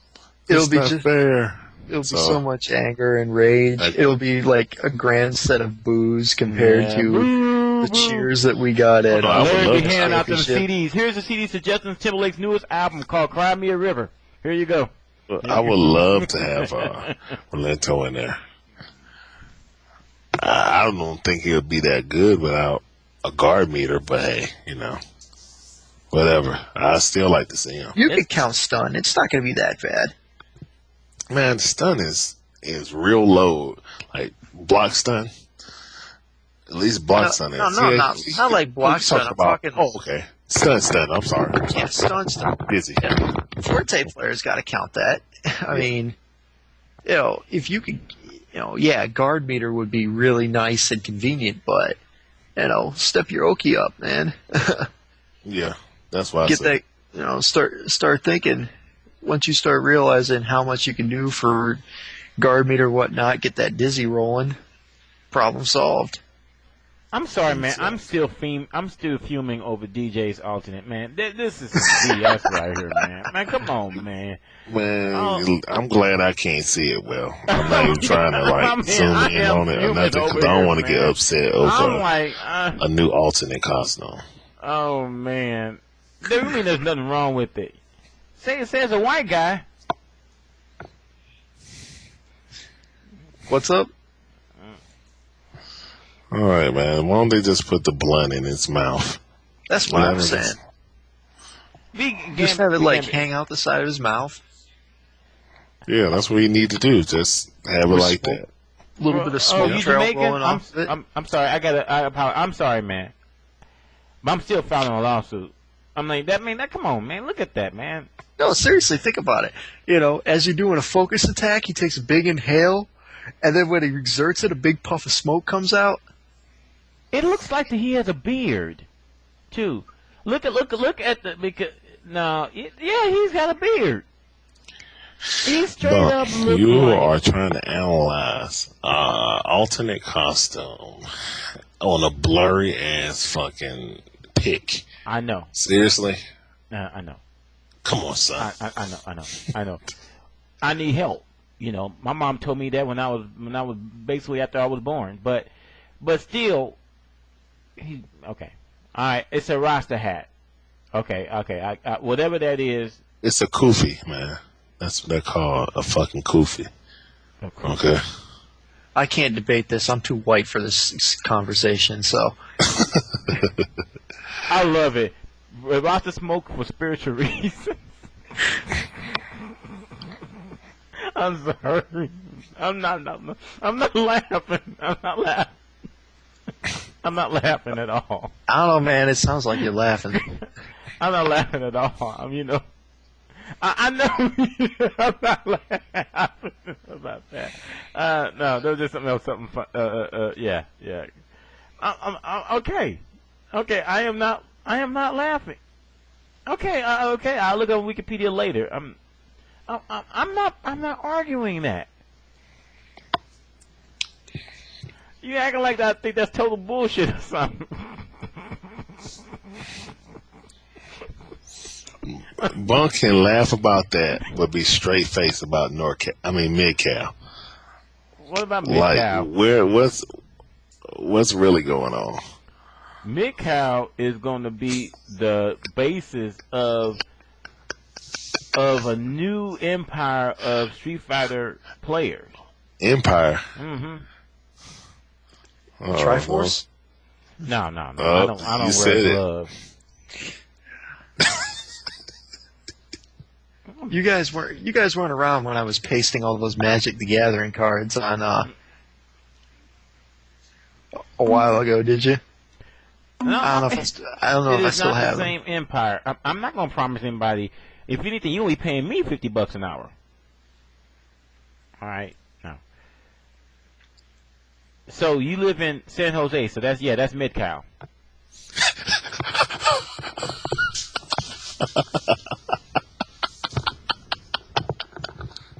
Yo, man. Mid-cal. So I'm going to register that domain, midcal.com. You know what? You can laugh it up right now, but we're going to have our place on the map. Word, I feel you, bro. Do that. Mid-cal, dog. That's the new NorCal. It's mid-cal. Mm-hmm. So I'm going to move back to Mid-Cal Central, which is Sacramento. Hold on, man. Here we go again. What? Why are you trying to call Sacramento, that's above San Francisco, mid of anything? It is. Okay, man. So if San Francisco is NorCal, how is Sacramento mid-cal? I mean, I know you work in a bank, man, so you don't have to do basic geography. I mean, but come on, man. I haven't. No, He knows San math, Francisco not is out on the coast, right? It's out on the coast. Oh, you're talking like the middle.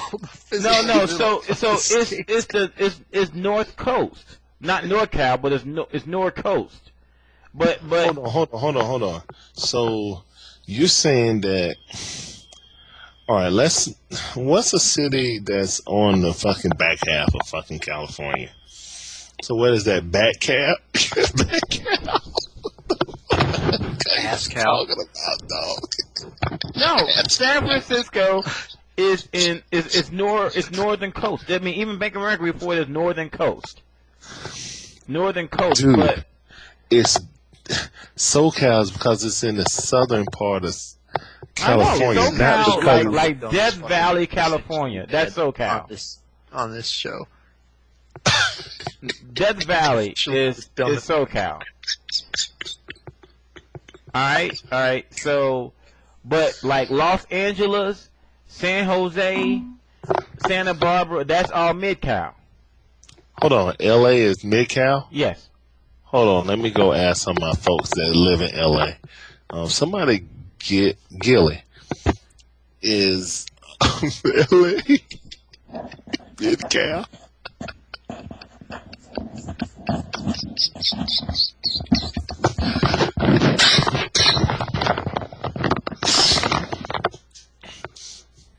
So LA, which is on the coast. Yeah, but it's not as north as San Francisco, so it's not northern coast. So it's SoCoast. No, SoCo? it's mid-cal. No, LA, he said it's mid-cal. It's mid-cal. How's LA mid-cal, dog? So LA is mid-cal, and then Santa Monica is NorCal, or East Cal? West Cal? What the fuck is it? No, it's like no. Anything Santa, like Santa Ana, Santa Monica, Santa Barbara, that's all mid-cal.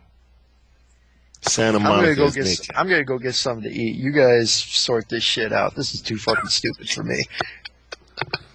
I'll be back in a minute.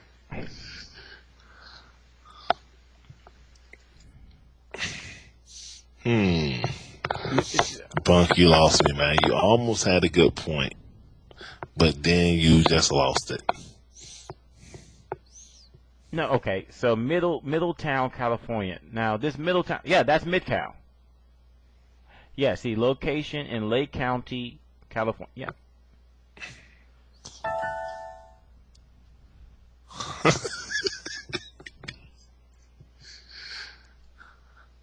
Oh my God, man. I mean, what? Okay, let me see. Like Redding, California, that's NorCal. Do we agree on that? Is Redding, California, NorCal? Larry? Is Sacramento NorCal? No. Sacramento is mid-cal. How is Sacramento not NorCal? Because it's in the middle of the state. Is it in North California or South Carolina? It's neither. It's in Mid-Cal.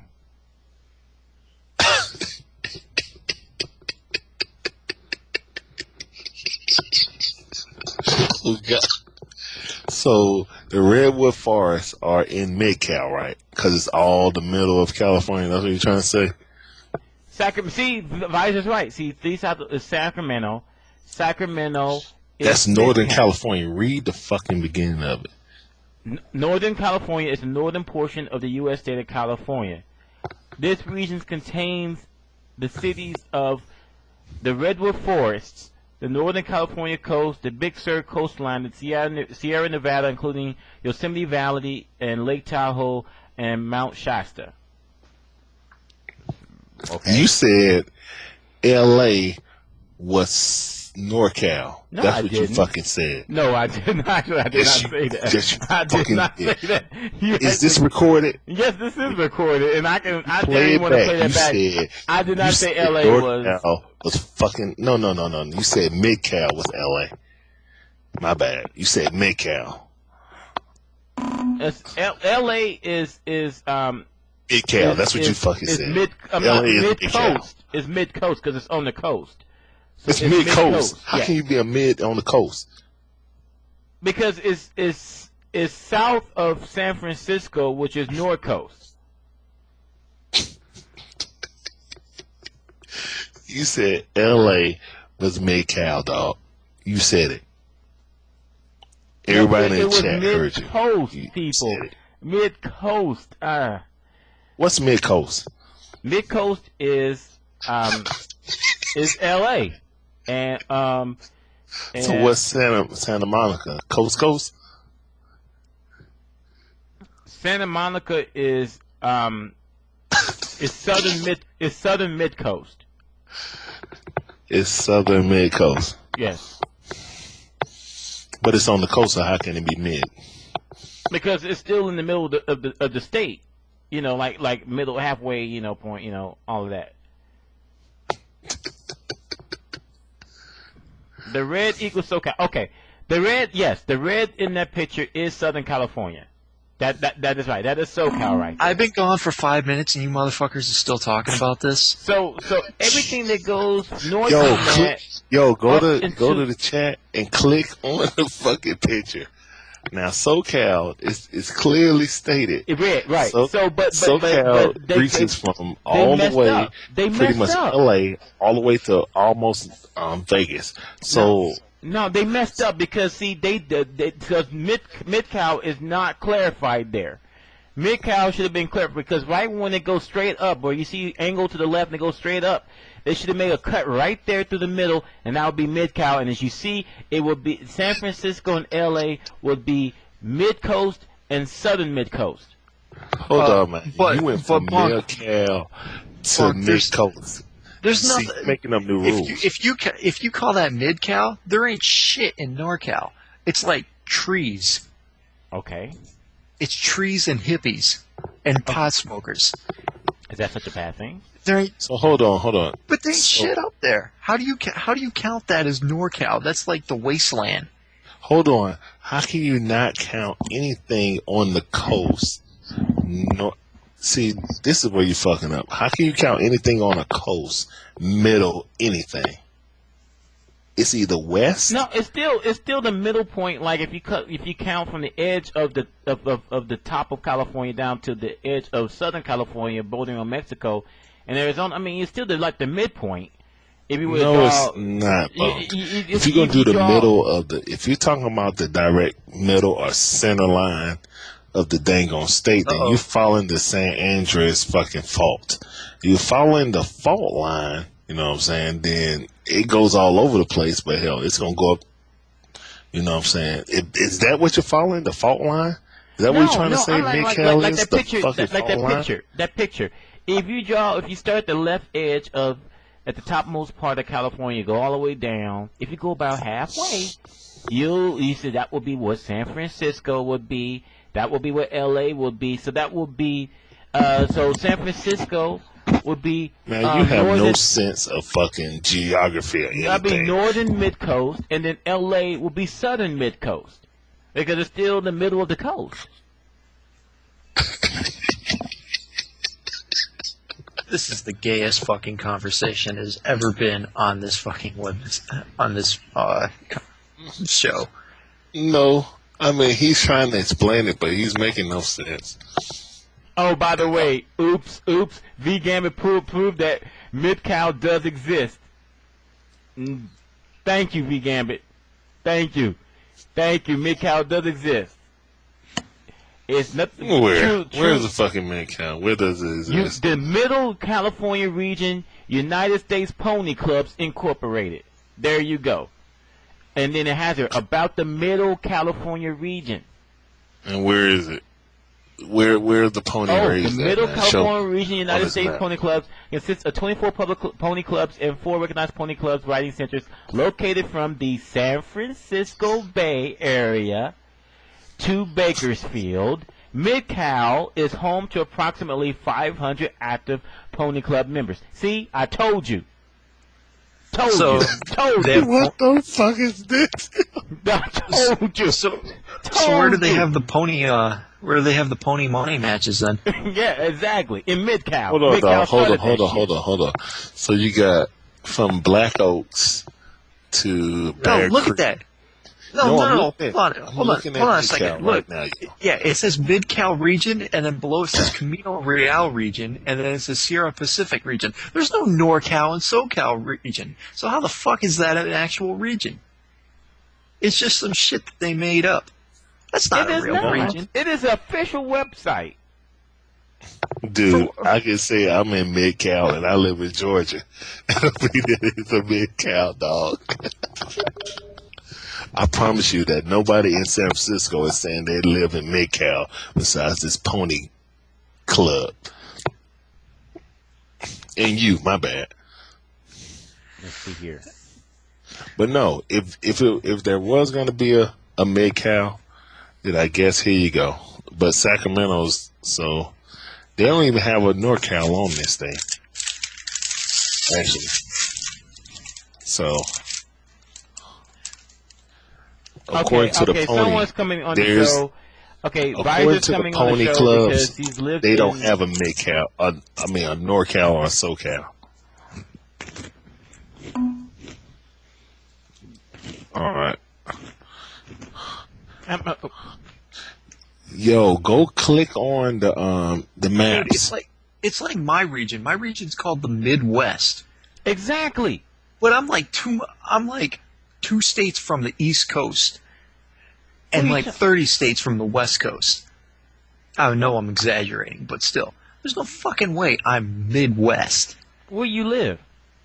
Michigan. Okay, Michigan is in the middle of the damn country. First of all, say it correctly. Michigan, not Michigan. I don't know what the hell you just said. Okay, let's call it Michigan. Michigan is in the middle of the damn country because it's a dead state. I live there. And it's in the middle of the country. So it is the Midwest. So it's Minnesota, Iowa, Missouri, Illinois, Wisconsin. It's not Midwest. It's not in the middle of the damn country. Kansas is the middle of the fucking country. We're in the No, it's that's called if you Midwest are because. Well, go ahead. You go ahead. Hold on. You live. If you are in the Midwest region, you should at least have a central time zone. Okay. Michigan has an Eastern time zone. Okay. And we're in the Eastern Conference of the NBA. That should really count for something. Okay. Okay. All right. First of all, is there's nothing in Michigan good enough to be in the Eastern NBA? Maybe that's another conversation. 2004. When When was the last time the Sonics? Oh wait, the Sonics don't exist anymore. Never mind. That's right. Because no one cares about fucking basketball because it's all about football. So, when have y'all played football? Now, I'm not from Seattle. Okay. That's right. I wasn't born here. They got Damn. they got a great head coach that knows how to cheat. Damn, Bunk, you putting the Seahawks on blast? I'm sorry. He knows how to cheat. So for more props to him. The Rams are on the up and go. My Sammy, he's gonna perform.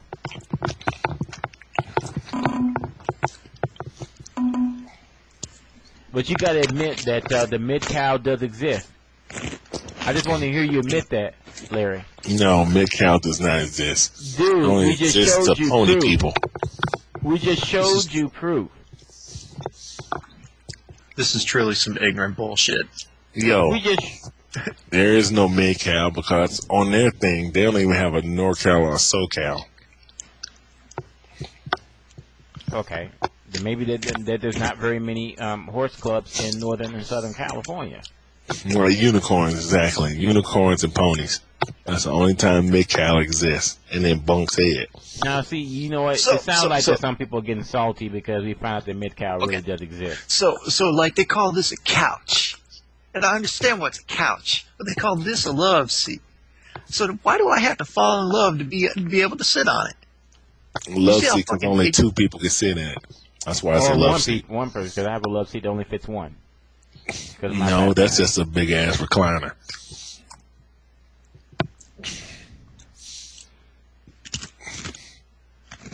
All right, Mr. Met, that picture's already been linked, and as I said, well, you see the diagonal line on the right border.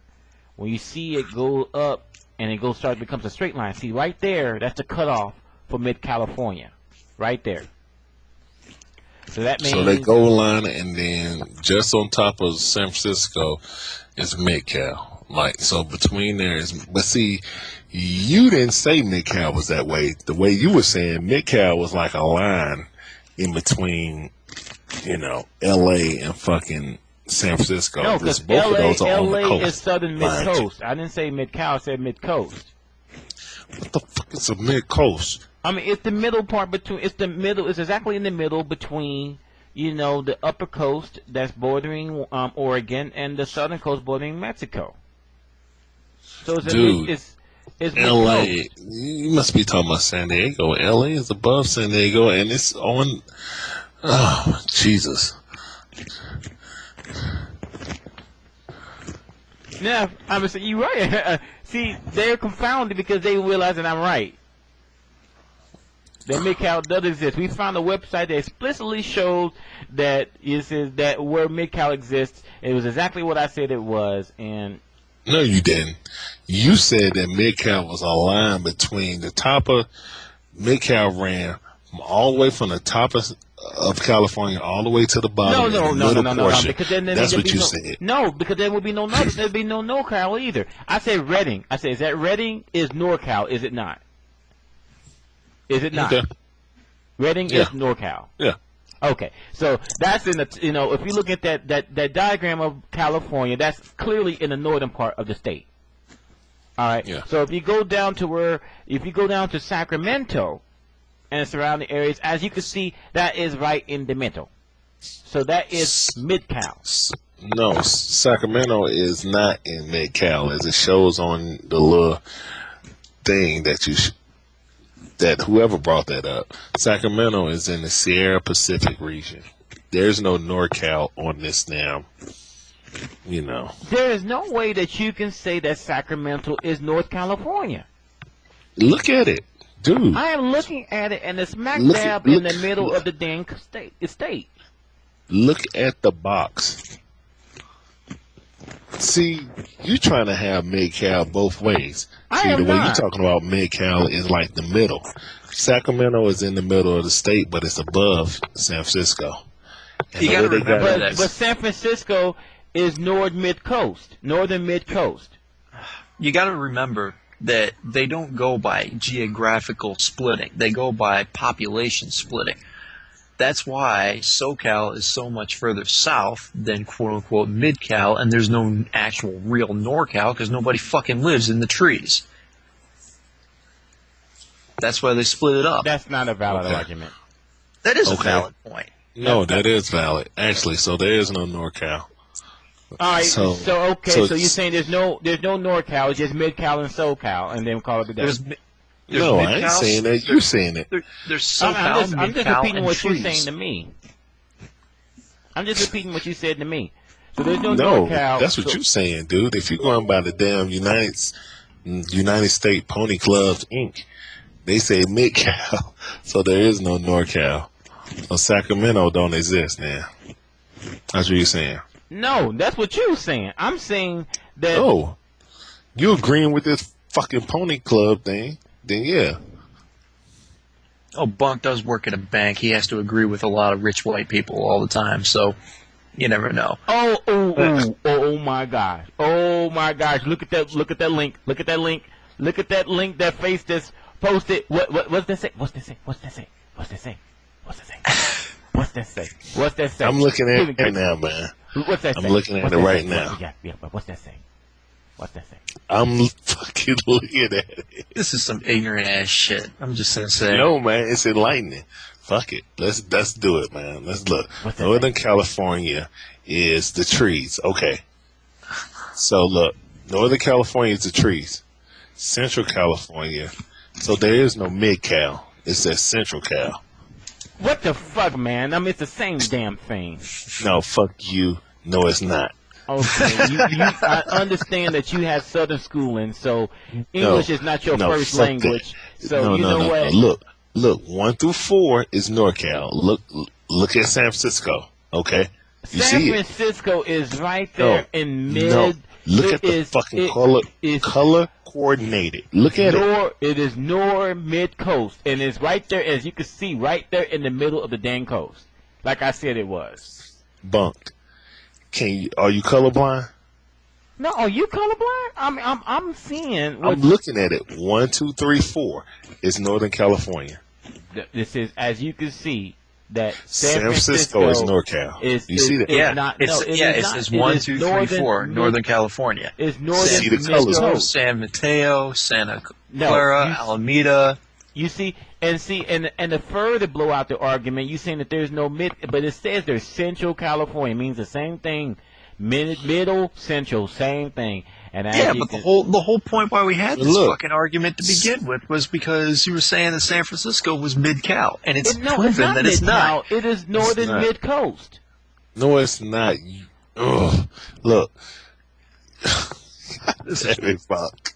Oh shit! This is some ignorant shit. Bunk. Look at it, man. Look at the numbers. They even put numbers and colors, man, so you can follow it. Look at it. 5 through, by the way, here it is. 5 through 8, Central California. So Fresno, you see Madera, Mariposa. Okay, that can be mid-cal or Central Cal. Yeah, see, there you go. So all the stuff that you saying, Santa Clara, you see right there?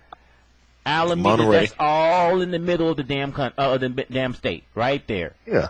And then you see San Francisco out there on the coast, so it is obviously northern mid-coast.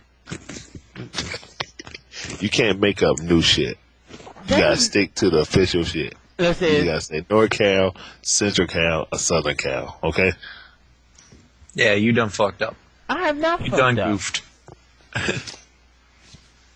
Los Angeles is not mid-cal, nor is Sacramento. Wait a minute, no. Because see, right there in Los Angeles, it is bordering 7, which it says Central California. So it is still mid-cal. Los Angeles is in green.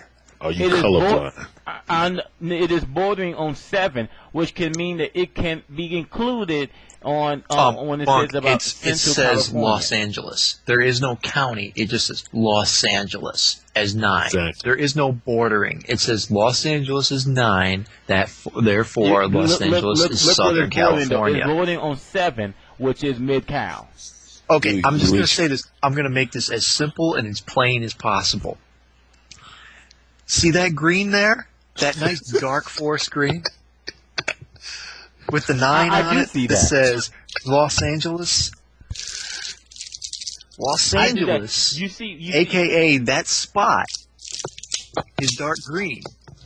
and it's number 9. And if you look on the key, it says areas 9 through 12 is Southern California. Look, Central California. Therefore, it is Southern California. Areas 5 through 8.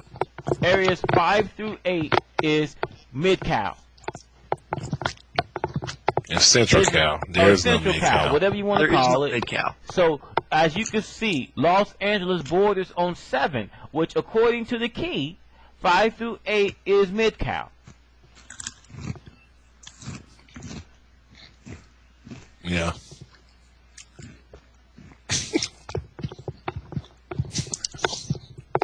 So this. Bunk is basically going off the pony thing. I'm done. Fuck this.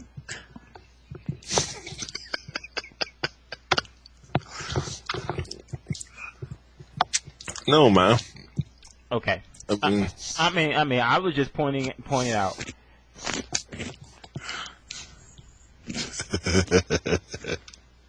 Okay, Visor, to answer your question, I used to live in Sacramento, which is, of course, is also Mid-Cal. And I said, so I do have some authority on the matter. Oh, okay. I don't know. I mean, listen. Actually, according to this, Sacramento is in number 3. That makes it Northern Cal because it's in areas 1 through 4. exactly. That's why I was just telling them. Sacramento, right there. Let's see here. One second. Sacramento, right there, bordering. Was it Amador? Amador and San Joaquin. So it's Amador and San Joaquin is blocks. It's area 5 in light green. That is Mid-Cal. Is Sacramento in light green? No, but it's it's not. bordering on it, so it's all in the same area, so that's Mid-Cal. Dude, No. is it in it or not? Is Not it in fuckable. it or not? There is no border.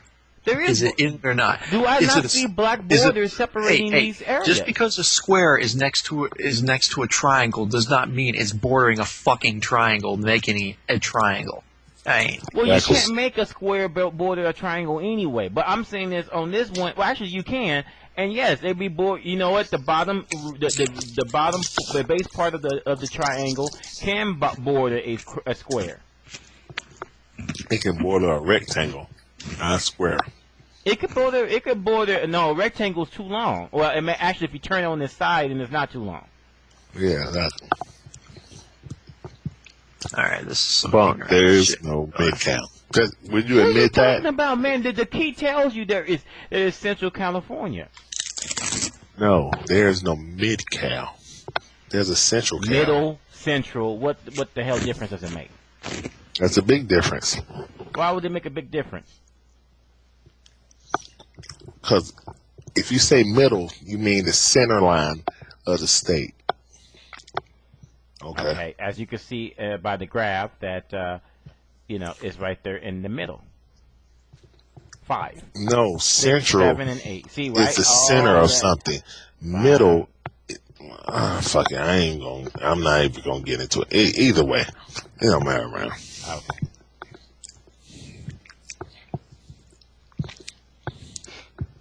Whatever. Okay. Fuck it. Good. By the pony little thing, Mid-Cal exists. Okay. Not just a pony. This diagram is further proof. No, that's Central Cal. They didn't mention anything Central, about middle Mid-Cal. is still the same thing. Just like you're in the central part of the conversation, or you're in the middle of the conversation.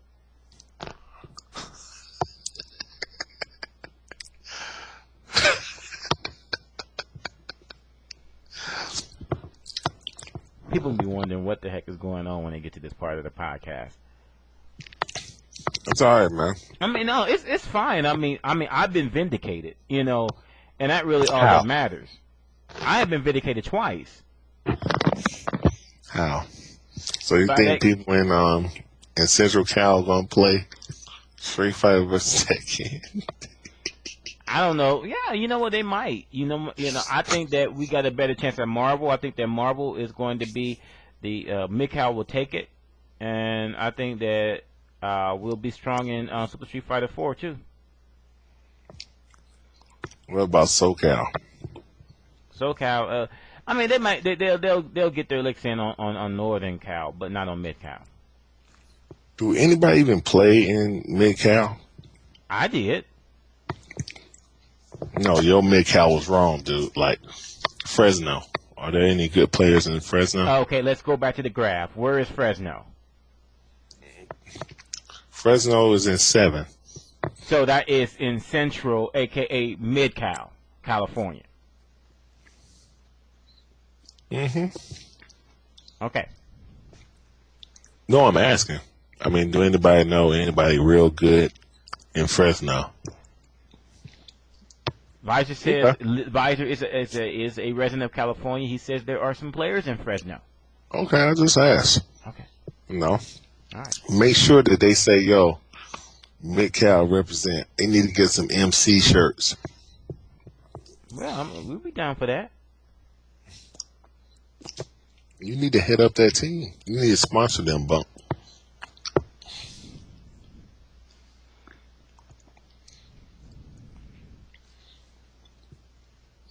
Okay, so I guess there is a Mid-Cal.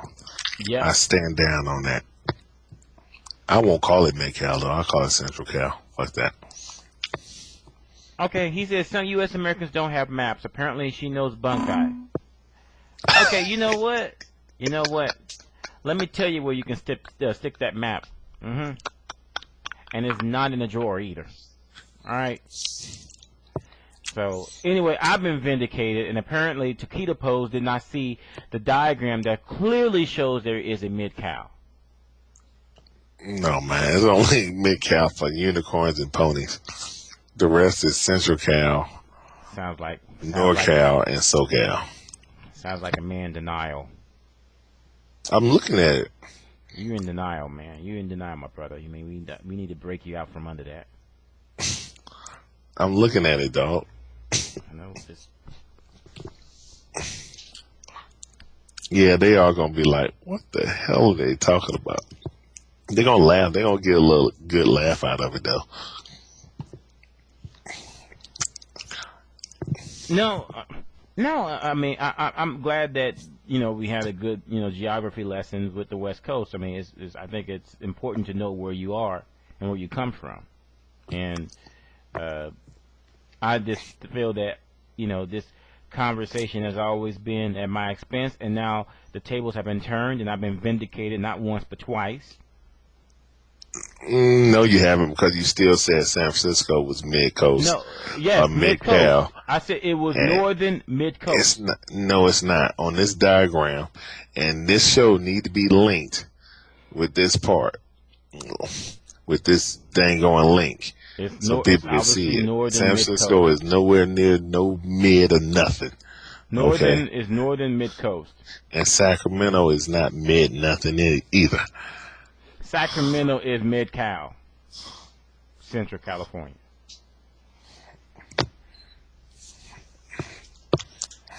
You're trying to be vindicated, but you looking at the dang on map and see it's not damn Mid-Cal, man. Just give it up.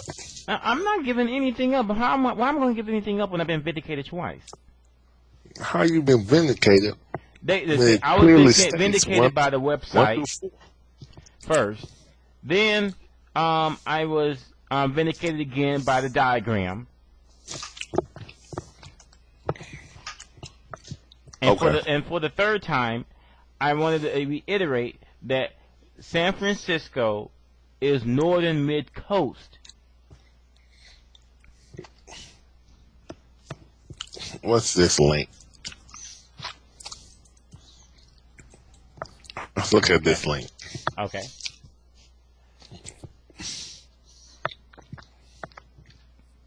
Oh my gosh. Oh my gosh. That is so... Wait a minute. How can they say the red is Mid-Cal when half of the red is in Nevada? That doesn't make any sense.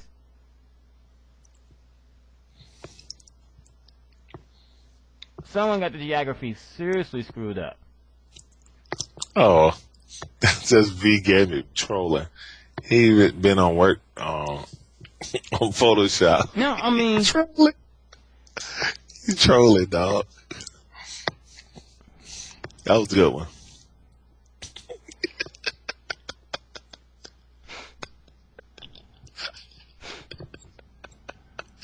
Left Cal. East Cal, West Cal. That's left Nevada. Nah, Vegamic. You Photoshop that. I ain't even trying to hear that. That's a direct troll.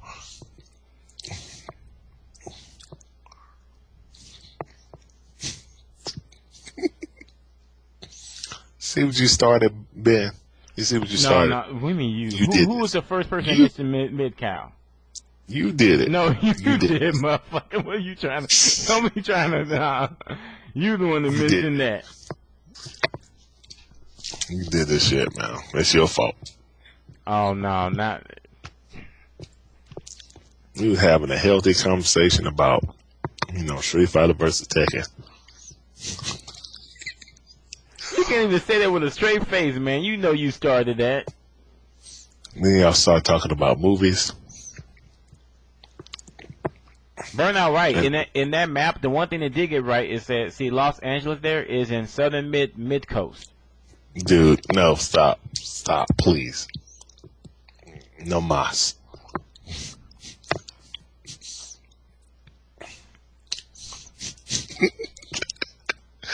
No mas, dog. Where did Chindogg go? Where you Chindogg going? said, "Fuck this shit, I'm gone." That's what Chindogg said. Chin, man, are you there? Chindogg gone, man.